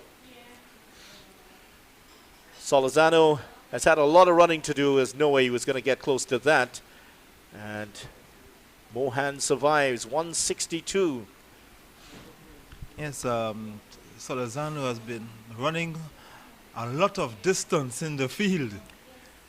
He has been doing a lot of running. Well, the average footballer runs about a 10K at the professional level. Sure, son of Solizano might be thinking he's done just about that so far. So we're on the triple Nelson at the moment. Ian, you have your legs up again off the ground. 3-3-3. Not often you see that in a local club match at this level. But there it is. 3:33 for 4. 7 balls to go. And James has lifted this one high over long on for 6. Full toss. And that gives you an idea of what this man is capable of. Oh, not easy to put away. Look at this. Created room for himself. Oh my. He has cleared the mango tree. That takes some doing. And the bat, he's destroyed the bat. That one came off the bottom part of the bat, and there's a huge crack in it at the moment. There's also a huge crack in the confidence of the Queen's Park Cricket Club team at the moment also. Well, Gabriel was now dispatched his final delivery of the spell for a huge 6. He finishes on 2 for 62. Well, that's some hit. If this bat is even better than the last one, that could have gone even further. Did that one land in the Ato Bolden Stadium? Oh, the cycling center. Oh, that was a huge hit there. And to think that he didn't get all of that, he didn't get that off the meat of the bat. That hit the bottom of the bat, and that still went a long way for 6 runs. This tells you a lot about the power of this man. Of course, the diet in Tobago is slightly different here. He's very, very powerful. 7 of 4 deliveries. So Tion Webster will end things off. 5 overs, none for 58. And to think that Brian Charles only bowled 6 overs. This could be ugly in the last over here. Mohan will get 1. That's all there should be for him. Ball bounces away out towards Brian Charles. There will be a lot of questions asked about why Charles just got the 6 overs. Spinners kept things down well in the middle overs, not employed at the back end here. This is going to be interesting to see because we are exactly within the range that James hit that last 6. Yeah, so we have to watch out.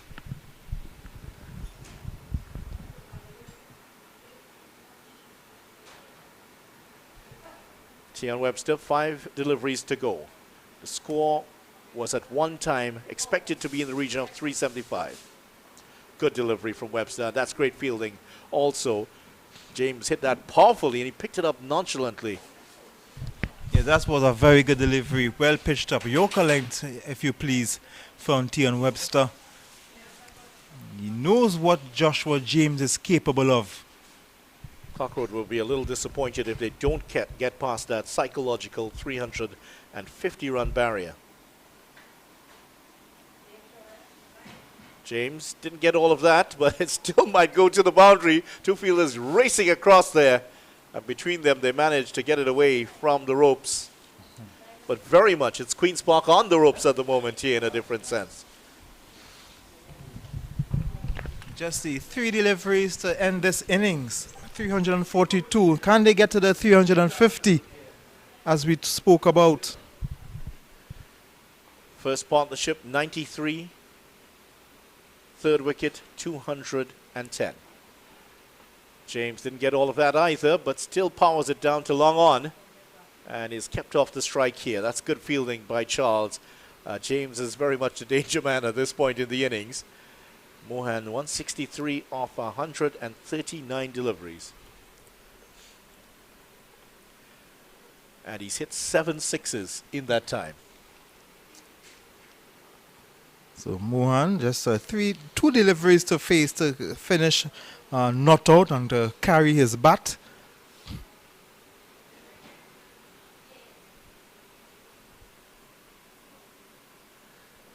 Good delivery from Webster. Nice and full as you would expect at this point.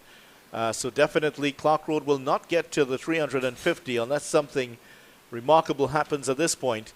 But 343, that is, well, and it has been one of the great innings in the history of this competition. Vikash Mohan, 163. And certainly Clarke Road have nosed in front. Or maybe ahead in front in this one. Some might even suggest length. Last delivery, pulled away. Good stop. Nicely done. They're going for the second run. And Vikash Mohan will end up on 165. Joshua James is 10 not out. And Clarke Road United have set up a massive total here. 345 for 4 in their 50 overs. The Parkites, the 5-time defending champions, will have to chase down 346 for victory. Can they get this, Ian Wason?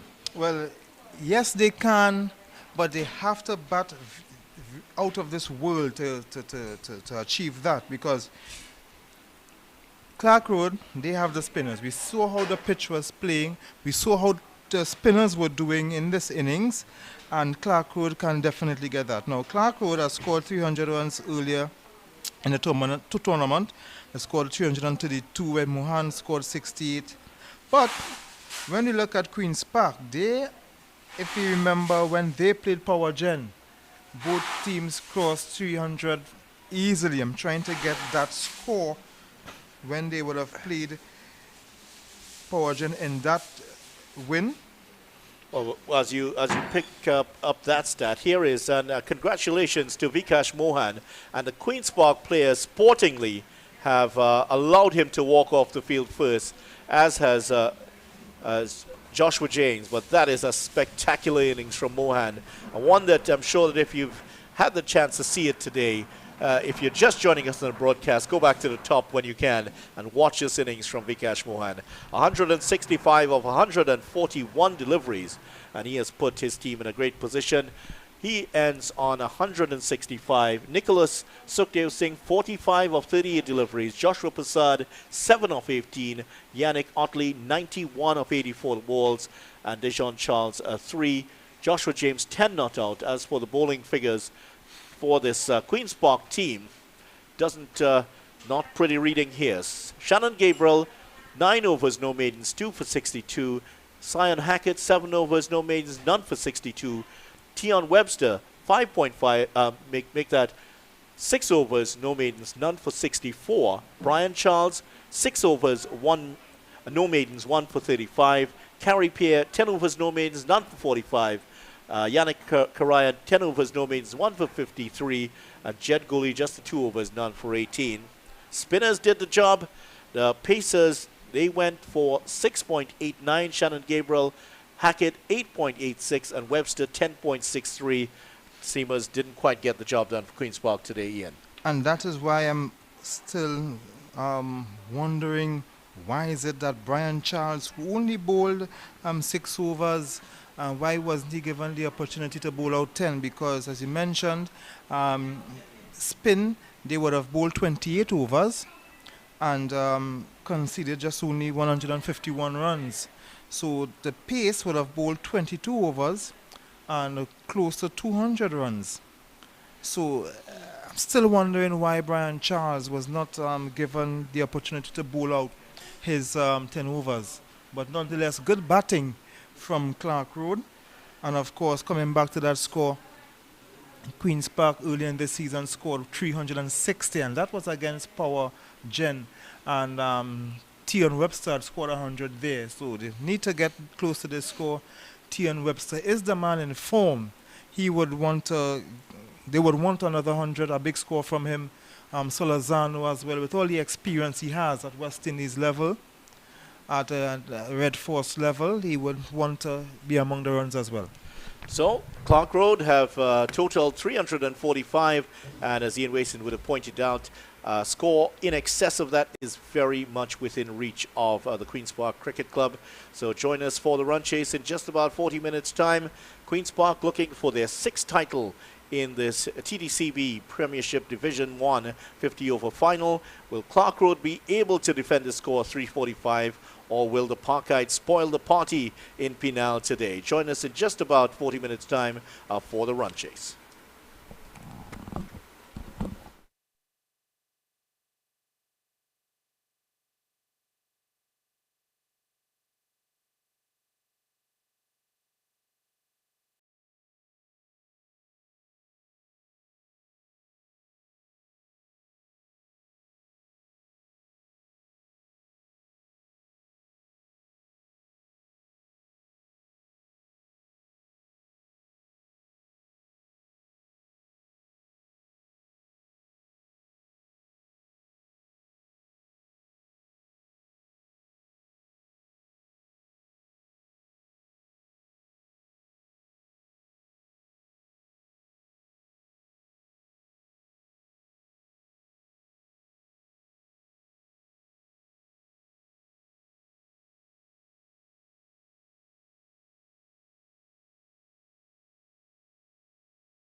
Welcome back to the National Cricket Centre here in Balmain, Couva for the Trinidad and Tobago Cricket Board Premiership Division 150 over final. It's Queen's Park Cricket Club hoping to chase down 346 to win this final and win their 6th title in a row.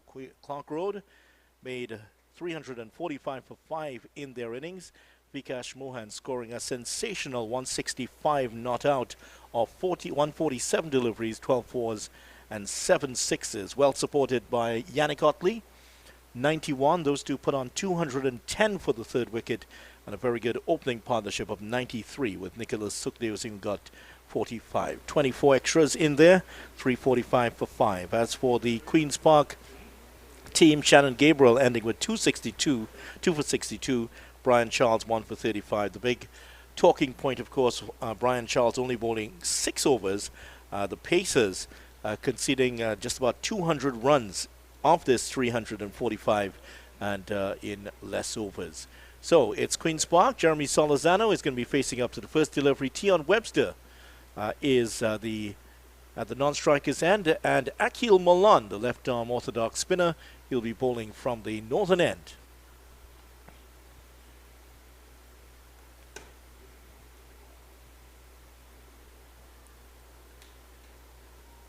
Four runs, first ball, nicely played by Solozano outside the off stump, and Malan doesn't turn it a lot. He's very quick through the air, and he just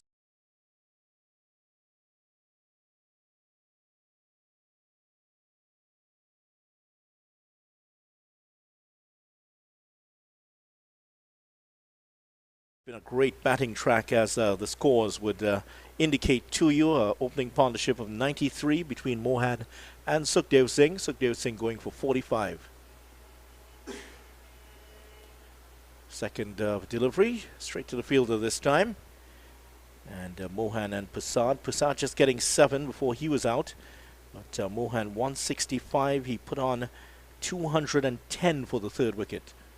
Oh, edged and missed at first slip, and that's going to run away for 4.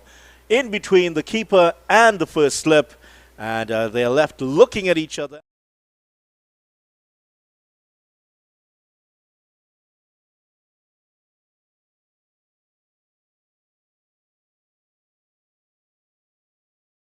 The Clarke Road team, and the chance has been put down by none other than their centurion Vikash Mohan.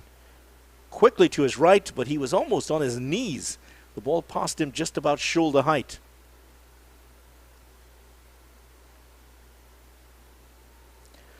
And that's what Malan is there. He tends to create chances early, and he usually opens the bowling for the Clarke Road team, and got his chance. Just getting one to just nibble off the edge of Solozano's bat, put down at first slip.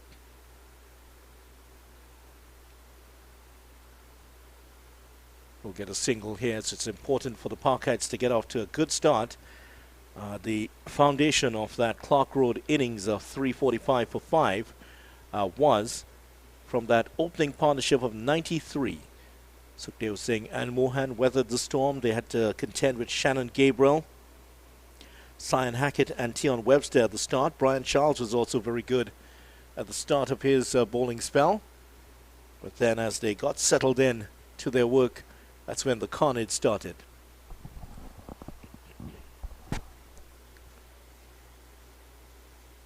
Webster, a lot of attention will be on him. He's had 2 centuries for the season already in this competition. Will there be a 3rd for him today? After 1 over, Queen's Park are 5 without loss.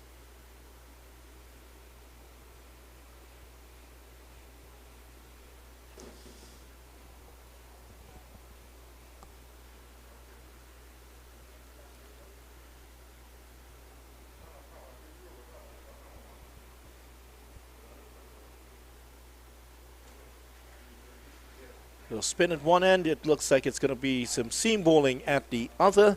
And Cleavon Kalawan is going to be opening the bowling for Clarke Road at the southern end. And they're just about ready to start. Cleavon Kalawan.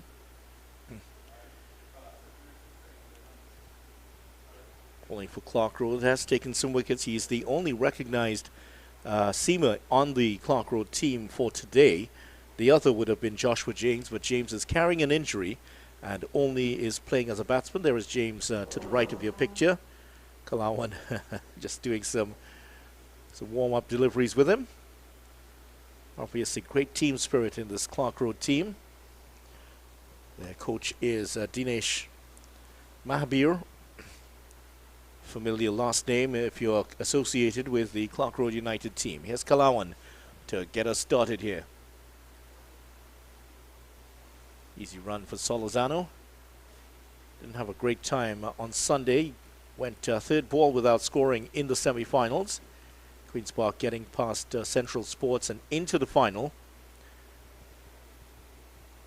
Clarke Road didn't need to. They finished top of the group, and as with the rules of the competition, the team that finished first went straight to the finals, with the second and third place team playing off in a semi-final.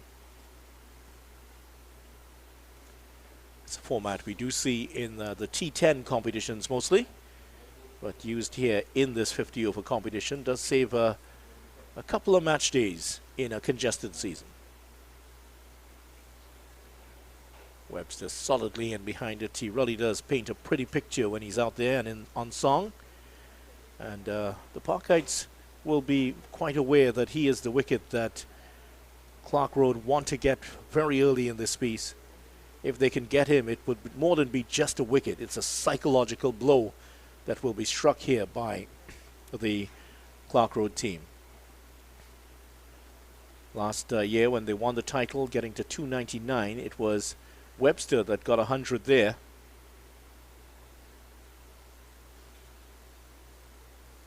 And he's doing the right thing here. Just taking a few deliveries. Certainly it is a target that they have produced for the season already. No need to take undue risks at the start of his innings.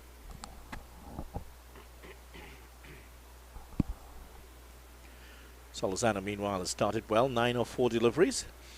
He has faced the bulk of the deliveries so far.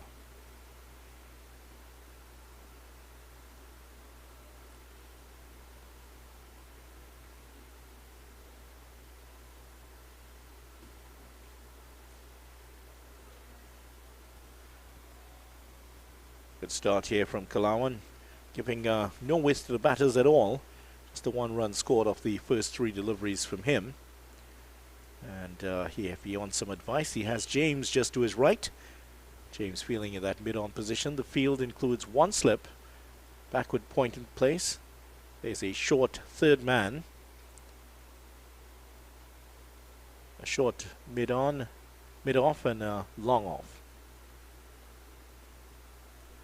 Oh, Webster's gone for a big hit here immediately. And that one is 1 bounce and rolls over the ropes for 4. So his first scoring shot is a boundary. It just gives you an idea of the rich form that he's in. A nice flick of the bat, and that one.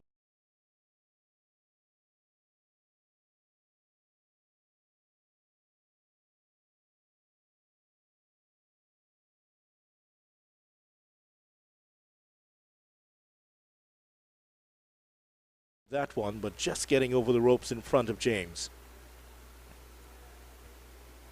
Just to remind you, umpires today, Lyndon Rajkumar in your picture, and at square leg, Kelman Kaulesa. He's going for a repeat of the shot. James is not going to catch this one. It's going to drop inside the ropes, and another boundary. 2 boundaries in 2 balls here of the bowling of Kalawan, and that will bring an end to the over here. At the end of the over,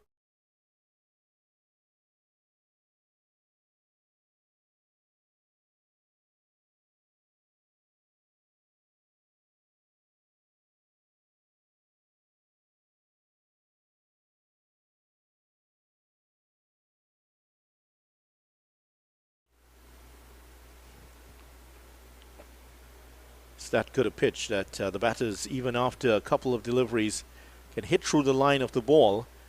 So if you thought when you saw that Clarke Road had scored 345 for 5 that this one was done and dusted, well, think again. Queen's Park have the batters to get their team into this. One blemish so far for Clarke Road has been that chance put down at first slip of the bowling of this man, Akil Molan.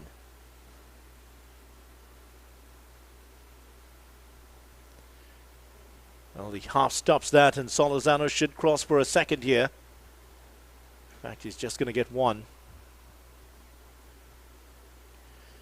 Another one that's just a bit too short there from Milan. And Solozano quickly back onto the back foot and powering that into the cover region. He already looks in good touch here, but one blemish, that edge that went just to the right of first slip. Mohan unable to hold on to it. Went to him very, very quickly indeed.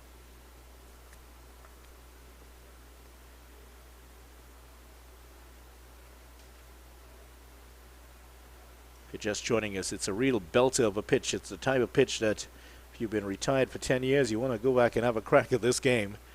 It's wonderful to bat on, and we've had some big scores on it already. A little bit more round down there from Milan. Webster might feel he's missed out there on a chance.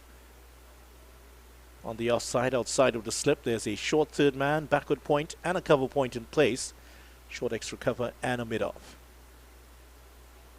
Webster's gone for the big hit, and it's not going to carry to the fielder, and it goes through Kilawan and down to the boundary for 4. Not great fielding by the big seamer at the top of the attack. He was caught in two minds. Should he defend or should he go?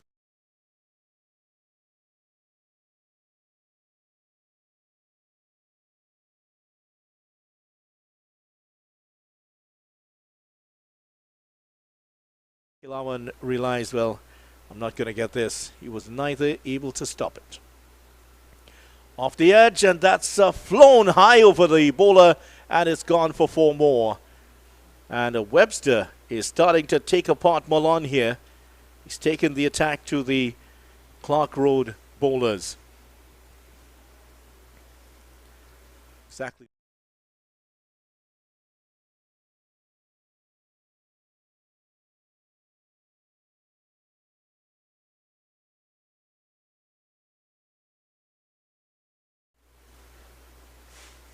It's a bit too full here, Milan, at the moment. The last delivery going for 4, and the previous one, bit full, played through the onside for a boundary. That's better from Milan. His over has come to an end. Remember, he's playing here today. His father passed away, and there was a moment of silence for his dad earlier. And already after 3 overs, the Queen's Park Cricket Club are up to 27 without loss, and the required run rate is 6.79. They're already going at 9 runs and over.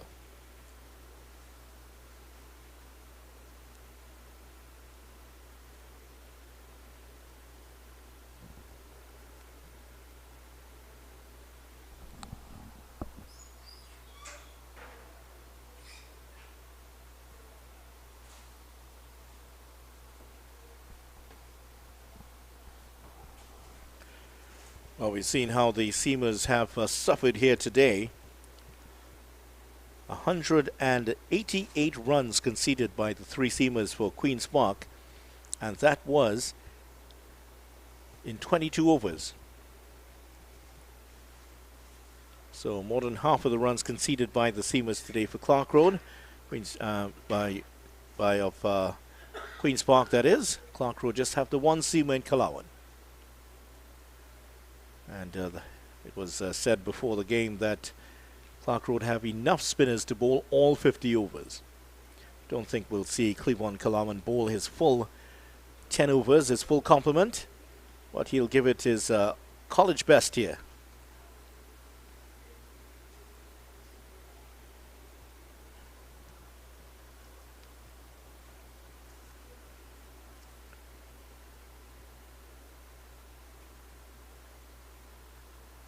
Half stopped. They have just prevented a second run. Batting lineup, Solozano and Webster starting off. Raja is due to come in at 3. Yannick Karai at 4. Jet Gully, the explosive Jet Gully, at 5. Django can turn things around very quickly. He's at number 6. Joshua Ramdu at 7, and Carrie Pitt, who's no mug with a bat, he's in at 8, and Brian Charles at 9. Then it's Cyan Hackett and Shannon Gabriel So a powerful Queen's Park lineup. And Clarke Road will be looking to make some early inroads. One chance corner begging already. Webster pulls that away beautifully for 4. Into the gap between mid-wicket and the mid-on position. And that is a beautiful pull shot for 4.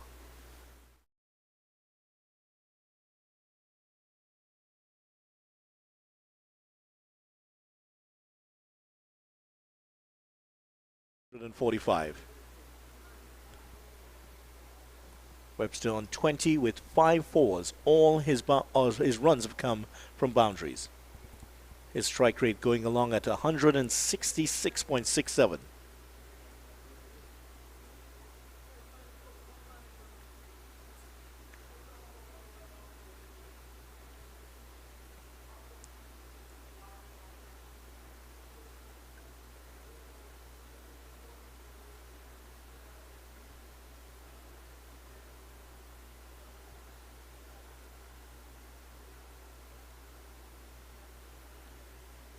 Clarke Road would love to see the back of Tian Webster. Problem is for them that he's looking in a quite awesome form already. Seems to have picked up the pace of the wicket and is hitting through the line. He's just powering everything away to the boundary. He hasn't mishit anything so far.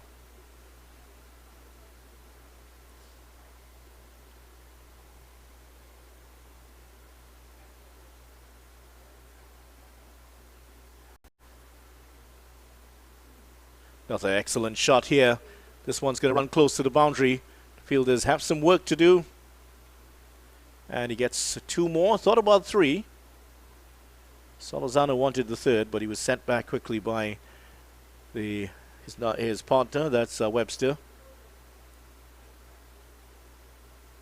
Across in the Premier League, Liverpool have eked out a win over Brentford, 1-0. Brentford have been so good this year. Van Dijk with the assist set up Salah for the winner in the 13th minute. Liverpool are now 1 point behind certain Manchester United. Can they overcome them though?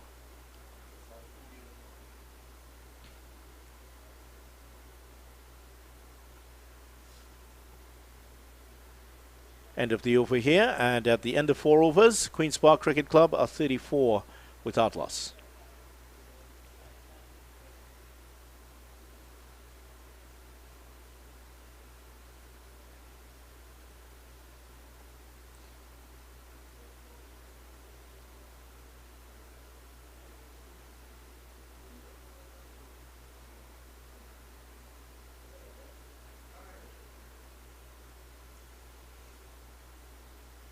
So here at the National Cricket Centre in Balmain, Queen's Park, hoping to chase down 346 for victory. Have already gotten to 34 without loss after 4 overs. And Tian Webster, when he gets going, he's a runaway train. And they would want to make sure they see the back of him very quickly.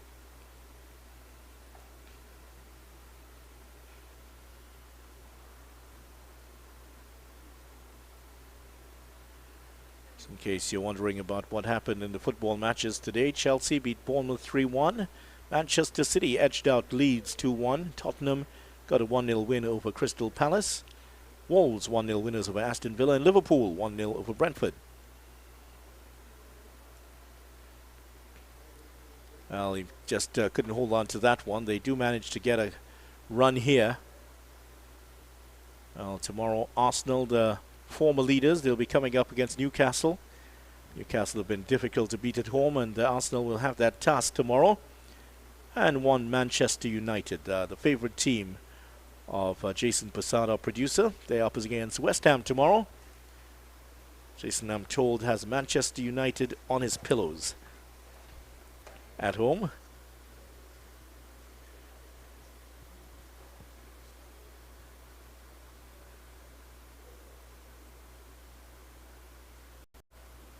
Cut away. That's going to run away for 4.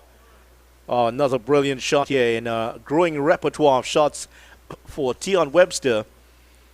Building a highlight package. It certainly has been brilliant so far. Webster, 26 of 17.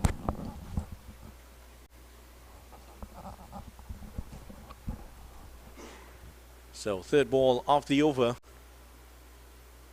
And that has already gone powered away by Webster. Just slightly short and just a bit of width. He just rocked back and cut that away for 4. Still 3 men on the offside. No one outside of the circle on the offside for Webster. Well, that's a good stop. Kalawan diving away. Very much a cult figure in this Clarke Road team. Is a rather portly size. When he does the fielding like that, always gonna get a bigger round of applause. Webster's gone straight here, and that is a massive hit. We've seen some big ones today, and that one clears the sight screen.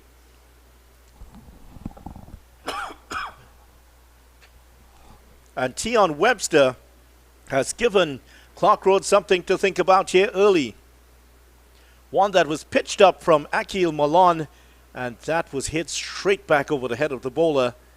And they've already called for the replacement ball. None for 23, Akil Malon, of 2.5 overs. Webster already making a statement here for the Parkites. 2 umpires just waiting for the ball. There's a popular figure in the cricket board. There's Prakash, as he's heading out there with the boxes of balls for the umpires to select from. This ball is only 4.3 overs old. It's already taken a battering. Umpires Lyndon Rajkumar to the right of your picture, and Kelman Kaulester.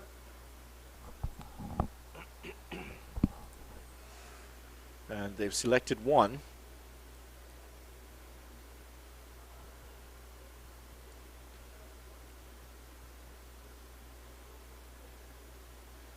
It's important here for Webster and Solozano not to get too carried away. Yes, they've started well, but for the Clarke Road, not to let their heads go down too quickly. They still have a big target here, 345 for 5. But they know that that chance is already proving to be an expensive one, with Solozano being dropped in the first over. Not just a wicket, the psychological impact of losing a wicket in the first over may have made Webster play slightly different than he is right now.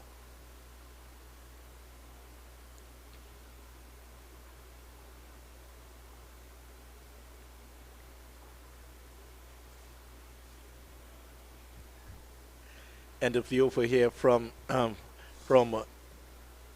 Akil Malon. At the end of it, Parkites are 45 without loss.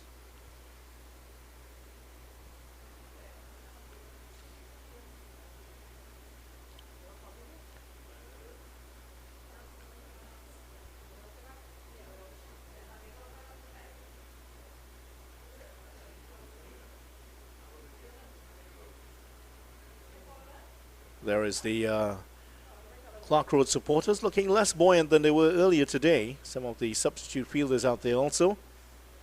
And some of the Parkite supporters away to the right. No, don't tend to see too many of them down on this side of the country.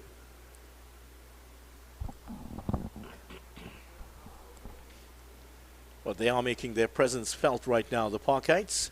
After 5 overs, 45 without loss.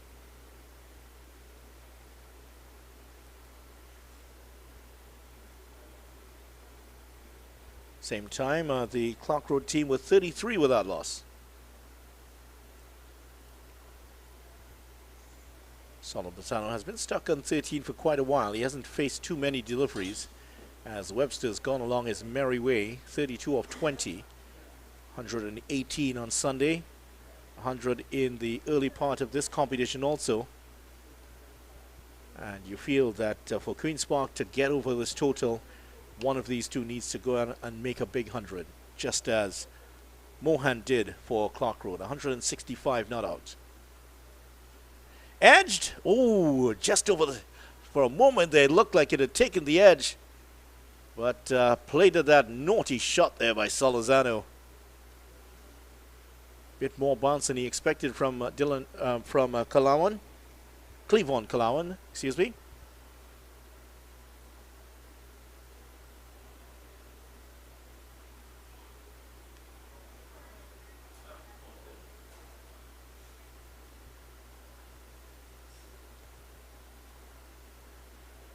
Jeremy Solizano, we talked about his struggles this season. Didn't have a great season with the Red Force, lost his place in the team, and with guys scoring runs, including Puran getting a double hundred.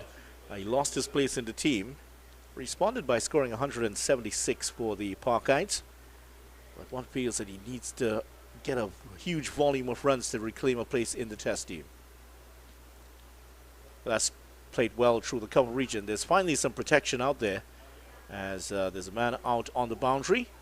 So some of those previous balls which would have been dispatched for 4, it's just 1 now.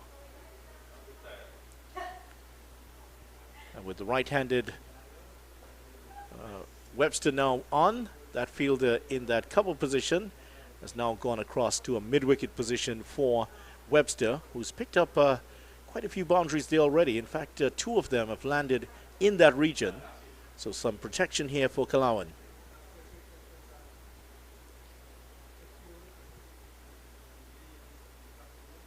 Webster's hit it straight to the field. He's gone! A big blow struck here by Clarke Road. The captain set the trap, and he put himself as the piece of cheese, and he's taken the catch. 45 for 1. And Webster is out. Flicks the ball in the air behind square. They knew about that, fed him one along that line, and he hit it straight into the hands of the man behind square, and that is a massive wicket here. We talked about that earlier, and Webster has succumbed here early in the piece. The Queen's Park Cricket Club up 45 for 1.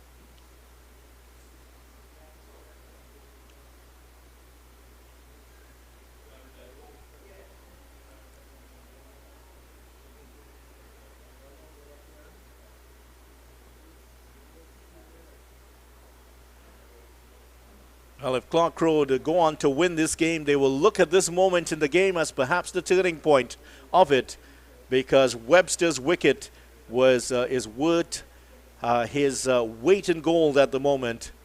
And Kalauan set the trap for him. They know that he loves to flick the ball in the air, and it couldn't have worked better. The man just behind square was right in position, and he took the catch easy. And the celebration from the Clarke Road team tells you that that was a plan that they were working on. So 46 for 1, and they're looking a lot happier now, are they? They were looking a bit worried when Webster was trashing everything all over the ground. Now the smiles have come back to the faces of the Clarke Road supporters. I dare say there might be a few drinks being consumed there after that wicket went down. Isaiah Raja, the Queen's Park captain, is now on. And Big Raj, as he has announced on his back, very tall, elegant left-hander. And I'm sure he'd love to play the type of innings that he would have seen from Mohan and Utley for his team here. A couple of wickets here, and the Parkites could be under extreme pressure. Come down. Oh, well, he's made a statement early, just using his feet, and hits a very good straight drive for 4.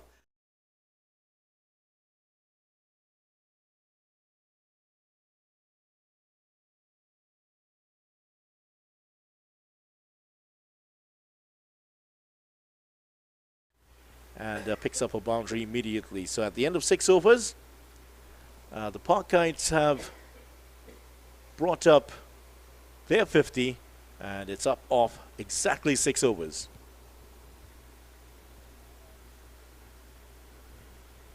It's one of the supporters for the Clarke Road team, and enjoying the battle here.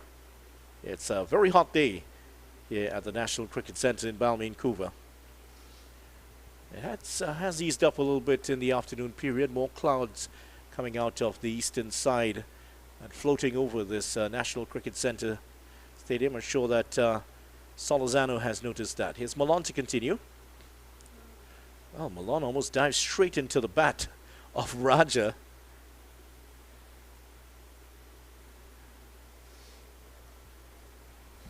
Certainly is an excellent athlete. Malone has played football also, and represented Trinidad and Tobago in track and field at the junior level, from what I'm told. So Big Raj has a big task on his hands, and I'm sure that we don't need to tell him that. Malan switching back to over the wicket now for the left-handed Raja.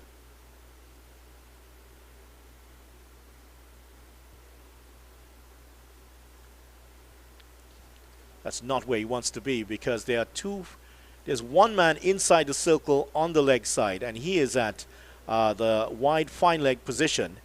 There are four men stationed in a ring on the offside, and he's gone offside here, Malan.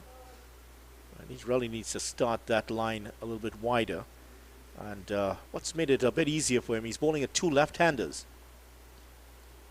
And again, too much leg side here from Malan, and they pick up an easy single. They look for two, but it's never on.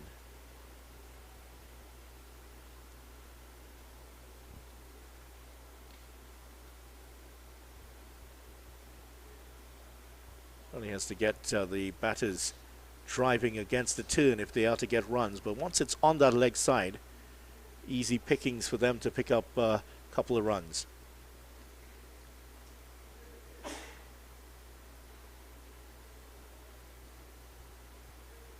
Very breezy here. Umpire Kalesa just ensuring that the bails were set up the right way. That's more where he wants to be. That's why the ringer fielders are there. And there's Kalawan getting another ripple of applause from across the ground as he makes a nice stop. I thought they would have put maybe one of the more mobile fielders in that cover position, but that's why he's there. He's stopping everything that comes his way. And again, there he is. He can do no wrong at the moment, Cleavon Kalawan, taking the big wicket of Webster, and a few nice stops in the outfield.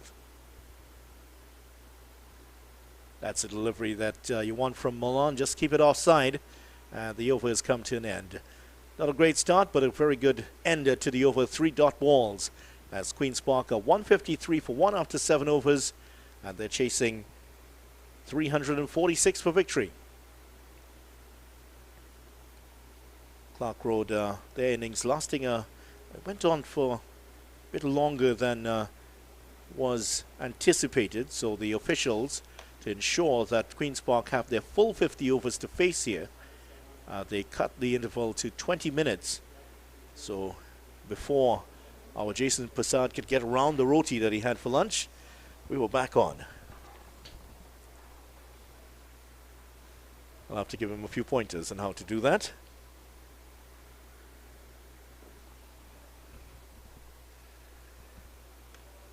Ian Wason, meanwhile, is still trying to get around the roti. We'll hear from him later on.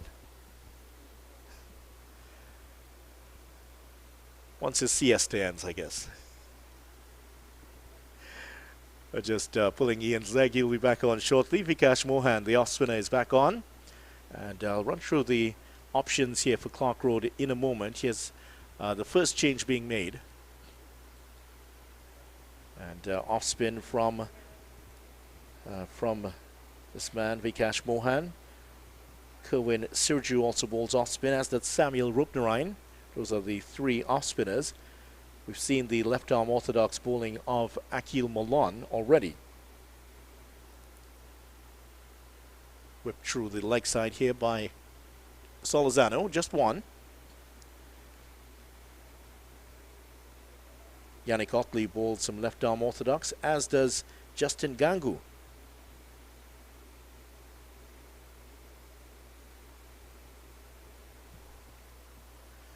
So those are the options so far for the Clarke Road team. They have enough spinners to bowl all 50 overs of spin. And so there was always, if it didn't work out for Kalawan, they had the bowlers to make it up, but he did well. He took a wicket.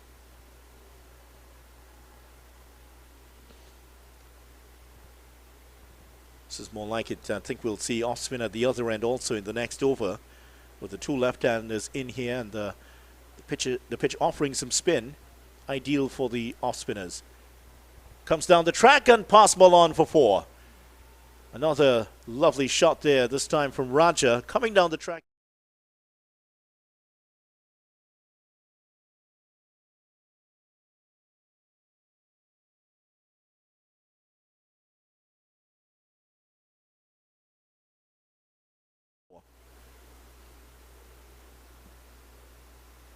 Still trying to locate the ball. It has gone under the bleachers here at the National Cricket Centre, and they're just able to get it.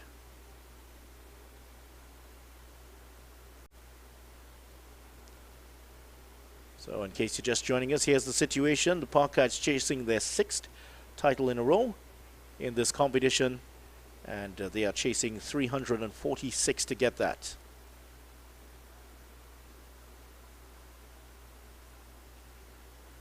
Well, he took all the pace off that Vikash Mohan.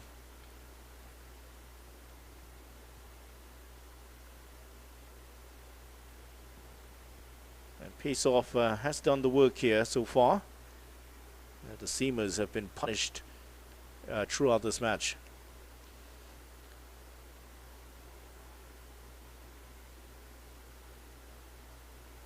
End of the over. At the end of 8 overs, Queen's Park Cricket Club out 59 for 1.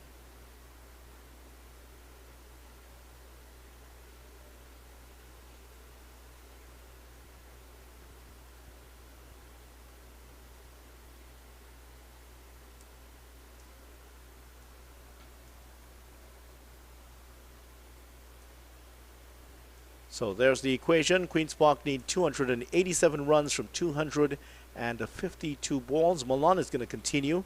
He's bowled 4 overs, none for 32. He has been a little bit expensive here. He's an attacking bowler. He will go for runs, but he will earn you wickets. And his figures could have looked so different had the catch been taken by Mohan at first slip in his very first over.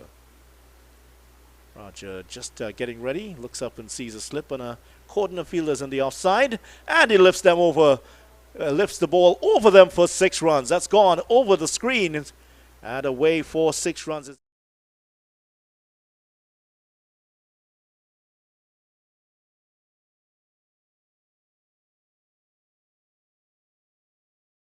Disappearing over the Scotiabank screen there for 6 runs.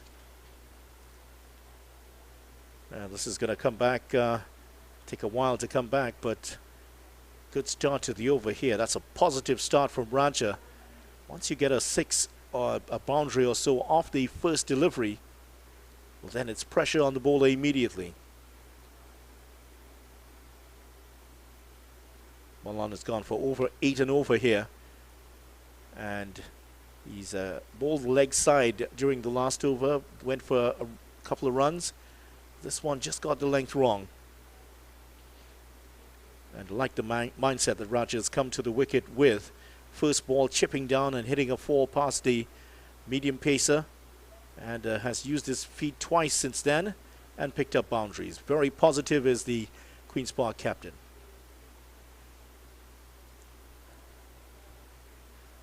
Well, the ball is still yet to be retrieved here.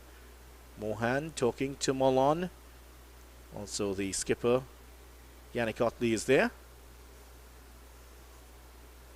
Very bubbly character is Yannick Otley if you've never met him. He's certainly is a born leader in many ways. Captain Trinidad and Tobago for a season. And I think the umpires have, well, they were calling for the ball. Now they've decided, right, they've been able to retrieve it. Man down there was able to find it eventually. They sent out a search party and they finally found it. A couple of people from under the popular mango tree stand were able to help them.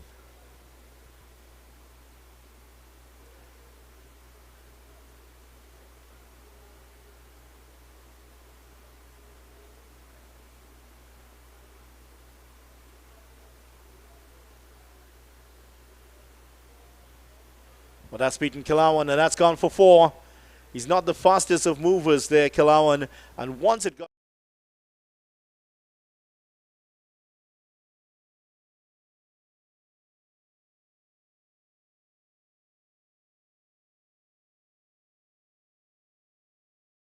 the cover point, there was no stopping that.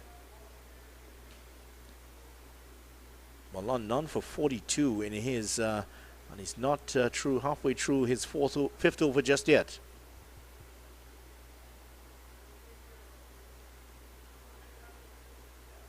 Better from Malan. Forcing a defensive shot from Raja for the first time in the over. That's where he needs to get it. A ring of 5 fielders on the offside.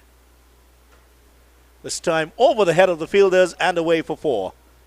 That one is going to go over the ropes now, but it was a bit shorter this time from Malan.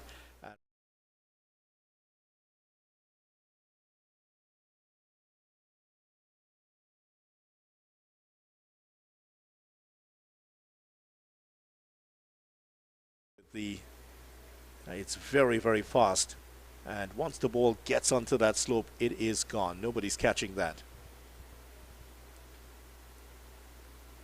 And another defensive shot here, but the damage has been done in this over. 14 runs coming from boundaries in the over here of the bowling of Malan. His figures now 5 overs, none for 46.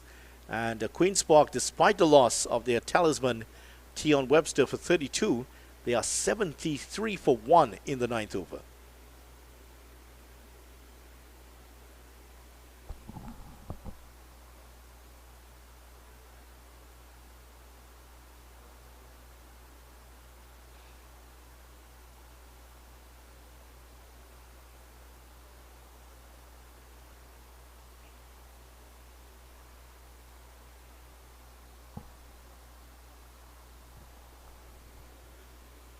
Well, I think they realized, or at least they just realized there's a ball to go in the over. And the scorer has informed them of that. So Malan, the barrage has not ended just yet. None for 46. 1 ball remaining in his over. Look at the required run rate, which has dropped to 6.63. Parkites have started ominously here. Straight to the fielder and dropped. The easiest of catches. And Dejon Charles puts it down.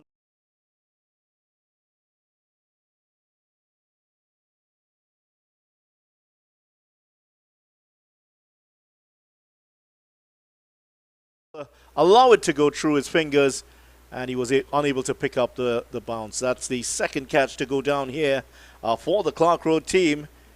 Boy, these are looking very expensive. Solozano is still there on 17, and Raja dropped on 24. That was a regulation catch.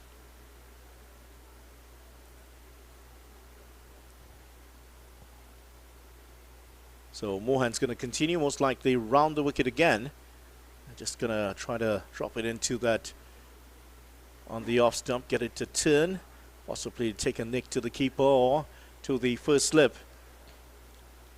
Dejon Charles is not feeling too well right at the moment here, dropping what should have been a sitter.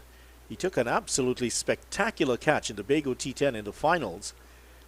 Took a diving catch on the boundary. Really was one of the best catches of the competition. This one was a lot easier. Well, sometimes when you react instinctively, it sticks, but when you have so much time waiting for the ball coming at you, it's not always easy to judge. And he put it down. Straight through the hands. Nicely driven, and that's past Charles again. And it's not going to go to the ropes because James is there. Well, they're appealing for a run out at the northern end, but batsman Raja was comfortably back in.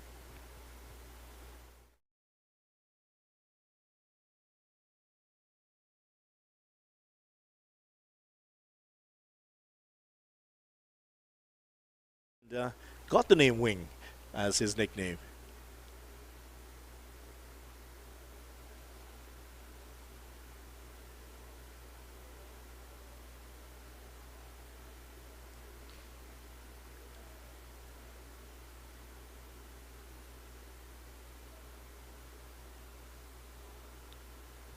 Just held that one back a little bit, but Solozano was equal to it and gets 1.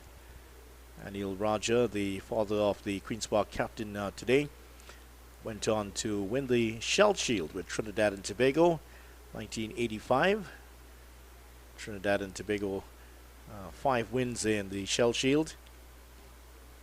1970, 1971, 1976, and then 1985. Big gap in between there. Then, of course, back in 2005.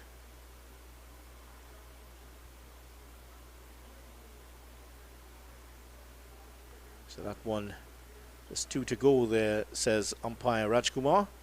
There's 3 runs in the over, so tidy so far from Mohan.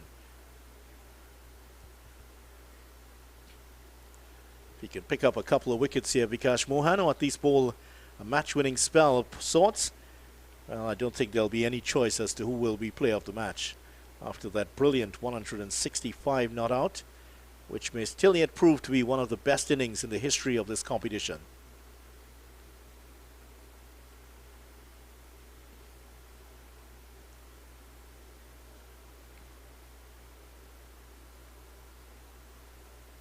It's good from Mohan, taking the pace of it, just on a good length, and Solozano just trying to check drive it past that man at mid-off, but can't do so. So a few dot balls to end off the over. Mohan's figures, none for 10 in his 2 overs, 77 for 1 at the end of 10 overs.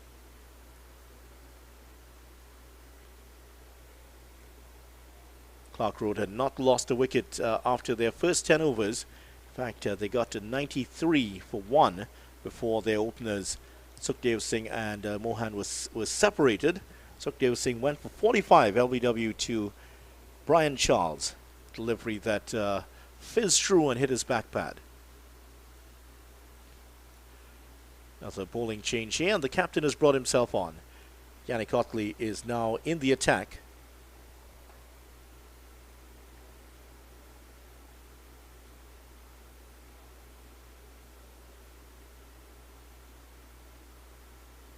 And he has replaced the other left-arm orthodox spinner, one of the other left-arm orthodox spinners on the team.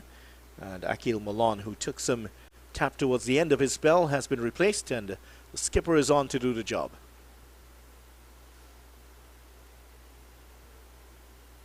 It's important here for Clarke Road if they are to get back into this game. The Parkite certainly ahead on runs at the moment.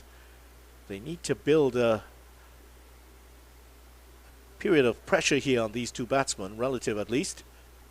Try to force some mistakes. In fact, they already got a couple of mistakes. Both of these batsmen have been dropped already. And almost another one there as Raja has to run back to his crease. All of these players know each other so well. They've played against each other many times. Some of them have played on the same team at national level and at club level.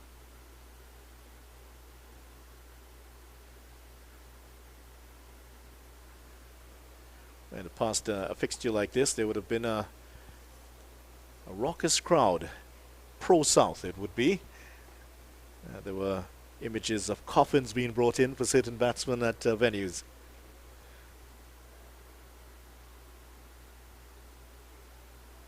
Maybe it's the economy. We're not able to buy coffins anymore.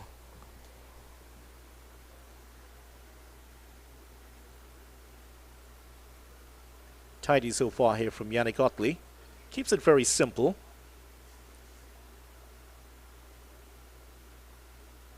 Right-hand batsman and a left-arm orthodox bowler.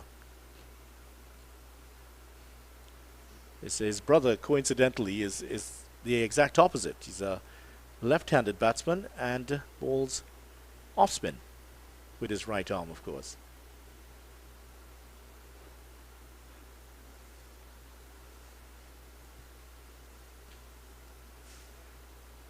Down to leg side, and it's a wide. Yeah, I thought that was a little bit harsh there by umpire Caldesa, but that didn't seem as though Solozano had moved too far, crosses off stump. So it was definitely down the leg side, so back the umpire with that call. Again down the leg side, coming off the pad this time. Clearly heading away down the leg side. Otley looking inquiringly at umpire Caldesa, who says it's not out. That's the end of the over. At the end of it, the Parkites after 11 are 82 for 1.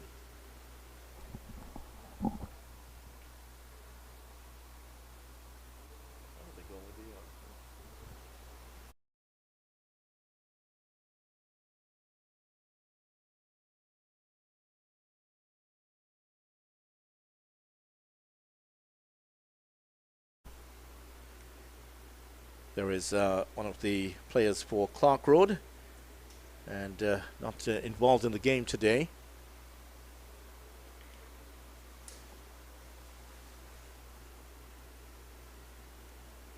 So 82 for 1 here, and Clarke Road continuing with the spin. And Vikash Mohan none for 10 off his 2 overs. Will continue to try to keep Solizano quiet here. And Solizano just picking up the singles readily, straight down the ground, not taking too many chances with cross-batted shots. Just playing in the V at the moment here, Solizano.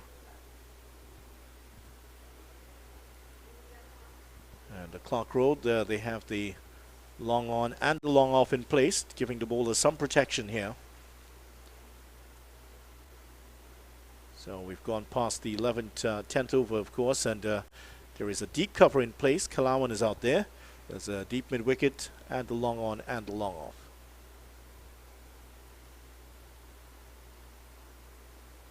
Oh, it's just away from the fielder. Otley was waiting for that in that extra cover, short extra cover position. It was to his left. So, again, Raja living a little bit dangerously there. A second risky shot. The first went straight to Dejon Charles. He dropped it. This one just away from Otley.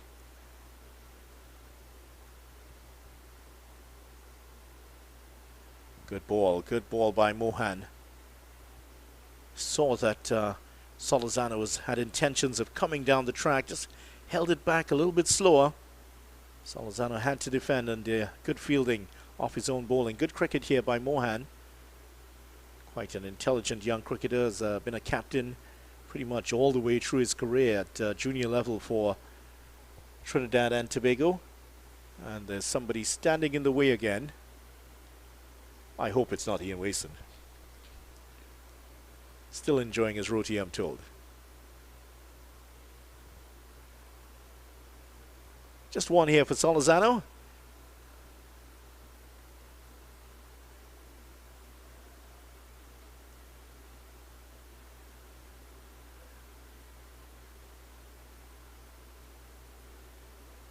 So let's see if Roger's going to use his feet here. And chances arm against Mohan. Looking to go square, but straight to the fielder, end of the over. 3 singles off the over. Good one here from Vikash Mohan. And the Queen's Park Cricket Club are 85 for 1 in the 12th over. They're chasing 346 for victory.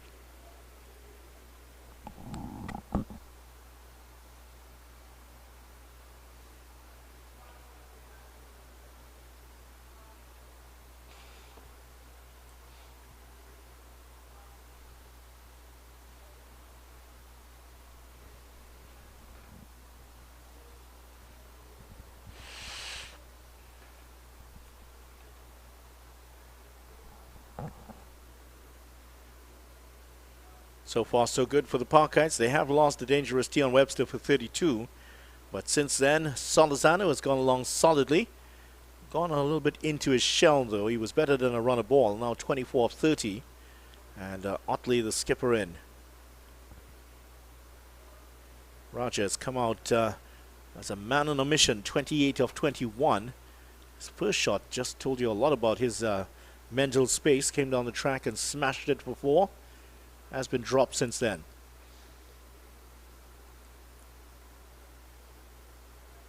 Oh, he doesn't hold on to that cleanly. That's the big man Joshua James there doing the fielding, and can't hold on to it. It's well over 6 feet, Joshua James, built more like a Kyron Pollard, and very much his cricket modeled on that like a Kyron Pollard. I think he bowls a bit faster though, but he hits it just as long.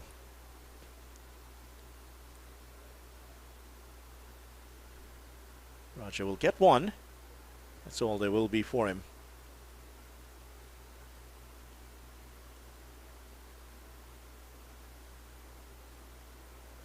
Has seemed that he's put that drop catch behind him. Isaiah Raja hitting it straight to the Clarke Road fielder in the last couple of overs, but was dropped by Charles. Seems to have brushed that off now. Oh, lovely stop. Great stop there by Yannick Otley. That certainly would have given a couple of runs.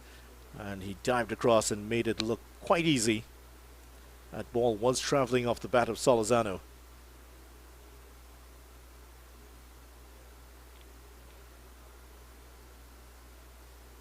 Just a run this time.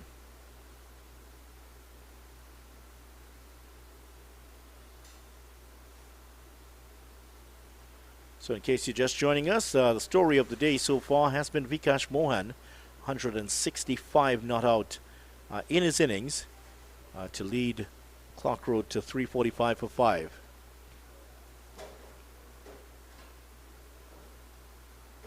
And there was little the Queen's Park team could have done there. No chances for they were offered by the batsman, and he batted all the way through the 50 overs. At the end of the 13th over, Queen's Park 89 for 1. So Matthew went to the other game.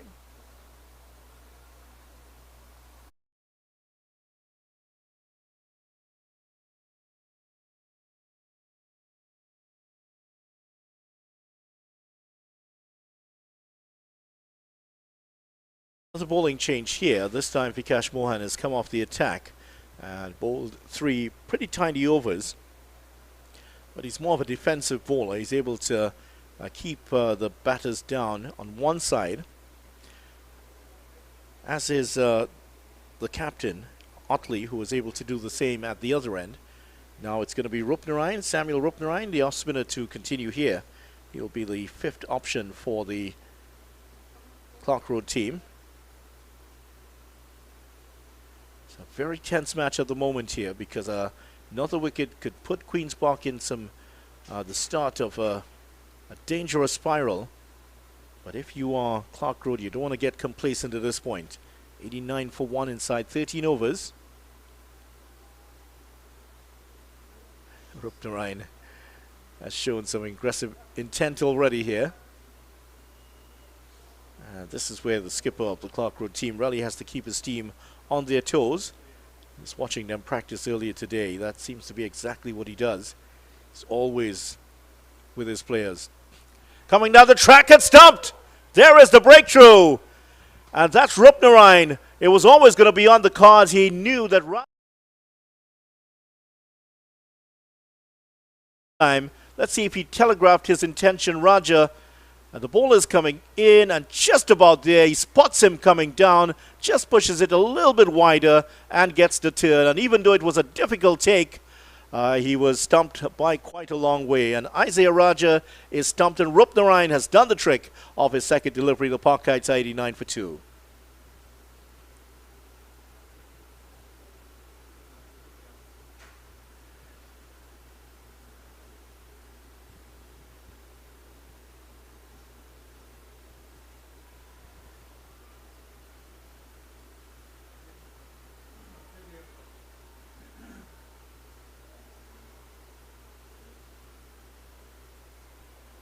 So the captain of the Queen's Park team is gone, and a little bit disappointed, I'm sure he will be.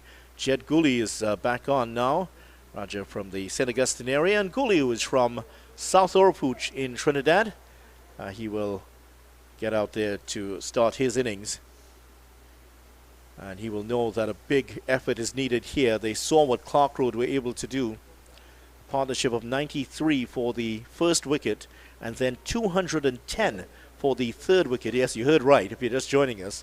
Partnership of 210 between between Mohan, who got 165, and Otley, who got 91. Otley certainly batted very well in that, and brought Mohan along from those moments where he had started to slow down just a little bit. But Gooley knows that he and Solorzano have to put things on. In many ways, he'd be the ideal foil for Solorzano. Solorzano is never going to be a dasher, but Gooley, he certainly can hit them a long way. We saw that in the T10 competition last year. Produced an innings of 90 odd in 20 something balls. He was close to a world record actually the way he was going. So here is Rupnarine, has done the trick for his captain. Can he provide another blow here? Oh, straight through his legs that time from Gully, and has afforded the big man from South Urupuch his first run.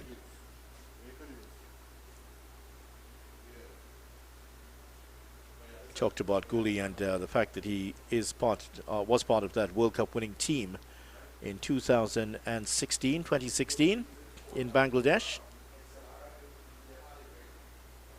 How he'd love to be how he would have loved to have been part of that West Indies A team to go to Bangladesh, relive some good memories, I'm sure there. One feels that he still has some work to do. Maybe got 128 in his last innings for Trinidad and Tobago in 2020. Just played one match really and against Jamaica. Didn't do too well in the 2022 season in fact. And not a lot of opportunities this year, but he hasn't quite made his mark again. Just like the man at the other end, Solizano, needs to make a huge volume of runs to attract the selectors at the higher level. And off the over at the end of it, Queen's Park have lost their second wicket. It is 89 for 2.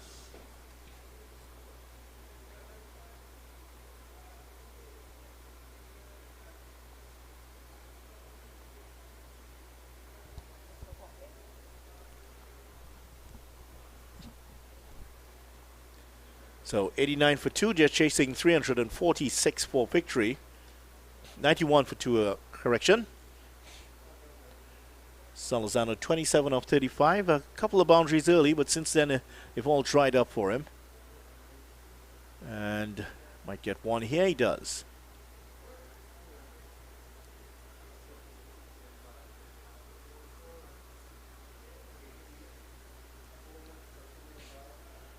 The other fielders on the offside. There's a deep cover in place now. James at that backward point, extra cover in place, and a long off. Boundary riders are at that deep cover position. There's also that long off and a long on, fairly straight, and a deep mid wicket in place. Those are the four men outside of the ropes on the boundary to provide some protection here. And Gully, one of those well-muscled players, he can hit it a long way. With T20 cricket becoming so popular in the last 20 years or so, since it came around in 2003, seen a difference in the physique of players. Many of these players have invested a lot of time in the gym, building up their physiques, especially the upper body, the upper torso. They hit it a long way, a la the likes of Chris Gayle. Those of you all who remember Chris Gayle when he was first playing in the West Indies Test team, was very slight. Certainly wasn't the well-muscled man we know today. And a lot of these players have been doing similarly, like Gully.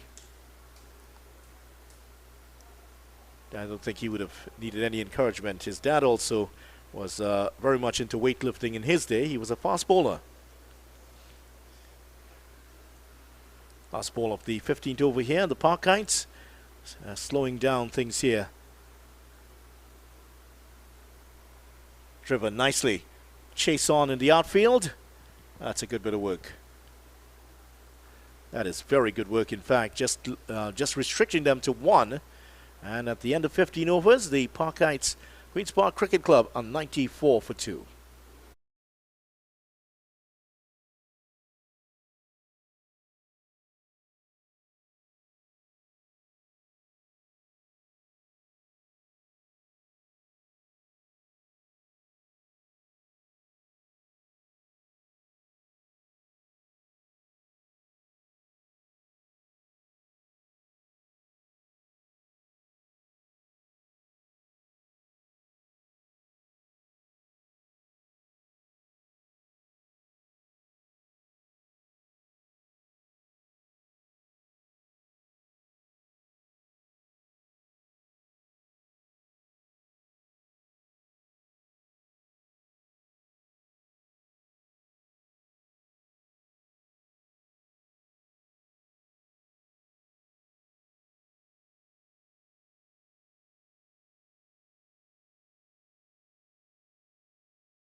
Welcome back to the National Cricket Centre to 94 for 2 Queen's Park Cricket Club. They're chasing 346 for victory, and it's going to be continuing here. Rupnarine, he's taken the wicket in the last over, taken down the Queen's Park captain. Rajo came out stinging, got 30 in very quick time. And the advantage here for this Clarke Road team is that they have an abundance of off-spinners, and Queen's Park also have an abundance of left-handers in the middle order. So that's why we saw the change with Otley being replaced at one end. Rupnarine here, and lured Raja into a drive coming down the track and was unable to get a touch onto it and was stumped. Gully picking up one here. Different batter is Jed Gully, and Gully does have a real power hitter. He is. He can also stay there and graft an innings, as we saw against the Windward Islands in 2020 in getting his first class 100. But he is a powerful hitter in this form of the game. Queen's Park have a few of them.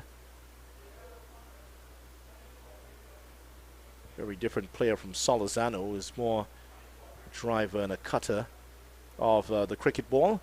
And we'll move along at a sedate pace. 31 of 39 is good.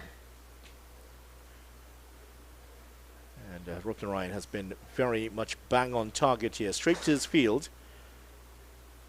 Those off spinners just touching down around the off stump and spinning away from the two left-handers here. This one on the leg side, but he's so quick, Rupnarine.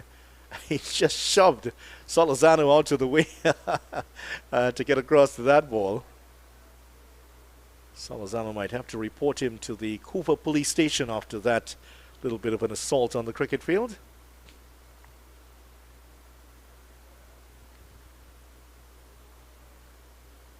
Down the leg side is a appeal, but that one's going down the leg side. He may have felt that one was pitching and straightening.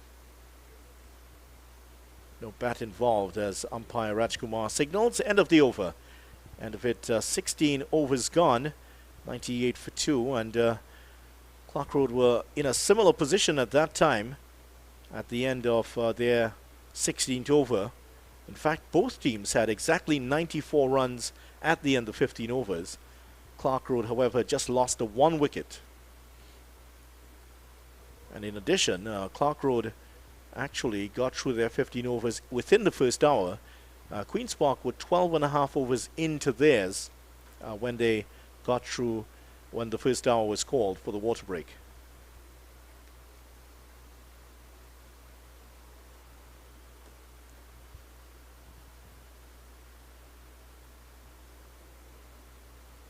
Solizano put down in the first over. He's now managed to get himself up to 31. Stifled appeal there. Bit of bat involved. Off the bat and onto the unprotected area just above Gully's right knee. Solizano is just having a quick word with him, perhaps telling him to just come forward to him. He's just staying on the crease, more like half forward to Otley. Just giving himself a little bit more time to maneuver the ball around here, Jed Gully.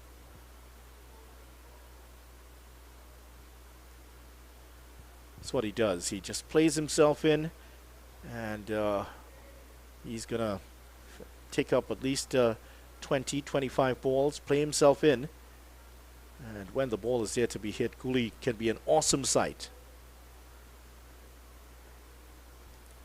Gets that one behind square. Wouldn't go all the way to the boundary because Kilawan is there. Gets rid of it very quickly. Just a couple of runs. The required run rate, which was down to about 6.6, has now climbed to 7.32. And that's because in the last 5 overs, Queen's Park have only picked up 17 runs. So the scoring rate has started to plummet here for the Parkites. And that's mainly because of the role here by Otley and Rupnarine. They have bowled very, very economically. 100 up for the Queen's Park team, as you can see. Cooley's pulling this one, and that will go all the way down to the boundary for 4. Just wide off the long-on fielder. And Cooley pulling this one in front of square. Everyone was just left admiring that shot. Yeah, it wasn't quite short, but it was short enough. Cooley got himself in position quickly, and it was smashing into the boundary boards. A lot of gaps out there. Just one man at the boundary on the leg side, outside of that long on, and this one is gone straight, and that has gone all the way for 6 into the side screen, and that's what Cooley does very well. Well, I said he'd face 20 balls. He just decided 15 was enough. And the 15 delivery went for 4. The 16th has gone for 6 runs. Pitched up this time and really worked that one well. A lot of bottom hand there and lifted that for 6 runs.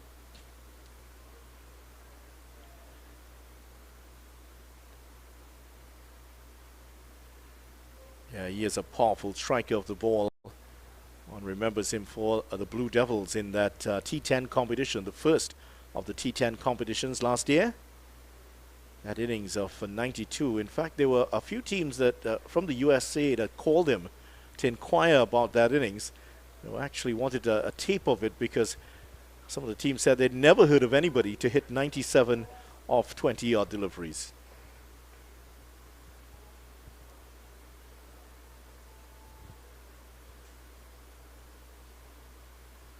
Rupnarine half stops that. Looks like quite an athlete, but unable to pull that one in.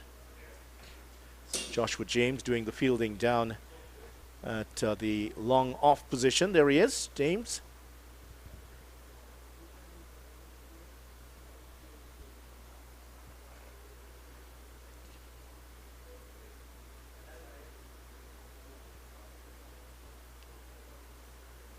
Faster one there from Rupnarine.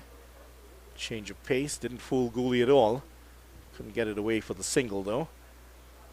Queens, the Clarke Road team opting to have their first names on the back. There's Samuel, as he's known. Samuel Rupnarine. Cooley swings this one on the leg side, and he's caught on the boundary. Went for the big hit. And the big man, Dejon Charles, makes no mistake this time. Charles, who dropped Raja earlier, has held on to that one well. And that is the end of Jed Cooley. He's out for 15. And the Parkites have lost their third wicket. It's 111 now for 3. Let's see what Rupnarine does here. Hitting against the turn, Jed Cooley. And just didn't get enough elevation on that. And there is Dejon Charles completing the catch, and that is another big blow struck here by the Clarke Road team.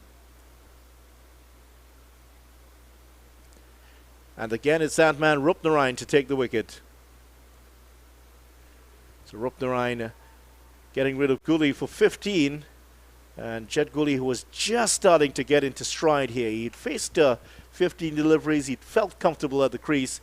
But then as he started to get into his work, a 6 and a 4 in the last over, just going across the line of that one, hitting against the turn, and that's all you need. You just need to hit just off center of the meat of the bat, and that's enough to get the batsman caught on the boundary.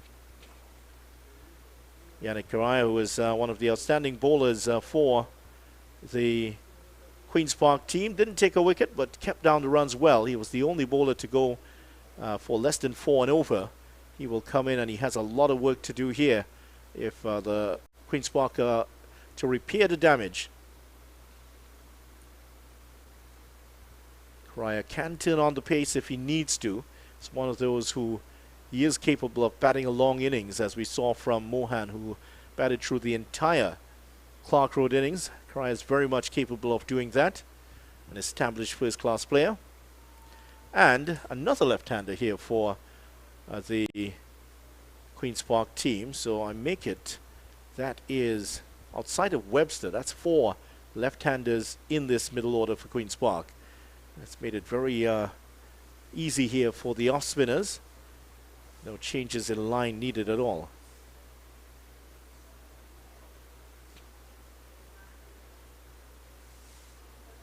Slightly more adventurous than Solozano in his orientation towards batting is Yannick Correa. And he's in a good bit of form here. I'm sure his cricket has benefited from being able to play at international level. Part of the West Indies side that defeated South Africa in the T20 series. This earned him a lot of confidence.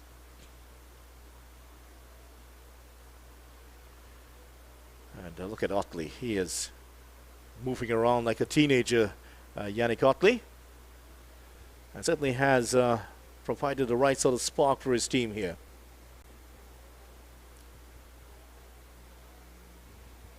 Where do the Parkites go from here? Queen's Park need a big partnership. And you look back at those two massive partnerships, especially the third wicket for 210. That's what really put this game in the trophy in the reach here of this Clarke Road team. What a good decision that was. It turned out to be for the captain Otley to bat first. 91 he got, and his opening batter Vikash Mohan 165. I'm not sure what the stats are for this competition, but it certainly does rank among one of the highest scores in the history of the competition, if not the highest of all. Another change in the bowling here for Clarke Road.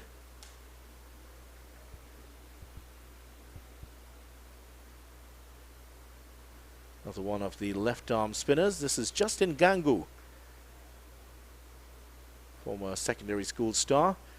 Another one of the left-arm orthodox bowlers. So three of them in operation at the northern end. First it was Akil Mollon, he was on. And then it was Yannick Otley. And now here is Gangu to operate from that end.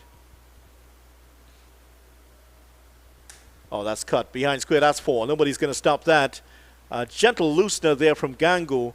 And that was great placement by Solozano. Just waited and just caressed it past to the right of James, who's in that backward point position. And once it hits the slope, that's gone for 4.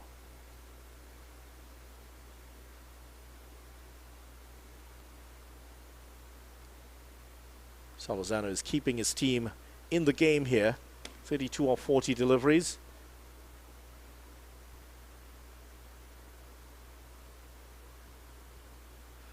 Oh, that's missed. That should have been held easily there. And it's easy to say that sitting up here, but that was a bit of an error there by the keeper for Clarke Road. Passad.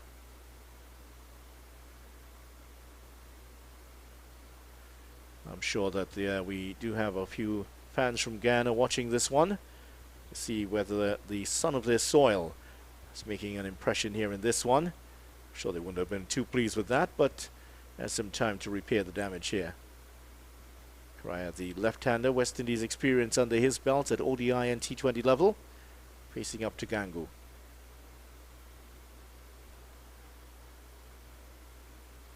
He's not going to run. Oh, that's terrible cricket there from Clarke Road. There was no reason for the shy of the stumps there, but I think James just, for some reason, held on to the ball just a little bit too long and just threw it away from the keeper. So 2 little blemishes there for Clarke Road. Hopefully it's not for their sake. Signs of complacency coming in. Yes, the Parkites have lost a few of the critical pieces of their puzzle. Webster, Raja and Guli are gone, but there's still a lot of batting to come here.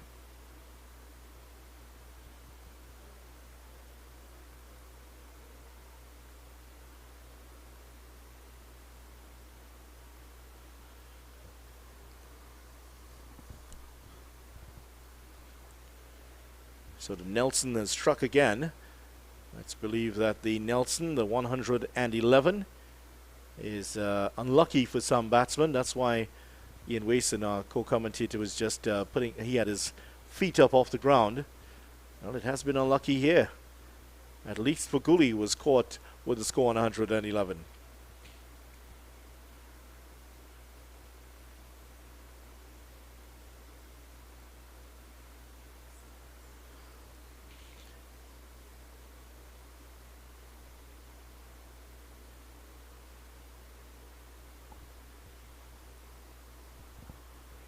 Nice stop. Salazar thought he should have gotten more there, but couldn't guide it past the fielder, and the over has come to an end. At the end of the over, the Queen's Park Cricket Club, they are trying to get past 300 and get 346 for victory, and they are in some trouble here. And you feel that if Queen's Park can prize out one of these two, especially Salazar, who has been there from the start, it could be them looking to run away with the victory here. Parkites do have some batting to come. They do have Joshua Ramdu still in there, Carrie Pierce, no mug with a bat, and Amir Jangu is still to come.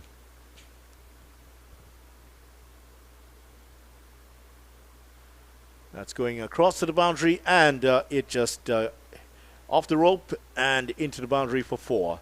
So that's not a good delivery, and Karaya took full advantage of that down the leg side and picked up a welcome boundary for Queen's Park Cricket Club. There's Dejon Charles, who sprinting across. Talked about him being a multi-sport athlete. Pretty good footballer himself. Not able to stop that one. Sure, he would have done some track and field in Tobago, country that has produced some fine athletes. Rene Kwao comes to mind. Olympic athletes I'm talking about. And Kellyanne Batiste, just to mention 2.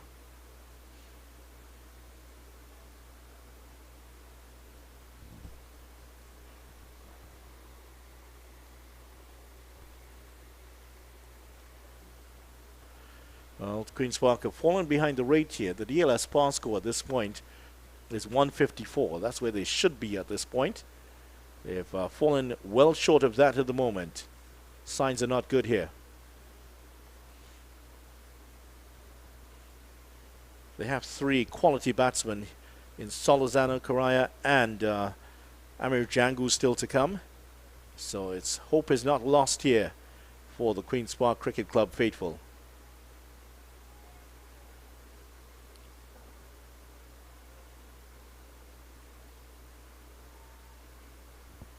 Played nicely square of the wicket. There is some protection out there in the burly figure of Kalawan.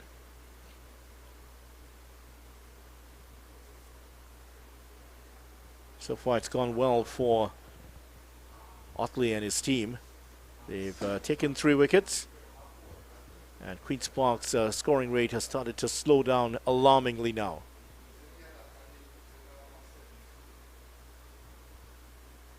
Raja tried to inject some pace into the proceedings. He did so for a while, or he was out for 30. Gully had just started to get going when he went, caught on the boundary by Charles. Good catch. He had a long time to think about that.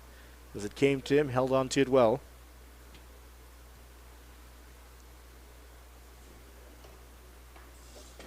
End of the over from Rupnarayan. That's the end of his 4th over.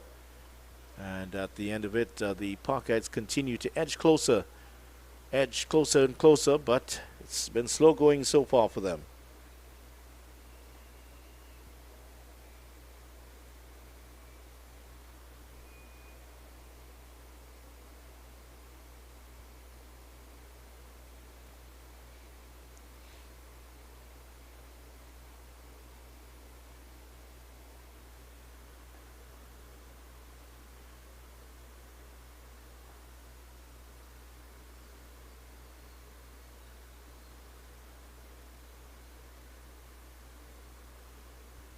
So Yannick Karaya at the non-striker's end. 5 ODI matches and 2 T20s for the West Indies. I mentioned that he was part of that West Indies team that played South Africa in South Africa. Played a couple of matches against Australia. Correction to what I would have said earlier. A couple of matches against Australia. And both matches were played. One match played at Canberra, the other at Brisbane. So has attracted the attention of the West Indies selectors, and has made his way onto the West Indies A team to play against Bangladesh.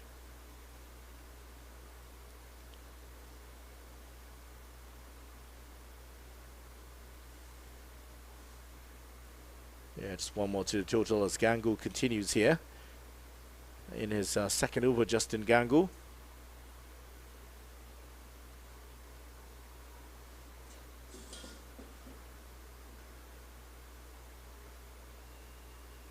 Yannick Correa has a very good record for Trinidad and Tobago.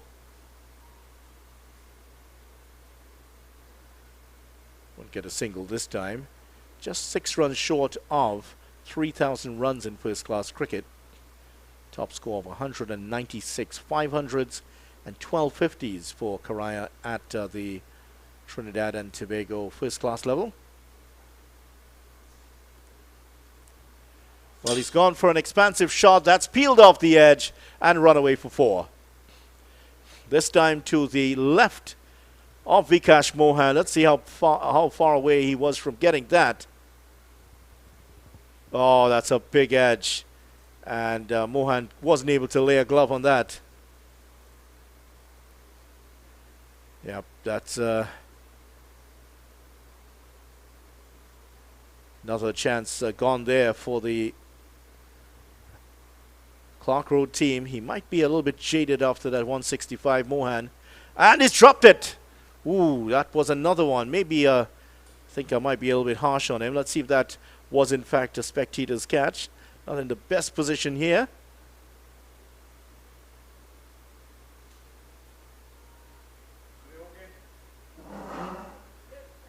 Yeah, I think it was a spectator's catch. Just driving it into the ground. No reaction from the bowler.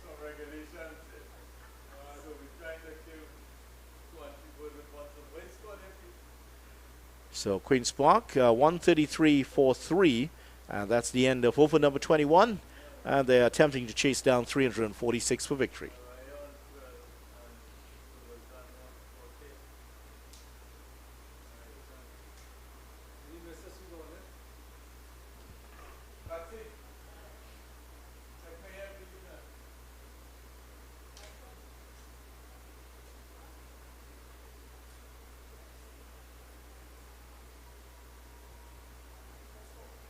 Correa has played 31 matches, list A level for Trinidad and Tobago. 334 runs at 27.83, similar to his first class average. Yeah, Solozano, he's another one who's trying to work his way more regularly into that Trinidad and Tobago 50 over team. No timing in the shot, just bangs it into the ground. Required run rate is continuing to climb here. It's up to 7.39. Once it well, you know it's going to be trouble when it gets into that region of 10.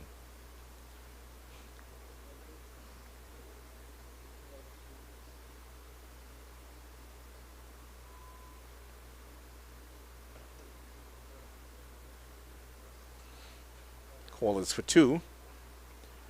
But Cleveland Kilawan, what a return. That's a nice fluid motion. Just pick up and throw and right over the stumps.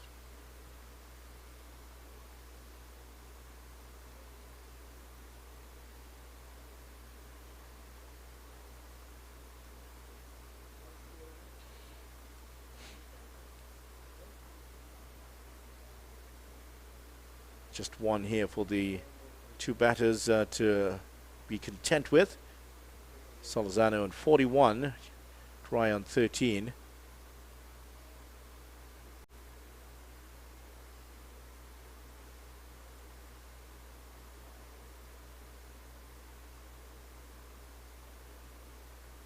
Can't beat the fielder that time, Solozano. Just a one test match.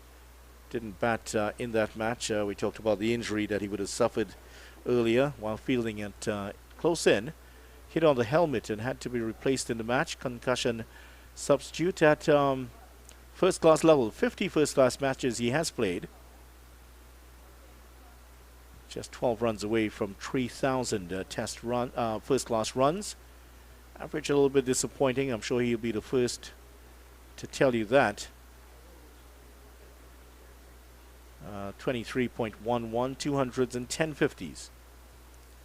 Well, he's 9 runs away from a 50 here in this 50 over final.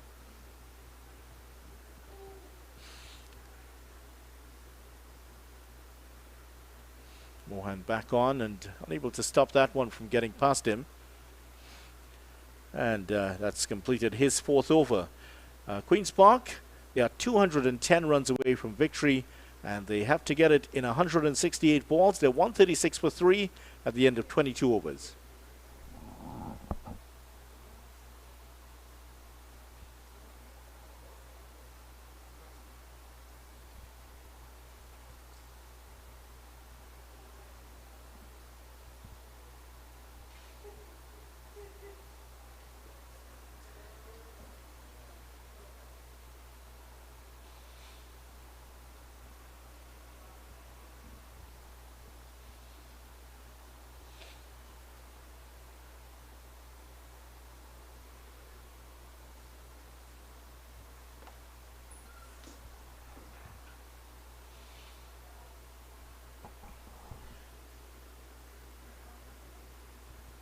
Justin Gangu, first ball of the new over from him.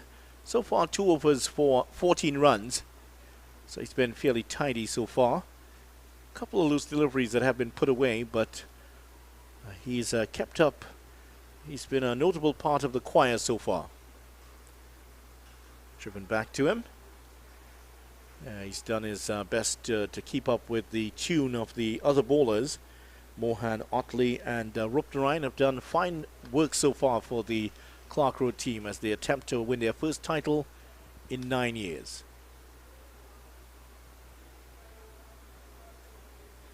And Captain Otley is there, always encouraging his team.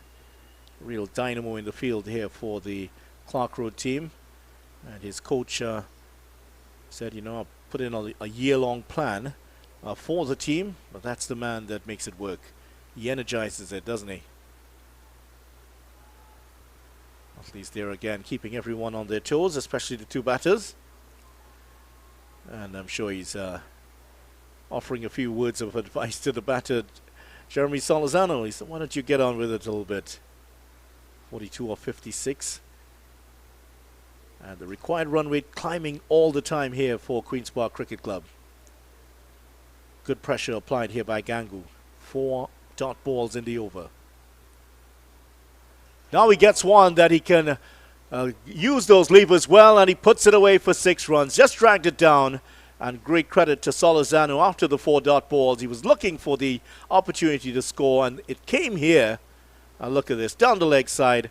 I don't see Solizano hit a lot of 6s, but you saw one there, and that one cleared the rope easily.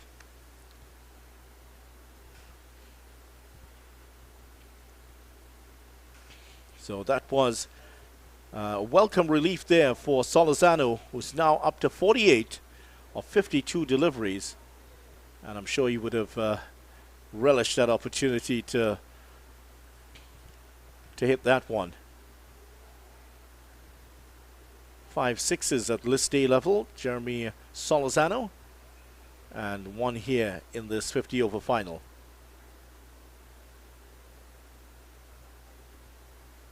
Well, he averages about 1 per match, really, in his list day career. So, well, he's keeping up to the average at the moment. End of 23 overs, Queen's Park Cricket Club, 143 for 3.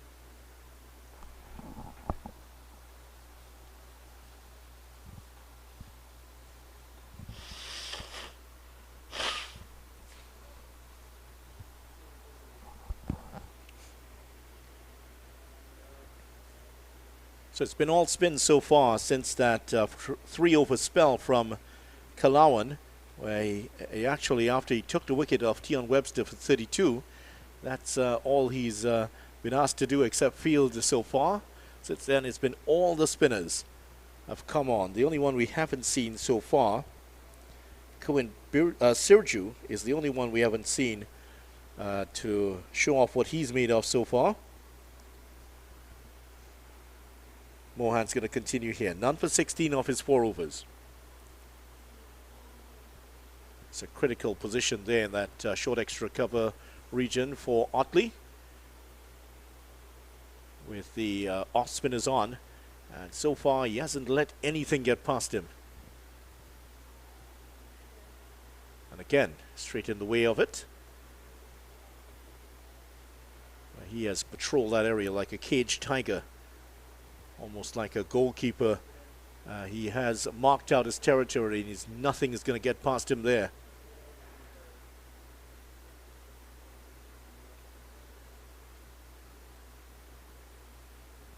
Well, that's good. Flighted there. A little more flight there. Vikash Mohan surprised Solozano a little bit. He's been pushing through the majority of his deliveries. A little hint of flight there for Solozano, who doesn't use his feet that often. Finally, one gets past Otley, and they're just going to get one.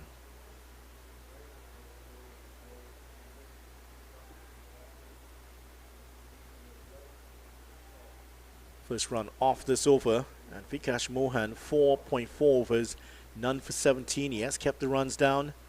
Solozano and Correa just exchanging greetings and some advice and a congratulatory message to Jeremy Solozano, who gets his 50. 50 off 62 deliveries, and he really has had to work for it here, Solozano, but he got a duck, a 3-ball duck in the last innings, and now has responded with getting a 50 here, so good batting from him. Correa almost thinking about launching into a big drive. But a teasing line and length here bowled by Vikash Mohan. Now he's gone for it. Didn't get all of that. The bowler would not be too discouraged by that from Correa. Seeing him coming down the track, he's just trying to beat the edge and get the stumping chance.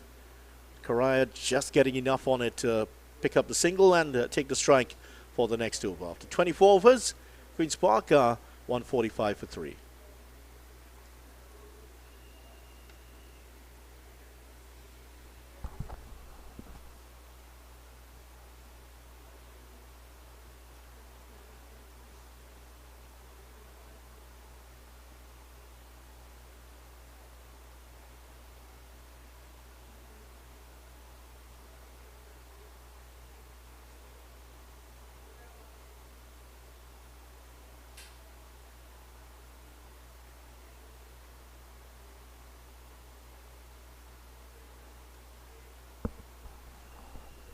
Right now, this game is heading towards a win here for Clarke Road. Still a lot of cricket to go. 26 overs. The required rate continuing to edge up towards 8 now. And Queen's Park Cricket Club, 145 for 3. Well, that's going to be an easy call for the umpire.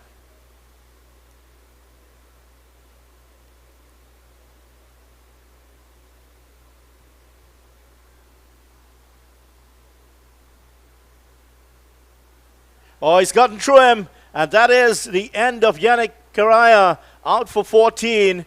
And Justin Gangu has done the trick here. And the pressure was on here, and he's just stepping away, looking to play the big shot and trying to cut one that was on his leg stump. And that is a moment of madness there from Correa, and he's out for 14. He was trying to force the issue, but a regulation delivery there from Gangu, and he has his first wicket. Correa gone, bowled by Gangu for 14, and the pressure started to tell here on the Queen's Park Cricket Club. They're now 146 for 4, and the dangerous Correa is gone.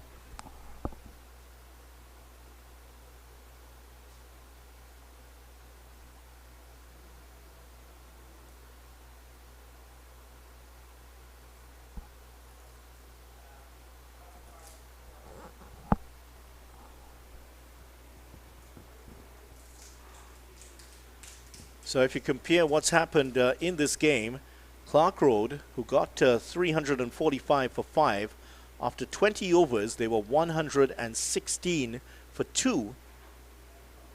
Queen's Park had actually gone ahead at that point. They were 133, but they lost a further wicket. The problem was after that for Clarke Road, that they got a 210-run partnership between Otley and Sukhdev Singh. Queen's Park have not been able to do that. This is the 25th over. At the end of 25 overs, Clarke Road were 142 for 2. And Queen's Park, they are ahead of that at the moment, but they've lost 2 further wickets. And the last to go, the danger man, Yannick Correa. This man is also very dangerous, just that is Amir Jangu. He has opened the batting for the Red Force during his time with the Red, well, not Red Force, but the Trinbago Knight Riders in T20 cricket.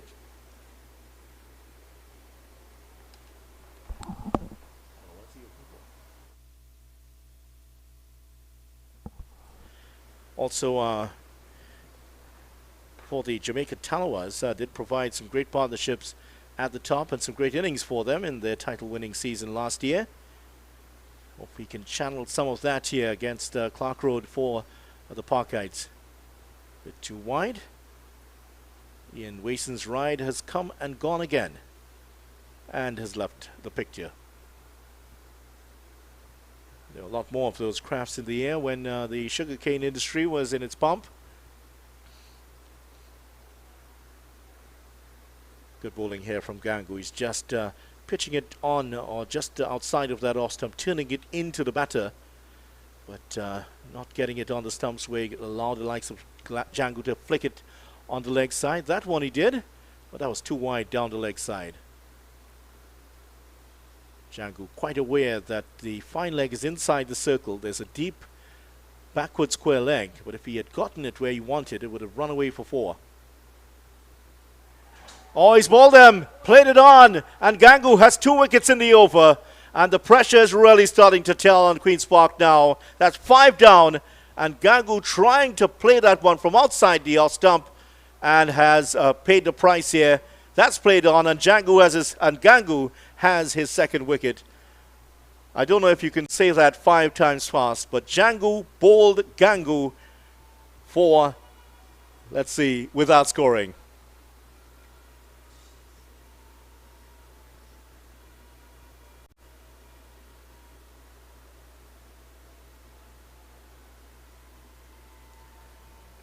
So if there was any indication that the pressure had started to tell on the Queen's Park team, that double wicket strike in the over and the shots employed by 2 very good batsmen should tell you that they know they are in a lot of trouble here. Gangu dismissing Yannick Karaya, trying to force the issue, trying to cut one from on his leg stump. He was bowled, and then Amir Gangu just faced a couple of balls and then trying to force one from outside the off stump into the leg side. He played on, and he is gone for a duck. This is an interesting move. Sion Hackett is now coming in, and the youngster has been sent out ahead of some more established batters here. Carrie Peer, I thought, could have been the next one to come in, but they've gone with Sion Hackett here. Don't think Carrie Peer is carrying anything of an injury. Also, Brian Charles. He is no mug with the bat at all. Joshua Ramdu also in there, but they've sent out Sion Hackett, perhaps as he is the right-hander out there. The off-spinners, they've been able to bowl at left-handers all the way through, and the last 2 left-handers are departing for 14 and 0 respectively. So now a right-hander in finally, Sion Hackett. Let's see what he can do. Scored some runs in the Normalco on the 23 Cup here locally earlier this year. See if he can get some of that form back. Seen a bit of Justin Gangu. He's a little bit older than him, certainly not in the same generation of players. And picks up a nice, that's a nice looking drive to start off his account. And Hackett on to 1. And what a great over here by Gangu after 25 overs. Queen's Park Cricket Club are 148 for 5. Double wicket strike.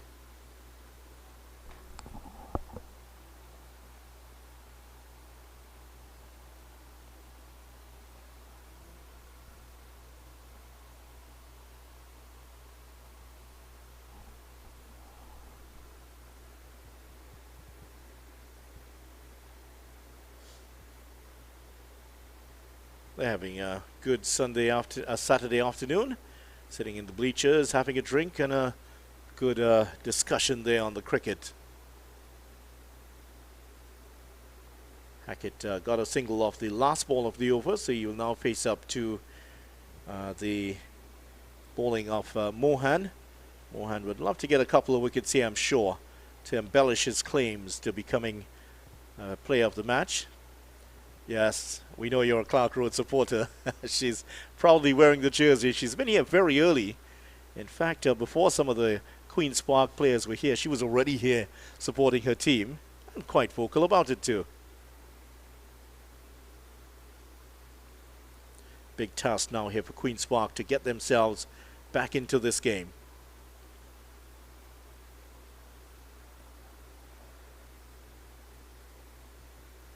And this is what Clarke Road, this was among their tactics really. Get the spinners in and ask the batsmen to force the pace.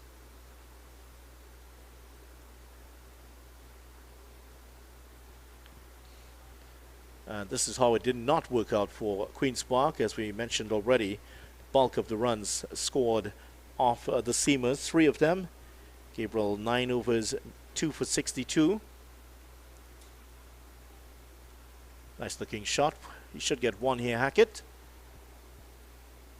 Webster none for 64 off his 6 overs, and Hackett himself 62 runs off his 7 overs. Spinners did the job. The spinners were the one who really kept the runs down for Queen's Park, as they have done here for Clarke Road with their turn with the ball in hand.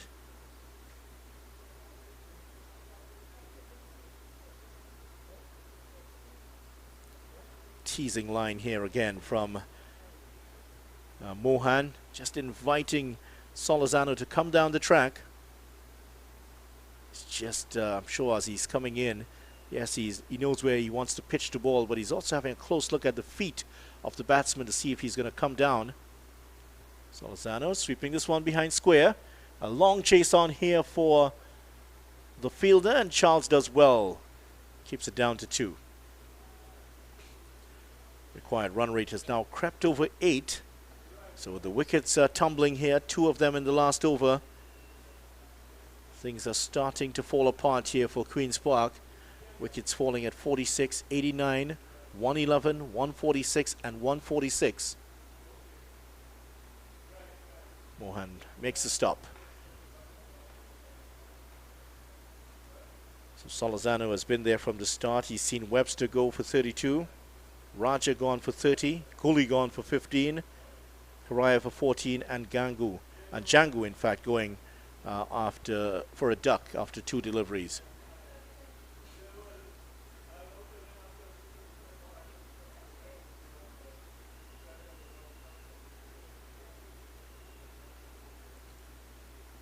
They've fallen way behind on the asking rate now.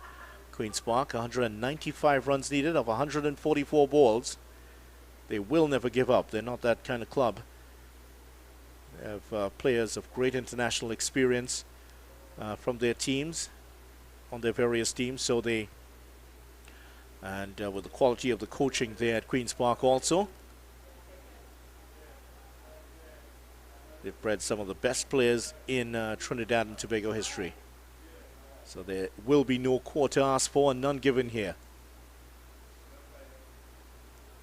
Well, appeal for a rather optimistic catch. That was pushed through very quickly there by Gangu.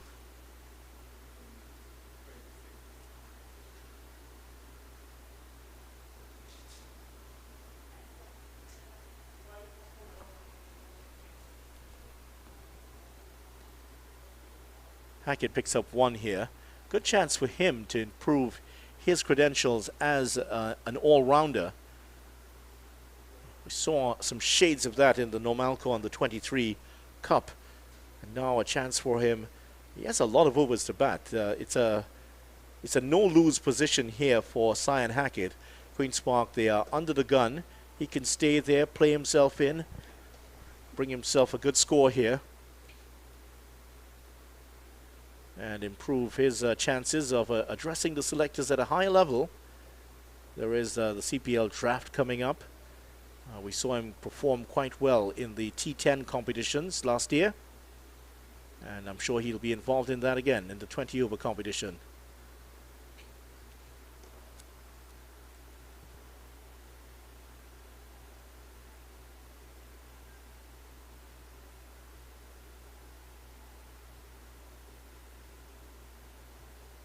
way down the leg side there from Gangu. That was a very, very wide delivery.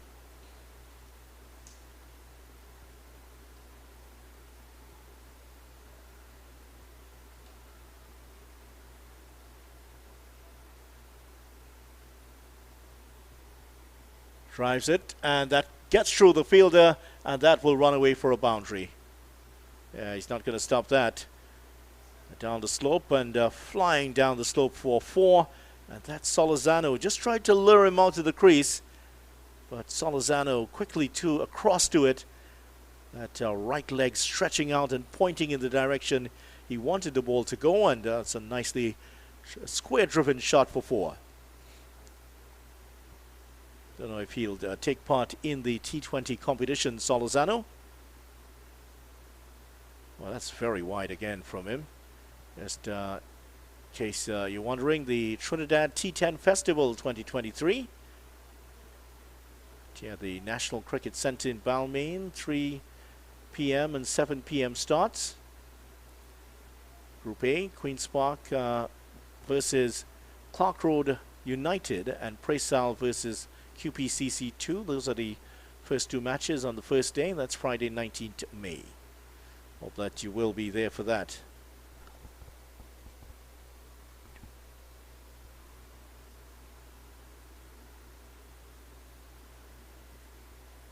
It's been a lonely battle here for Solizano. 52 or 68 deliveries. Everyone else has come and gone, and he is still soldiering on. At the end of the over, Queen's Park 157 for 5.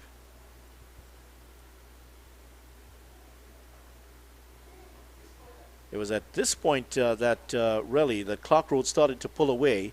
After 25 overs, Clarke Road were 142 for 2, Queen's Park 148 for 5. So the wicket column, the obvious difference, but not too much of a difference on runs. And it was at this point that really Clarke Road started to pile on the runs. They started to get more and more, but really went awry. 40th to 45th over, they picked up 67 runs, scoring at over 13 runs and over. Now that's where Queen's Park really lost the plot. Rupnarayan back on the attack here. He's replaced Mohan, who's off the attack for the moment. Vikash Mohan, 6 overs, none for 21. Akhil Molan at the top, 5 overs, none for 46. Cleavon Kalawan, 1 for 21. He took the vital wicket of Tion Webster. Mohan, none for 21, I mentioned. Otley, none for 24 of his 4 overs. And Samuel Rupnarayan, who's back on the attack, 2 for 14 of his 4 overs. He also has played a big part in this match already.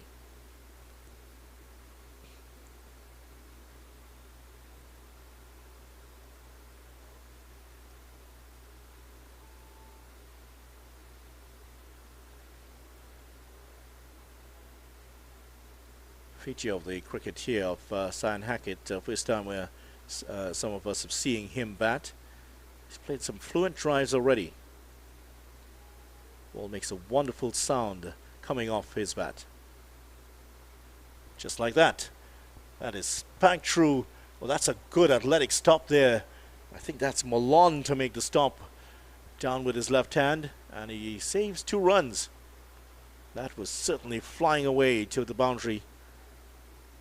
Couple of runs there for Hackett. Also in that T20 festival on the Saturday, Powergen Pinal and Victoria United, they will do battle. Alescon Comets and Central Sports also in action there.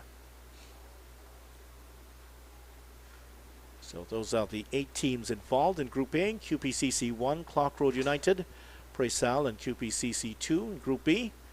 Powergen Pinal, Victoria Sports, Alescon Comets and Central Sports. Queen's Park, the defending champions there. They're also the defending champions here. And that is bouncing out towards the deep extra cover region. There's a fielder there, and there is just 1 run. So far they've ticked all the boxes. Clarke Road, they've gotten a good score on the board. I think the plans have worked brilliantly here for them today. As for their bowling, it certainly has. help them. Salzano just spotting something, just a little ridge maybe had developed on the center of the track.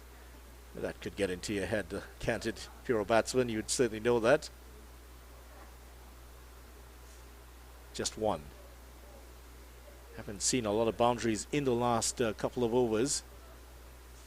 And that's where they've fallen behind. This was the point where Clarke had started to pick up quite a few boundaries. They were starting to hit the boundaries at regularity, especially Otley. Then Vikash Mohan took the attack to the Queen's Park bowlers. That's after he crossed his 100. Turned down. Hackett has to head back. Well, Rupnarayan was certainly thinking he'd gotten his man there. See now, the off spinner is turning it into Hackett. Does this strike him? Well, he's a big man, Hackett, and that stride may have taken him just outside the off stump. Well, left a little bit disappointed there. Rupnarayan. The over has come to an end at the end of 28 on 62 for 5.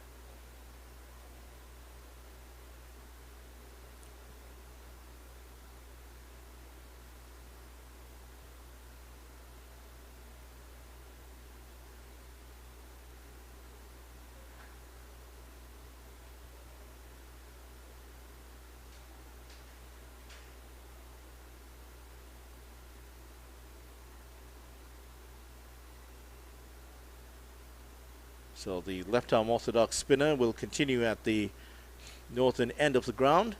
That is the youngster Justin Gangu, another left-arm spinner making his mark in the game recently.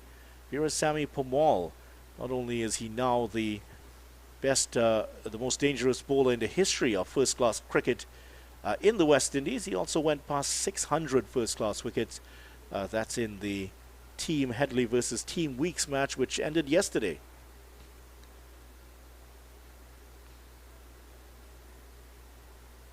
Cut away, and this may run away close to the boundary here. James is after it, and he is a fine athlete. And what a throw on the turn. Sends that back in powerfully. Our colleagues in Antigua have the day off. The most difficult tasks for them today is to choose one of 365 beaches. How do you do that?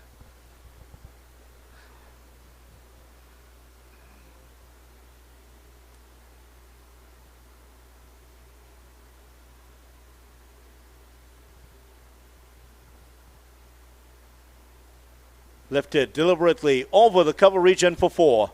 That's a good shot there once again by Salazano. And it's a lonely battle for him, but he has shown he's up to the task here. Even if Queen's Park slide away to defeat, he has shown that he does have the mettle to bat in difficult conditions here and score runs. That's a nice shot. 63 of 72 deliveries. And if Hackett can get going here, he's looking pretty solid already. Could be the makings of Queen's Park trying to make a real fight of this belatedly. The quiet run rate, as you can see there, already climbing over 8 runs and over. And field change. They've pushed the backward square leg out of the rope onto the boundary. Milan has now gone to that wide fine leg position, short fine leg position.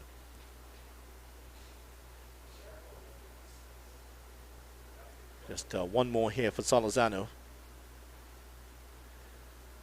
This situation where your team is behind the 8 ball, you're caught between, want to try to at least get make a good fist of it here, the Queen's Park team. And let's see what Cyan Hackett has to offer. 6 of 11 deliveries, and he's played quite a few fluent shots already. Looks around to see Joshua James behind square on the leg side inside the circle. Another fluent looking drive. He's pretty powerful there. Of course, he's just facing up to the spinners now. Remains to be seen how he adapts to pace. And they decide to go a little bit wide of him. Does he have the shots to profit of wider deliveries?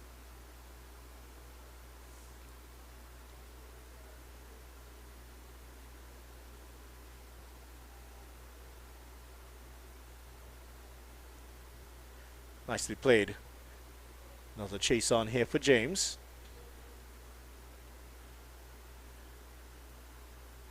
He is carrying an injury, Joshua James, who has played a lot of cricket. He certainly has been in demand. Part of the West Indies Academy also.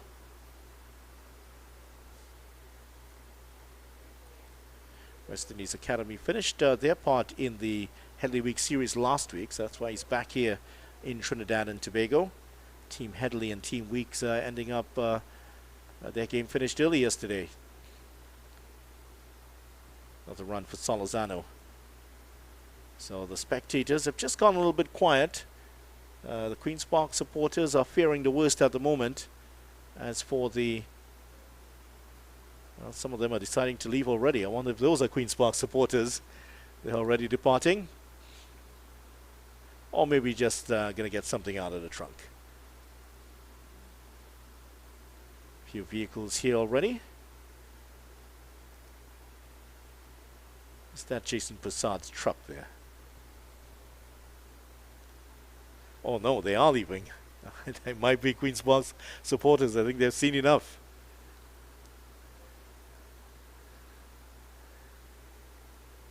Well, the players will continue to fight on here. Some smiles on the faces of the Clarke Road think tank.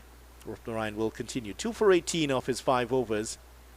He has been excellent. That's where the slide started when he took his wickets. Got Raja stumped by Prasad for 30. And then had Guli holding out, caught on the boundary by Charles. Double blow struck by Gangu after that, removing Karaya and Django within 3 balls of each other, both bowled.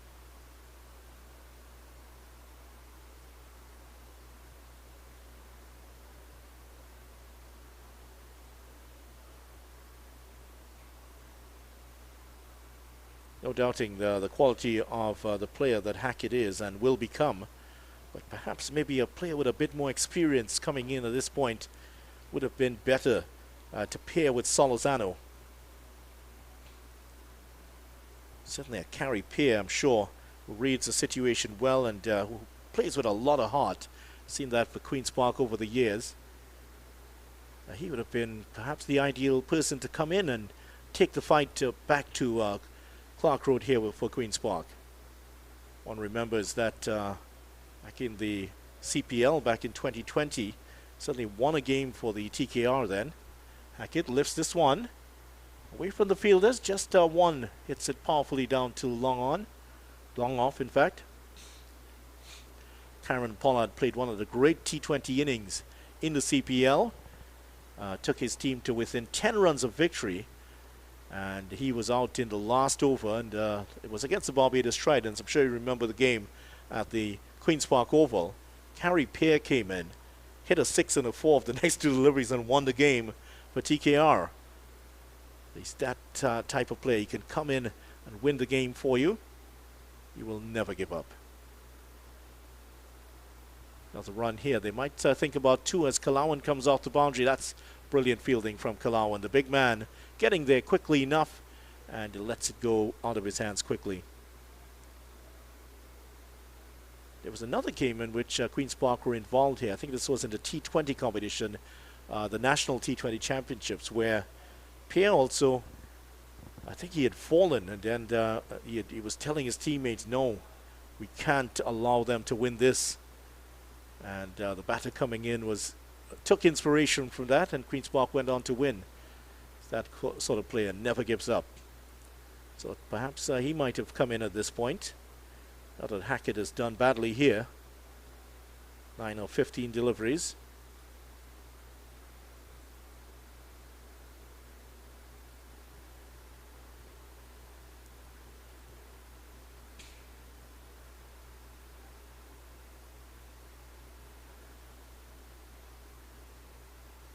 Uncomplicated technique by Rupnarayan, and it's ended his 6th over. 2 for 22. His figure's looking good here.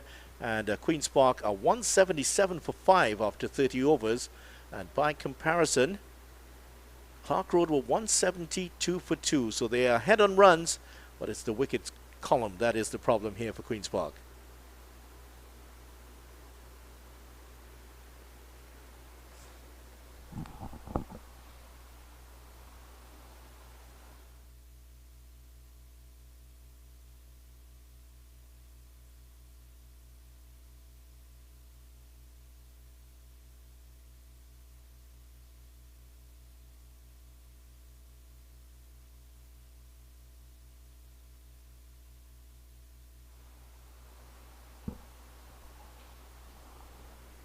So a change of headgear.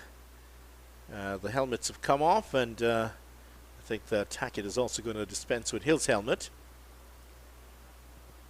And, well, no, maybe not.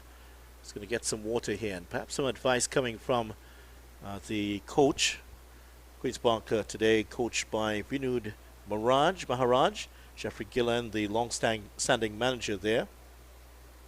Michael Balde, the analyst, and Troy Budu Singh, the physio. I'm sure the analyst has spotted something here.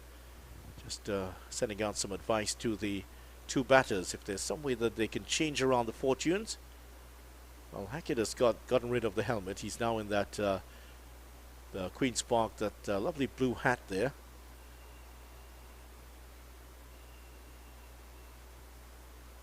Salzano has decided to stay with the helmet. And when you consider that fearsome blow he took to the head in that his only test match, yep, not a bad idea to do that, to have it on. Nicely driven again by Hackett. That's not going to hurt the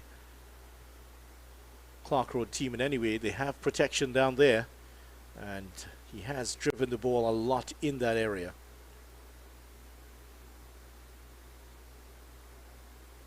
Right now, it's the unlikely figure of Salazano leading the attack here for Queen's Park. He's the one who's pushing the scoring rate on. He's gone for one. I think he'll think about a second run. That's the northern side of the ground. Certainly, when the Parkites were bowling, it was blazing hot sun. As soon as Clarke Road went out, all of the clouds suddenly appeared.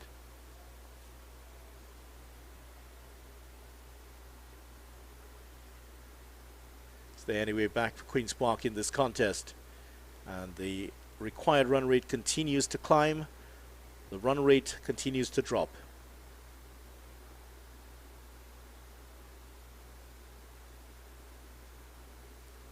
Wonder what the instructions are for the two batters that would have come out.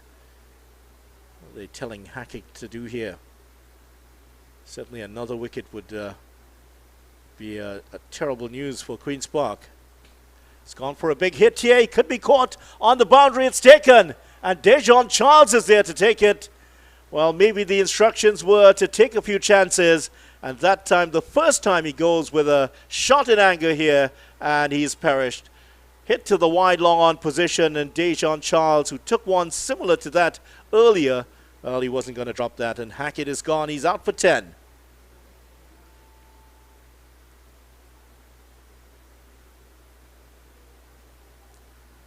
First wicket for Milan, and look at the celebration from the Queen's Park, from the Clarke Road supporters.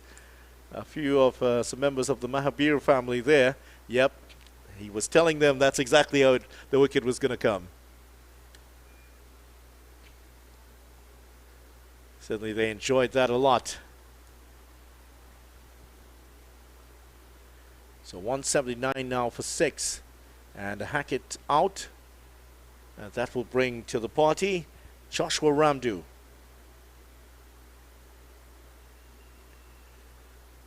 So they're looking a lot brighter and a lot happier now. The wickets have tumbled here for Queen's Park. 146 for 4, 146 for 5, now 179 for 6.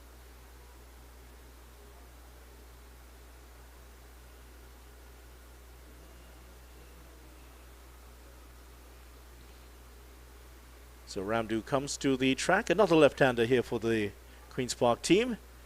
And maybe that's why Hackett was sent out also, just to break up that line of left-handers. Carrie Peart, I'm sure, would come in next. I'm not wondering if he's carrying an injury of any sort. But they've sent Ramdu in here. What can he do to change the fortunes of this match? Queen's Park facing down the barrel of a required rate of 8.71 and over now.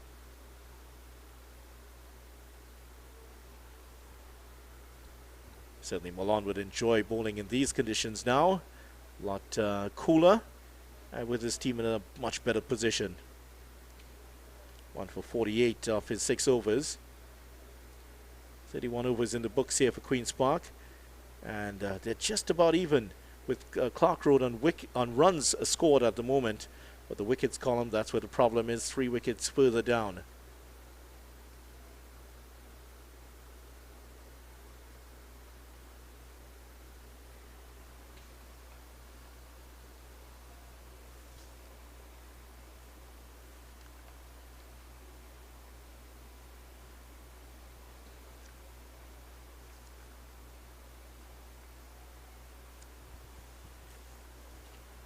Here's Rupnarayan to continue. 2 for 22. Certainly put his hand up here for the Clarke Road team.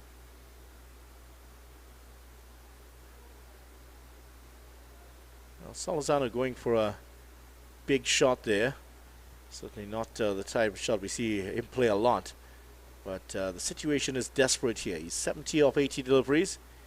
And he's the man who has to carry the fight here to Clarke Road. Good fielding. Good fielding again here by Clarke Road. Yes, there have been some drop catches. Largely their fielding has been good in the outfield. A few misses here and there, but a couple of drop catches. But the one that has cost them the most here is Salazano, who's dropped in the first over. He's on 70 now. Salazano chips that one deliberately over extra cover and should get a couple here.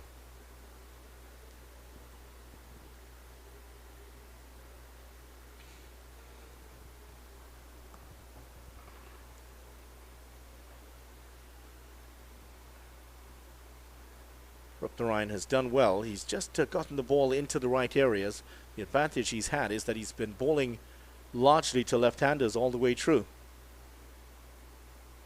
And as he's done that, he's come up with some pretty good figures here. 2 for 24.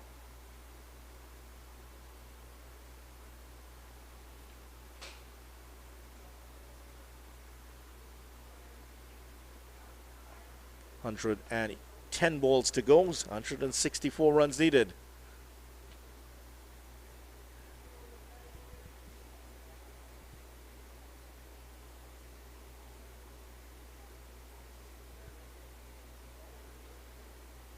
Still to come, Carey Pierre.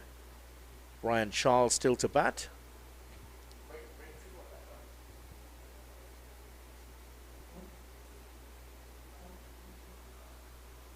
Oh, good delivery. And Rupnarayan thought there was a little bit of an edge on that. Ramdew, second delivery there, getting one that spun away from his bat. And a little bit more pressure being applied now by Otley. Has a slip in place. There's a backward point and a short third man. He himself is in a short extra cover position. That time they got it through. So Ramdew's off the mark. End of another tidy over here from Rupnarayan after 7 overs. 2 for 26 his figures. Otley knows that his team is in control of their fortunes now.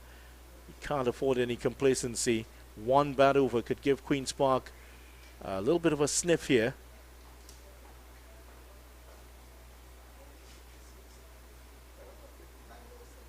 So 9 overs still to go here. In case you're wondering where Ian Wason has gone, he has now overcome the roti. He's doing some camera work outside. In case you're wondering why the favorite son of North is not here.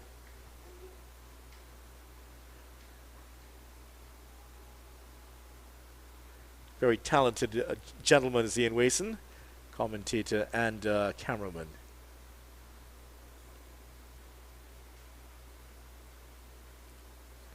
Pass to one there by Malone.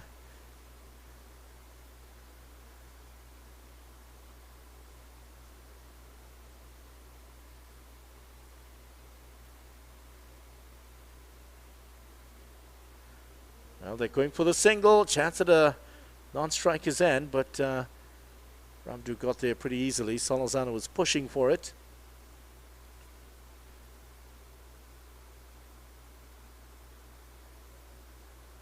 Boundaries just aren't coming here for Queen's Park at the moment.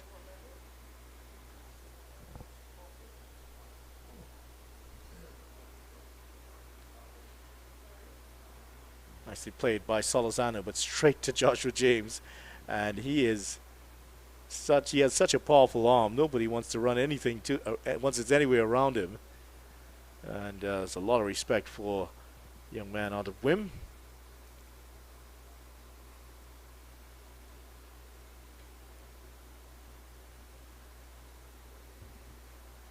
So I hit some sixes in the Bago T10 last year, Joshua James.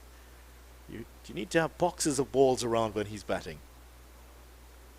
Just got a little cameo of him today. 10 he got very quick time. Hit one massive six with ball came off the bottom of the bat and still where it was the largest six on the day. End of the over. At the end of 33 overs, Queen's Park continue to plod along here in their response. 184 for 6.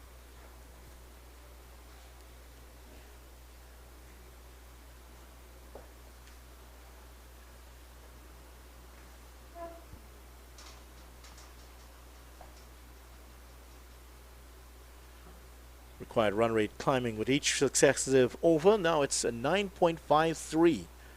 So they're slipping further and further into the mire here, Queen's Park.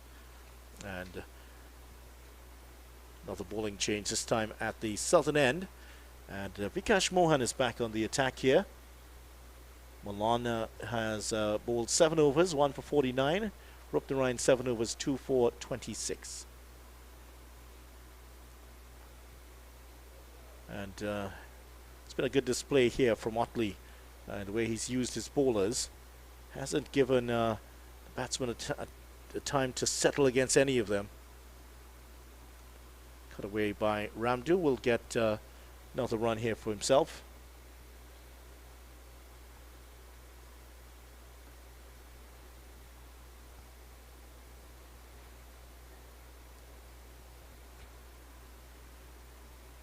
Mohan, certainly the prime candidate for man of the match at the moment.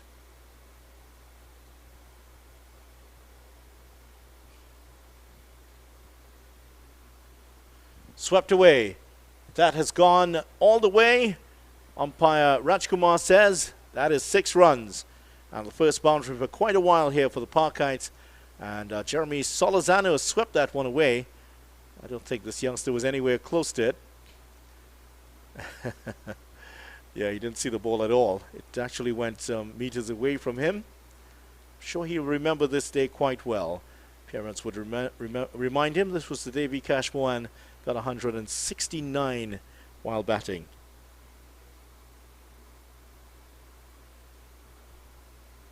Solozano would have 100 in his sights here too. Still has quite a few overs to go here.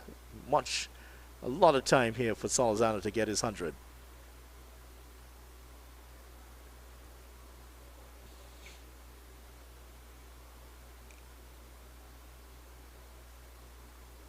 They're looking for 2 here. Solozano touches down and sets off immediately.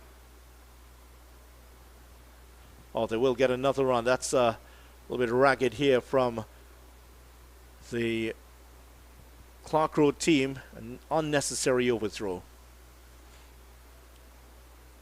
Kilawan the guilty party this time, just overthrowing it. All the same, that extra run doesn't help Queen's Park a whole lot here. 9.66 the required rate.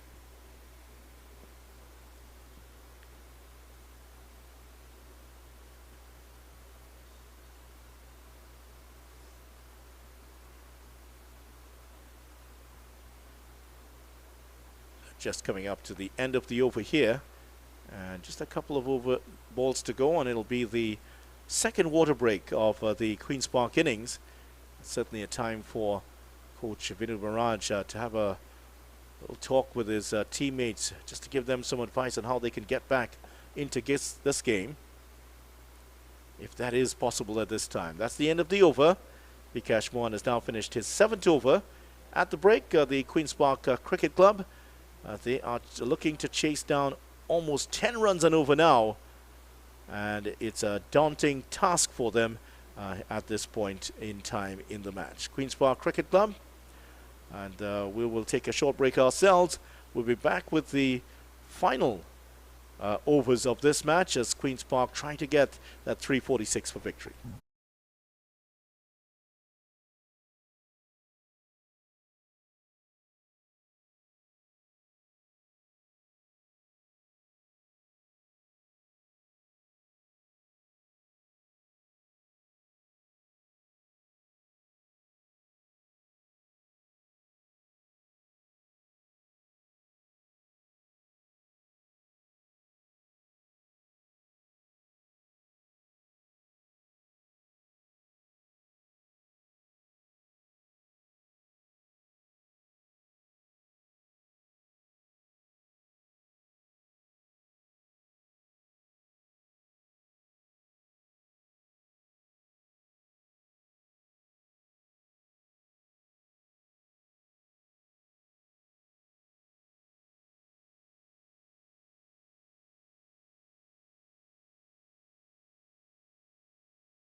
Welcome back. End of the water break as Milan continues from the northern end.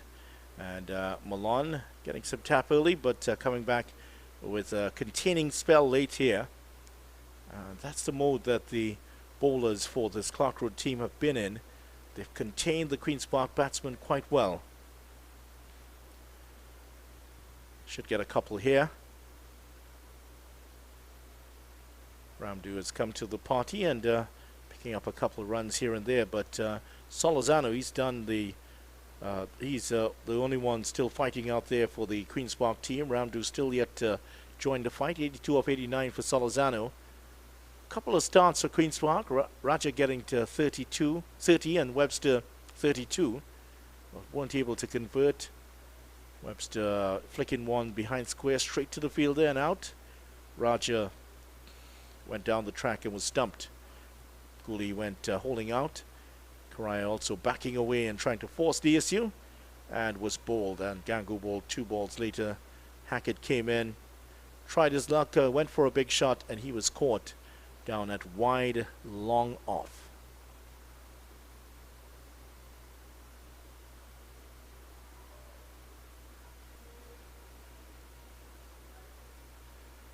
Another tidy over by Malone. Just 2 runs off it. Queen's Park 197 for 6. Required run rate edges ever so closely to the 10-run and over required mark.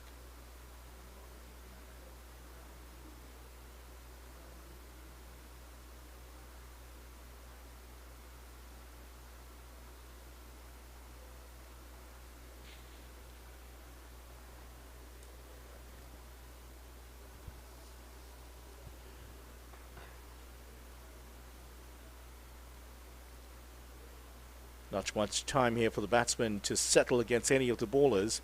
That's because the skipper has rung the changes here. A couple of overs for Vikash Mohan, and now Rupnarayan is back on. 2 for 26. 15 overs still to go here for Queen's Park. And they really need to bat out these overs and give themselves some chance to get these runs. 149 of 90 deliveries, that's no cakewalk. And they're just 3 runs away from the 100 here. That's 200. Solozano, I'm sure, is wants to get his team across the line, but he will have to up the scoring rate to the likes we saw from Mohan and Otley.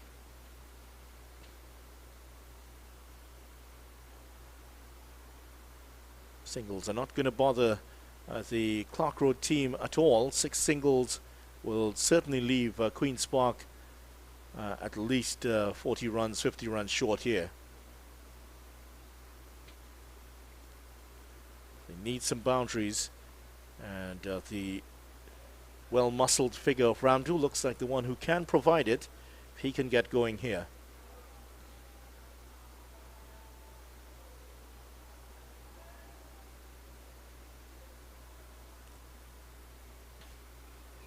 Ryan has attacked the stumps consistently here through his spells, and coming from round the wicket, just pitching it on or about that off stump and force the batsman to play. Even when it's a little bit wider like that, there are the fielders to back him up. Short fine leg and a backward point, and his skipper in that extra cover position. And further along, there's Kilawan out on the cover boundary.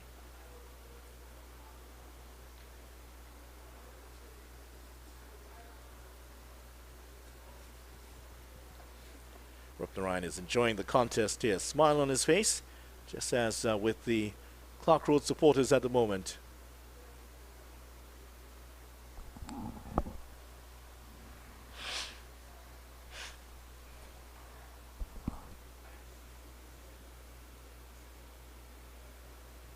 Clarke Road haven't won this title since 2014, and the signs are good here for them to lift their first 50-over title in 9 years. What a great celebration it's going to be.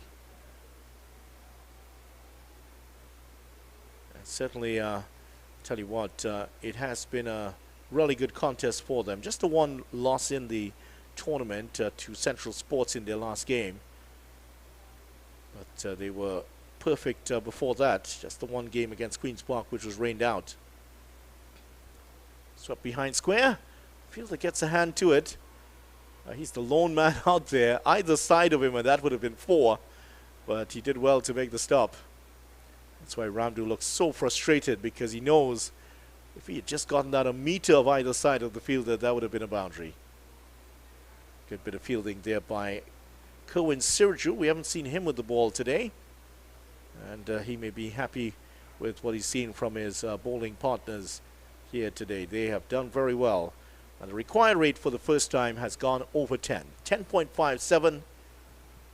36 overs gone. 198 for 6.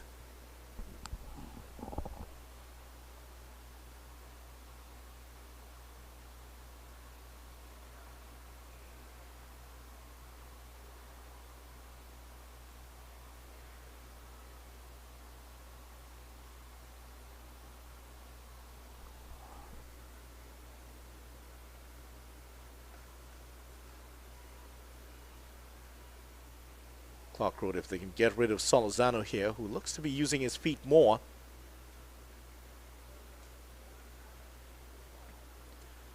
against the likes of Milan, who just pushes it through.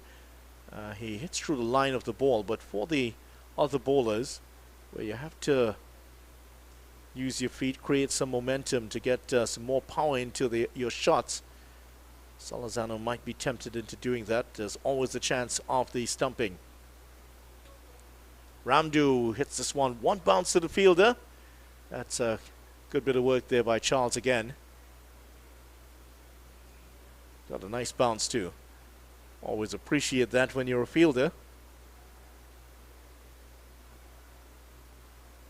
200 up for Queen's Park Cricket Club.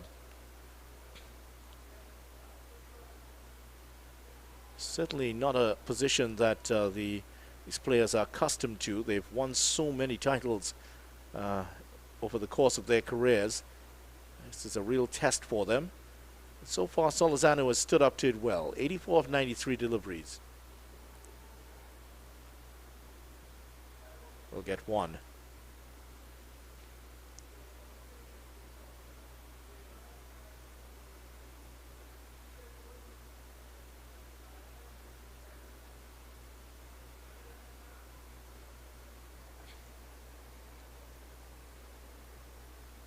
Really had to work that one off the hips and picks up one.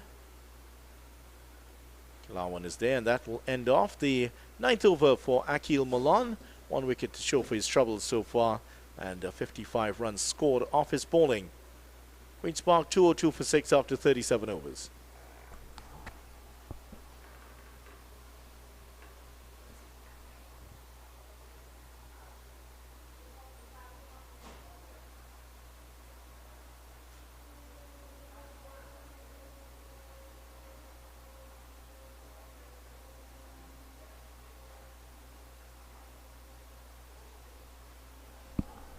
So 13 overs to go, and just running down the scorecard, you could see a situation where Clarke are just going to use their spinners to bowl out the rest of the overs. Here's Rupnarine to continue. He has 2 more overs. Gangu has 4 more, so that's 6 there.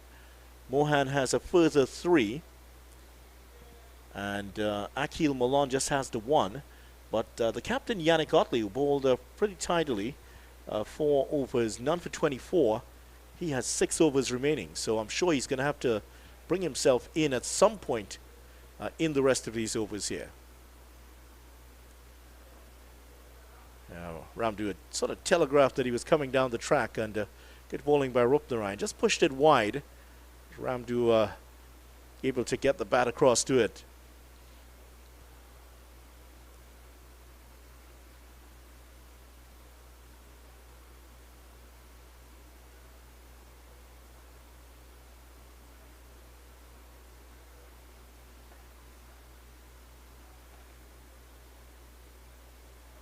Required rate has edged over 11 now, and the scoring rate for Queen's Park has dropped even further. 29 runs in the last block of 5 overs. Salazano has come, and this one could carry to James. It's gone for 6. James was in the air when he got the hand to it. Unfortunately, he was over the ropes, so it wouldn't have counted anyway. It could just pick it up here. Salazano not used to hitting a lot of 6s, but there's James coming across, and he was already over the ropes when he got there. So even if he had taken the catch with his left hand, it was not going to count. He would have landed over the ropes. So Salazano into the 90s now. He's up to 92, looking to get his 100, but he'll have to go a long way here. Really put the accelerator on if he is to get his team anywhere close to this total of 345 set up by Clarke Road.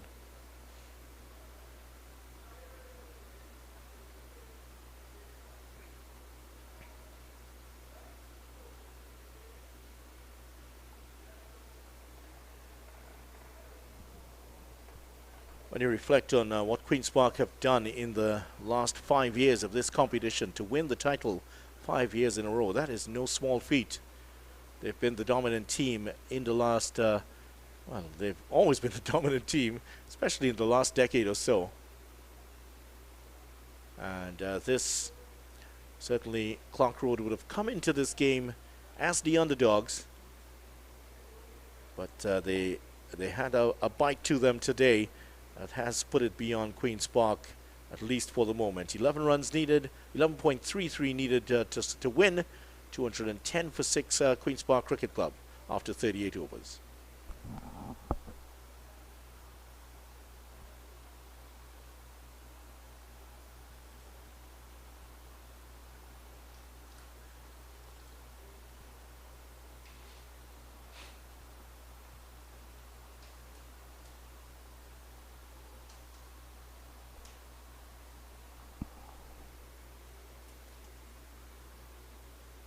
Nice and very calm evening here for cricket. I'm sure the players would enjoy the conditions, but the scoreline, certainly Queen's Park would not be enjoying that. Jeremy Solozano has been the only bright spark with the bat for them this evening. 92 of 96 deliveries.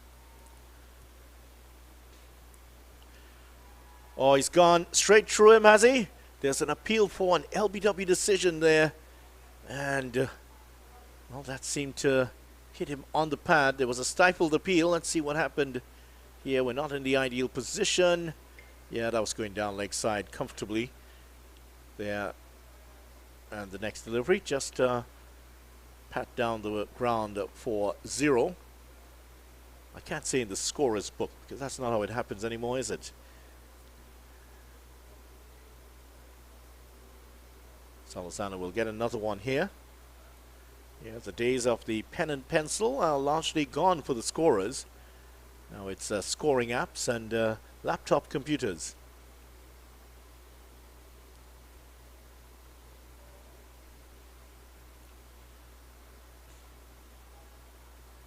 Missed out there, Ramdu. That was a delivery that if he had gotten behind square, there's Joshua James, who is at backward point. There's a short third man. That could have gone to the boundary for 4. Looking to sweep this time, 2 full, and just comes off the pad. I'm very surprised that we haven't seen Carey Pierre come in a bit earlier. Felt he should have come in maybe beyond at number 7. Didn't happen.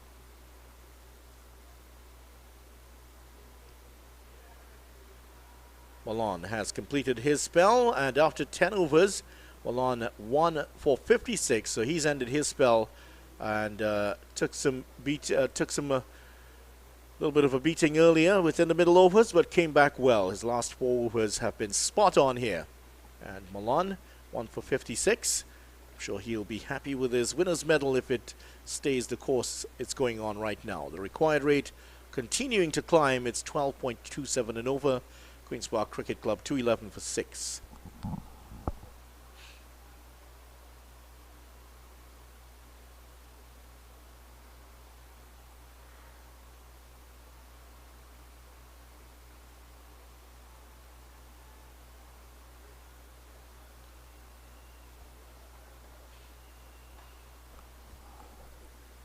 If you're just joining us and you're looking at what Queen's Park need, 135 of 66, well, you're seeing right. That's not a mistake. Clarke Road, 345 for 5 earlier today. Single here for Solozano brings it to 94. He's nearing 100. And there was a brilliant 100 by Vikash Mohan earlier today. 165 not out. Batted the entire innings for Clarke Road. 91 for Yannick Otley. 45 for Nicholas Sukhdev Singh, who helped him set up that mammoth total. Pulled away. Is there a fielder out there? He's coming across and takes the catch. That's a brilliant running catch by Dejon Charles. And that's Charles's 3rd catch of the innings. And that is the best of the lot. That one was going away from him. He had to reach for it. Look at this. Ramdu pulling it from outside the off stump. And there is Charles coming across. Boy, he took that. That was going for 6. And Dejon Charles, a really great athlete. And you can see why there. That is brilliant work by Charles. 3rd wicket for Rupnarayan here. His figures looking even better And look at this, catching it just inside the rope, and like a 200-meter runner running the curve, he did so brilliantly. Tell you what, I'm sure he's done some track and field. And Ramdu's gone for 9, and that's the end of his stay here. And now we're seeing the advent of Carey Peer. Peer coming in at number 9. And what can he do at this point? If he can do anything, no, he will never give up. He will give his best here. Sure, the first order of business to make sure is that his partner, Solozano, gets the 100. After that, Queen's Park, who need over 2 runs a ball here for the rest of the innings. I guess Solozano might try to force the issue a bit more. So, Rupnarine, Samuel Rupnarine, 3 for 36. I'm sure he's put up his name to say I'm in with a shout here at the well, he certainly has the best figures of the match. The best figures previously before that. Shannon Gabriel's 2 for 62. Rupnarine has 2, and there's one of the Clarke Road supporters. I'm sure he could have felt he could have run out there and taken that catch himself. Enjoying his time here in the afternoon.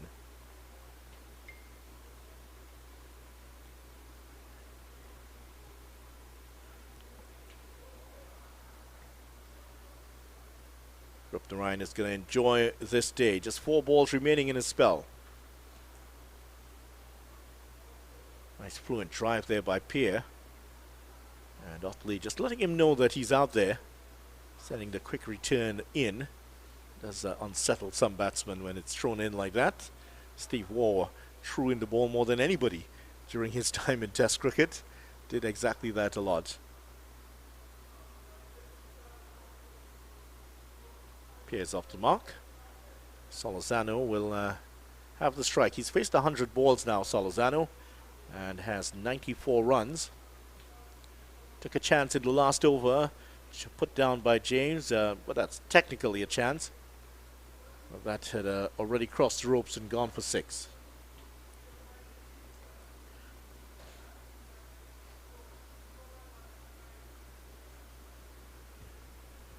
Just asked James to come a few meters to his left down at the long off position.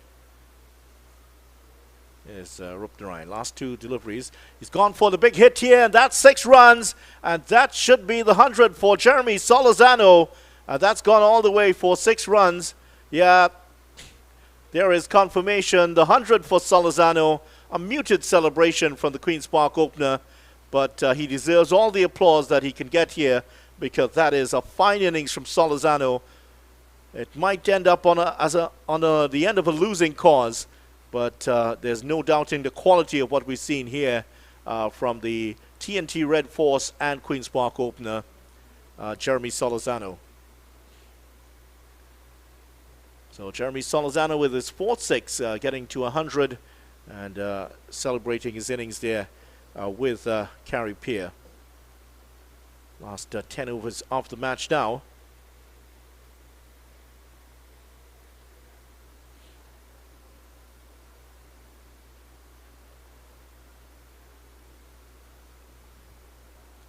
So Solozano 100 off 102 deliveries. Carey Peer on 1.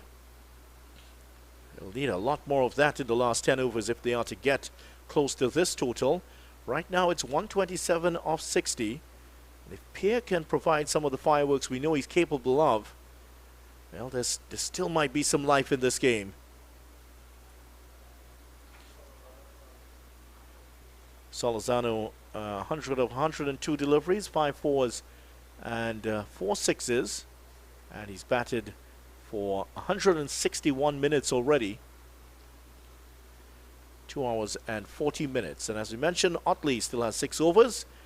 Here is his 5th. Clatters into Solozano. Solozano is in very well within his rights to stand his ground. And that's exactly what he did. Otley running straight into him.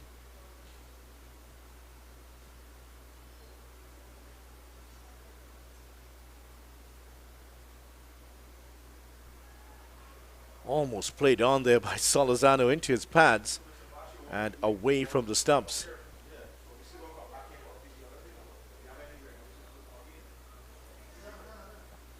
Required rate now over 13 and over.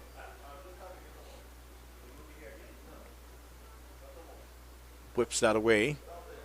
Just going to be one. The fielder is onto it quickly.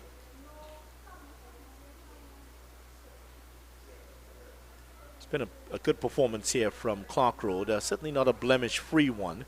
With their batting, they certainly did very well. It all went to plan for them. 93-run opening partnership, 210-run third wicket partnership. One of the best ever in the history of this competition.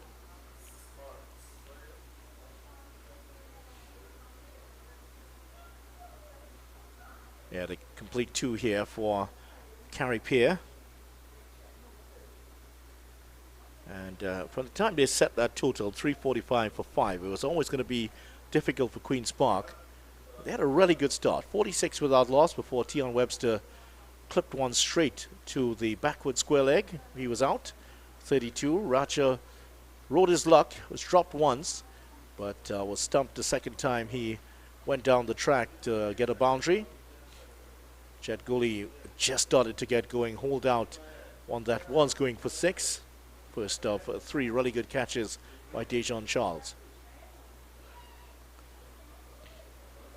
Charles took another fine running catch to dismiss Sion Hackett in the outfield. And then the best of them all, Joshua Ramdu, one that was going for 6. He pulled it from basically over the ropes and rounded the corner. Oh, and another good catch here. And that's the end of Clarke. Caught by the skipper, and Otley takes the catch. Otley has taken the wicket, in fact, and that's pretty much all she wrote here. That's another good catch in the outfield, and that was well taken. And Clarke is gone, and Otley has a wicket. 1 for 28 now, and Queen's Park 8 down now for 223.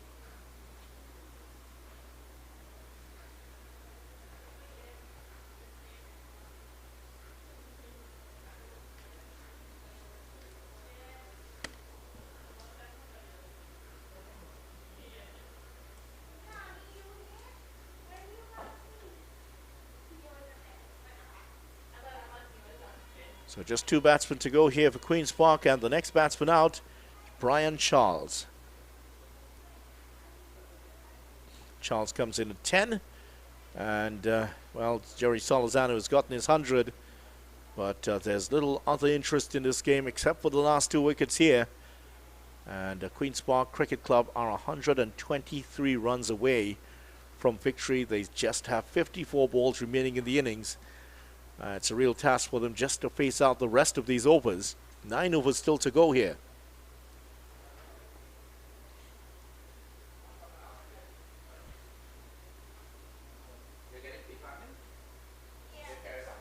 Just in case you were wondering about the comparison, Queen's Park after 40 overs, 219 for 7. Clarke Road with 244 for 2 at that point. And yeah, I guess you can tell the main difference between these two teams and the way the innings have gone. It's the partnerships that have made the huge difference here. And the 93-run partnership for the first wicket was just a teaser for what was to come 2 wickets later. 210 runs between Vikash Mohan and Yannick Otley.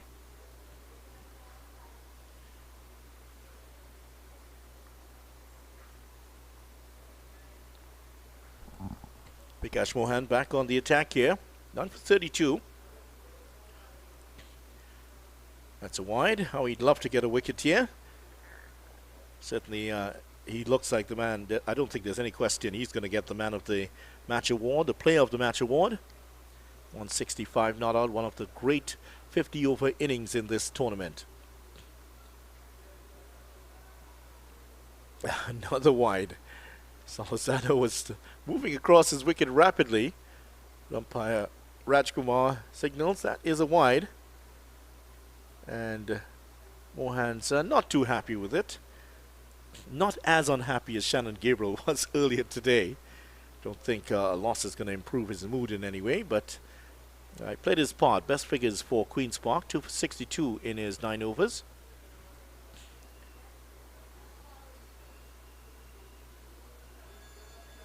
Gone for the big hit here. This could be the fourth catch for Dejon Charles. It is, and that is the end of Jeremy Solozano. He has gone for 101, and Charles has 4 catches in the outfield. Solozano setting up his stall outside the off stump, followed there by the bowler, and Charles, who dropped a sitter earlier, has taken 4 difficult catches, and that is his 4th.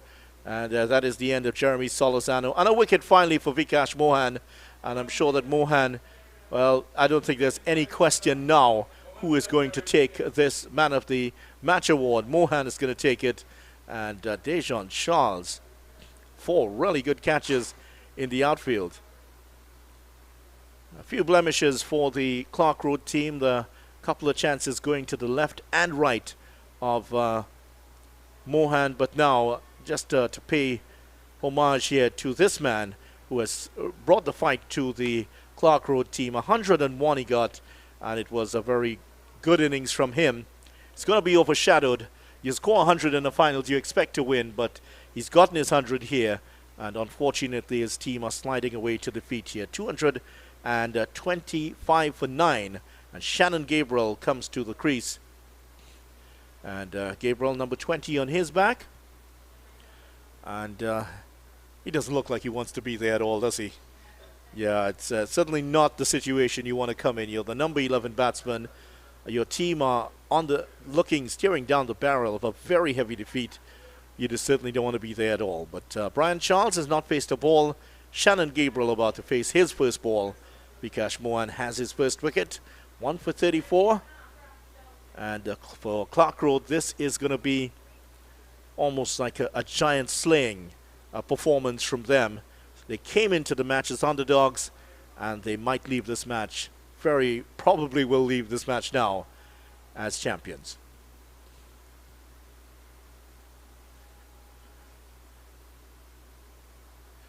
And to say they came in as underdogs is not to do any disservice to them, but just to emphasize the quality of this Queen's Park team. But they have been outplayed here today. That man with the ball in his hands is the one who has done the most damage. 165 not out, and now a wicket to his name, 1 for 34.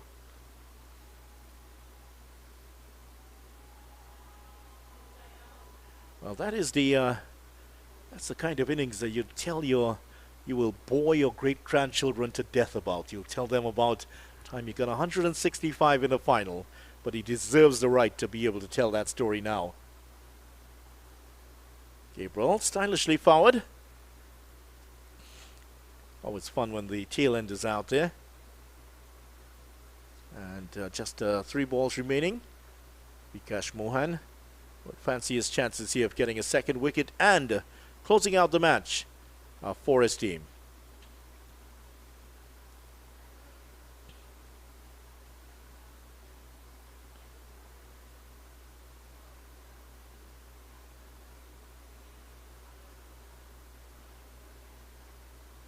That's a nice looking defensive shot by Gabriel.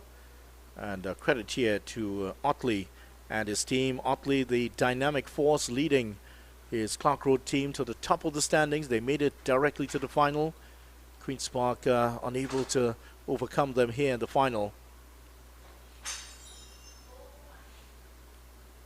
End of the over. End of a successful over here from Vikash Mohan. 1 for 34.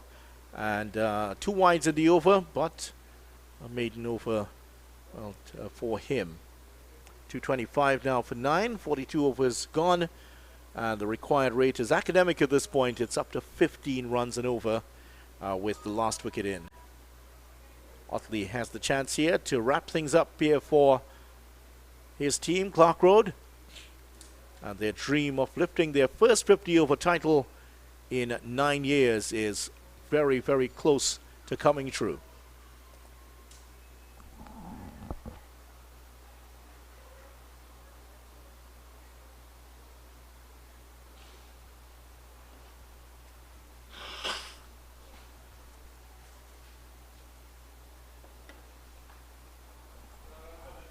Yannick Otley has a slip in place for the Brian Charles, who hasn't faced a ball yet. This is the first ball he's going to face.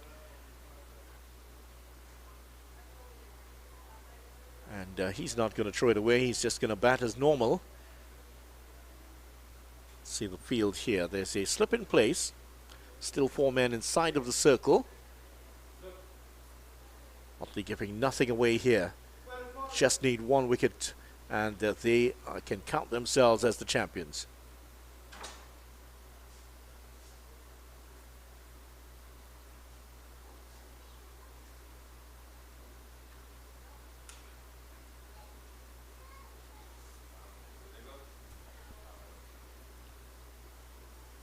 Oh, that's an edge and gone past the slip fielder.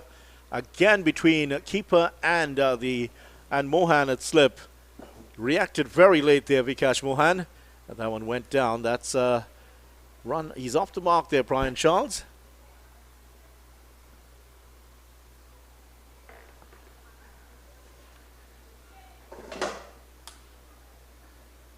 Yeah, that was a big edge, and Mohan reacted very, very late. I'm sure he's feeling very jaded at the moment after getting that 165, and has bowled 7 overs to go with that.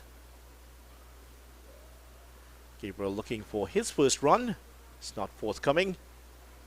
Required rate now over 16 and over, and it continues to climb here sharply. 120 runs needed of 44 balls. These two would, I'm sure, will want to try to bat out the overs here, but they're well behind the asking rate.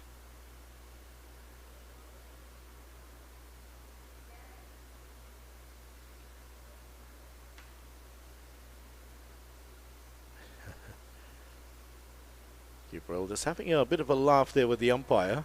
Certainly they weren't laughing earlier when called him for a couple of wides. And Gabriel just playing that one stylishly again, square of the wicket. End of the over, and Otley's over 6 overs come to an end. 1 for 29. It's 1 run in the over now. And well, that's another way of getting him out. You can talk him out of the wicket, Malan is saying. Malan has finished his spell. He's telling, why don't you all just give up the ghost here and let's get out there, have a drink, and we'll take the trophy home. You all can try for it next year. Akil Malan playing the game today, as we mentioned earlier. His father passed away, and certainly we thoughts are with the family. Mentioned that his sister also, the former national footballer and coach at this time. Sure that the Clarke Road team has appreciated his efforts here today.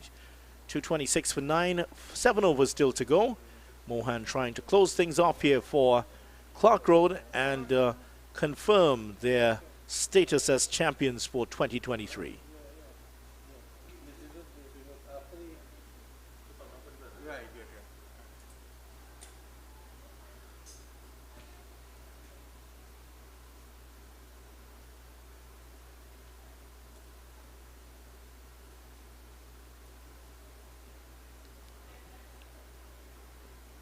Faster one there from Mohan. Still no run. So smiles on the faces out there as we're administering the last rites now.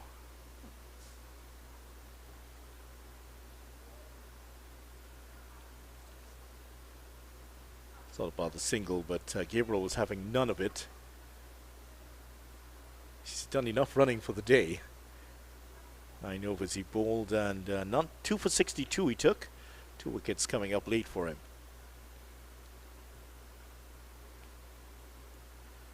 Well, the reverse sweep, and Rajkumar says yes, that's it. And Clarke Road are champions. They've beaten Queen's Park Cricket Club here by 119 runs. And look at the celebration. There's the team heading on, and Queen's Park have been bowled out here for 226. Vikash Mohan. And this is the perfect game for him. Ends up with the second wicket, and that one was very, very full. Yeah, he knew it was going to be out, and that's his second wicket. And there it is. Congratulations to Clarke Road United. They have won their first 50-over title in 9 years, and they have beaten Queen's Park Cricket Club by 119 runs here. Congratulations to Clarke Road. Certainly richly deserved in terms of their performance today. And I don't think we'll have any doubt about who is the player of the match, Vikash Mohan, with his 165 not out, certainly one of the great innings in the history of this competition. And with 2 wickets, don't forget, he certainly will be the man who will lift that. I don't want to preempt it, but it seems that's most likely the way it's going to go. Otley, 91. Shannon Gabriel, 2 for 62. Clarke Road, 345 for 5. Queen's Park Cricket Club getting another wonderful 100 here from Jeremy Solozano, 101, but nobody else carried on despite some good starts. And Queen's Park bowled out for 226. 2 wickets for Mohan, 3 wickets for Rupnarayan in the win. And they're getting the applause from their fans as they head off the field. And certainly a proud day. I know I said it earlier this week, but I don't think there's going to be a duck alive in Penal tonight. They're going to enjoy themselves, and right they should. The presentation ceremony coming up in a little bit, and Clarke Road winning by 119 runs.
Yes, so the presentation committee will introduce the presentation.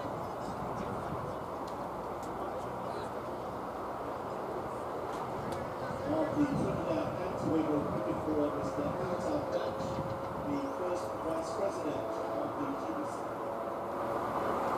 To Ramlal, the Chairman of the Premier League, Mr. Henry Chase, and Mr. Parisram Singh, the third of the competition. Also like to introduce Mr. Rajendra Pura, the Secretary of the Premier League, who is assisting us. Presentation. So we've had an exciting final, and of course they can be on the winner, heading up as champions here today.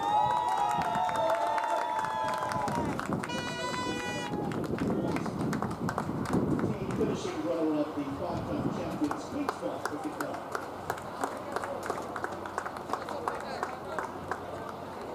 Let's get straight on to the awards here this evening.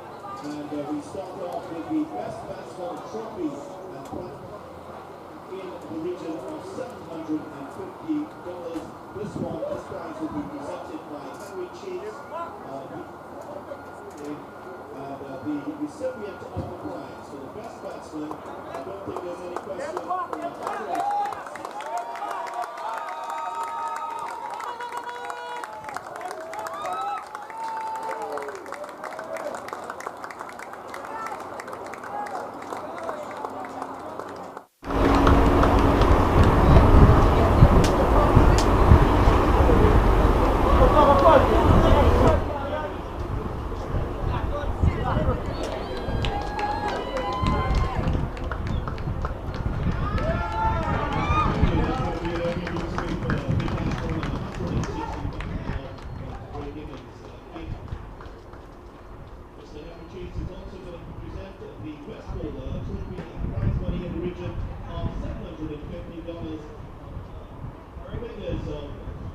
was going 3 for 43. Samuel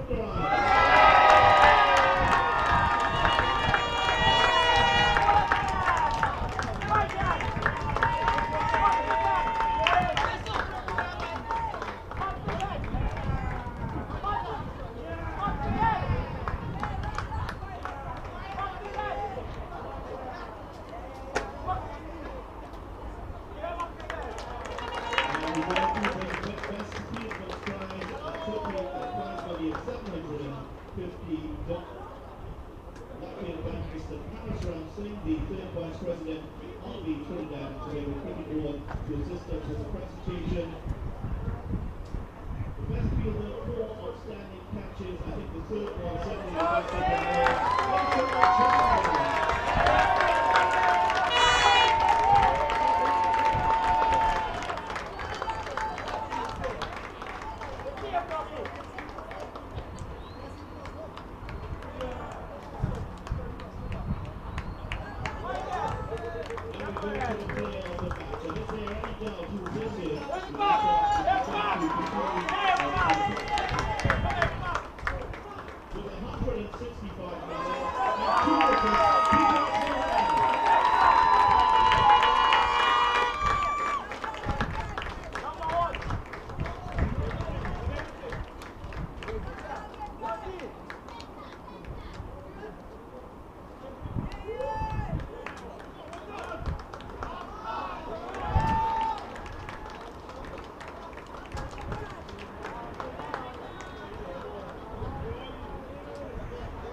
We've got through the individual prizes. We now go to the runners-up, and we would like to invite Mr. Ramlal and Mr. Alta Batch to assist us with the presentation of the Leeds Awards. Taking us on here with the presentation, and this is to the trophy and the prize money of, and of course the medals to the runners-up today, and certainly they were honored up today by a very good performance by the five-time champions, Clarke Cricket Club. I'd like to invite the players now to come up to receive their medals, including the captain, Mr. Isaiah Raja, to receive the trophy.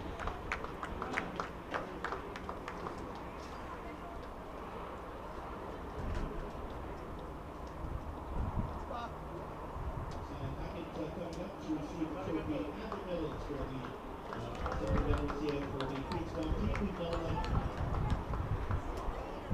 Mr. Hackett will receive the medals on behalf of the Queensland team. And now, the winner's trophy and the replica and prize money of $65,000. The 2022 Premiership Round, the 50 of the final, Clarke United.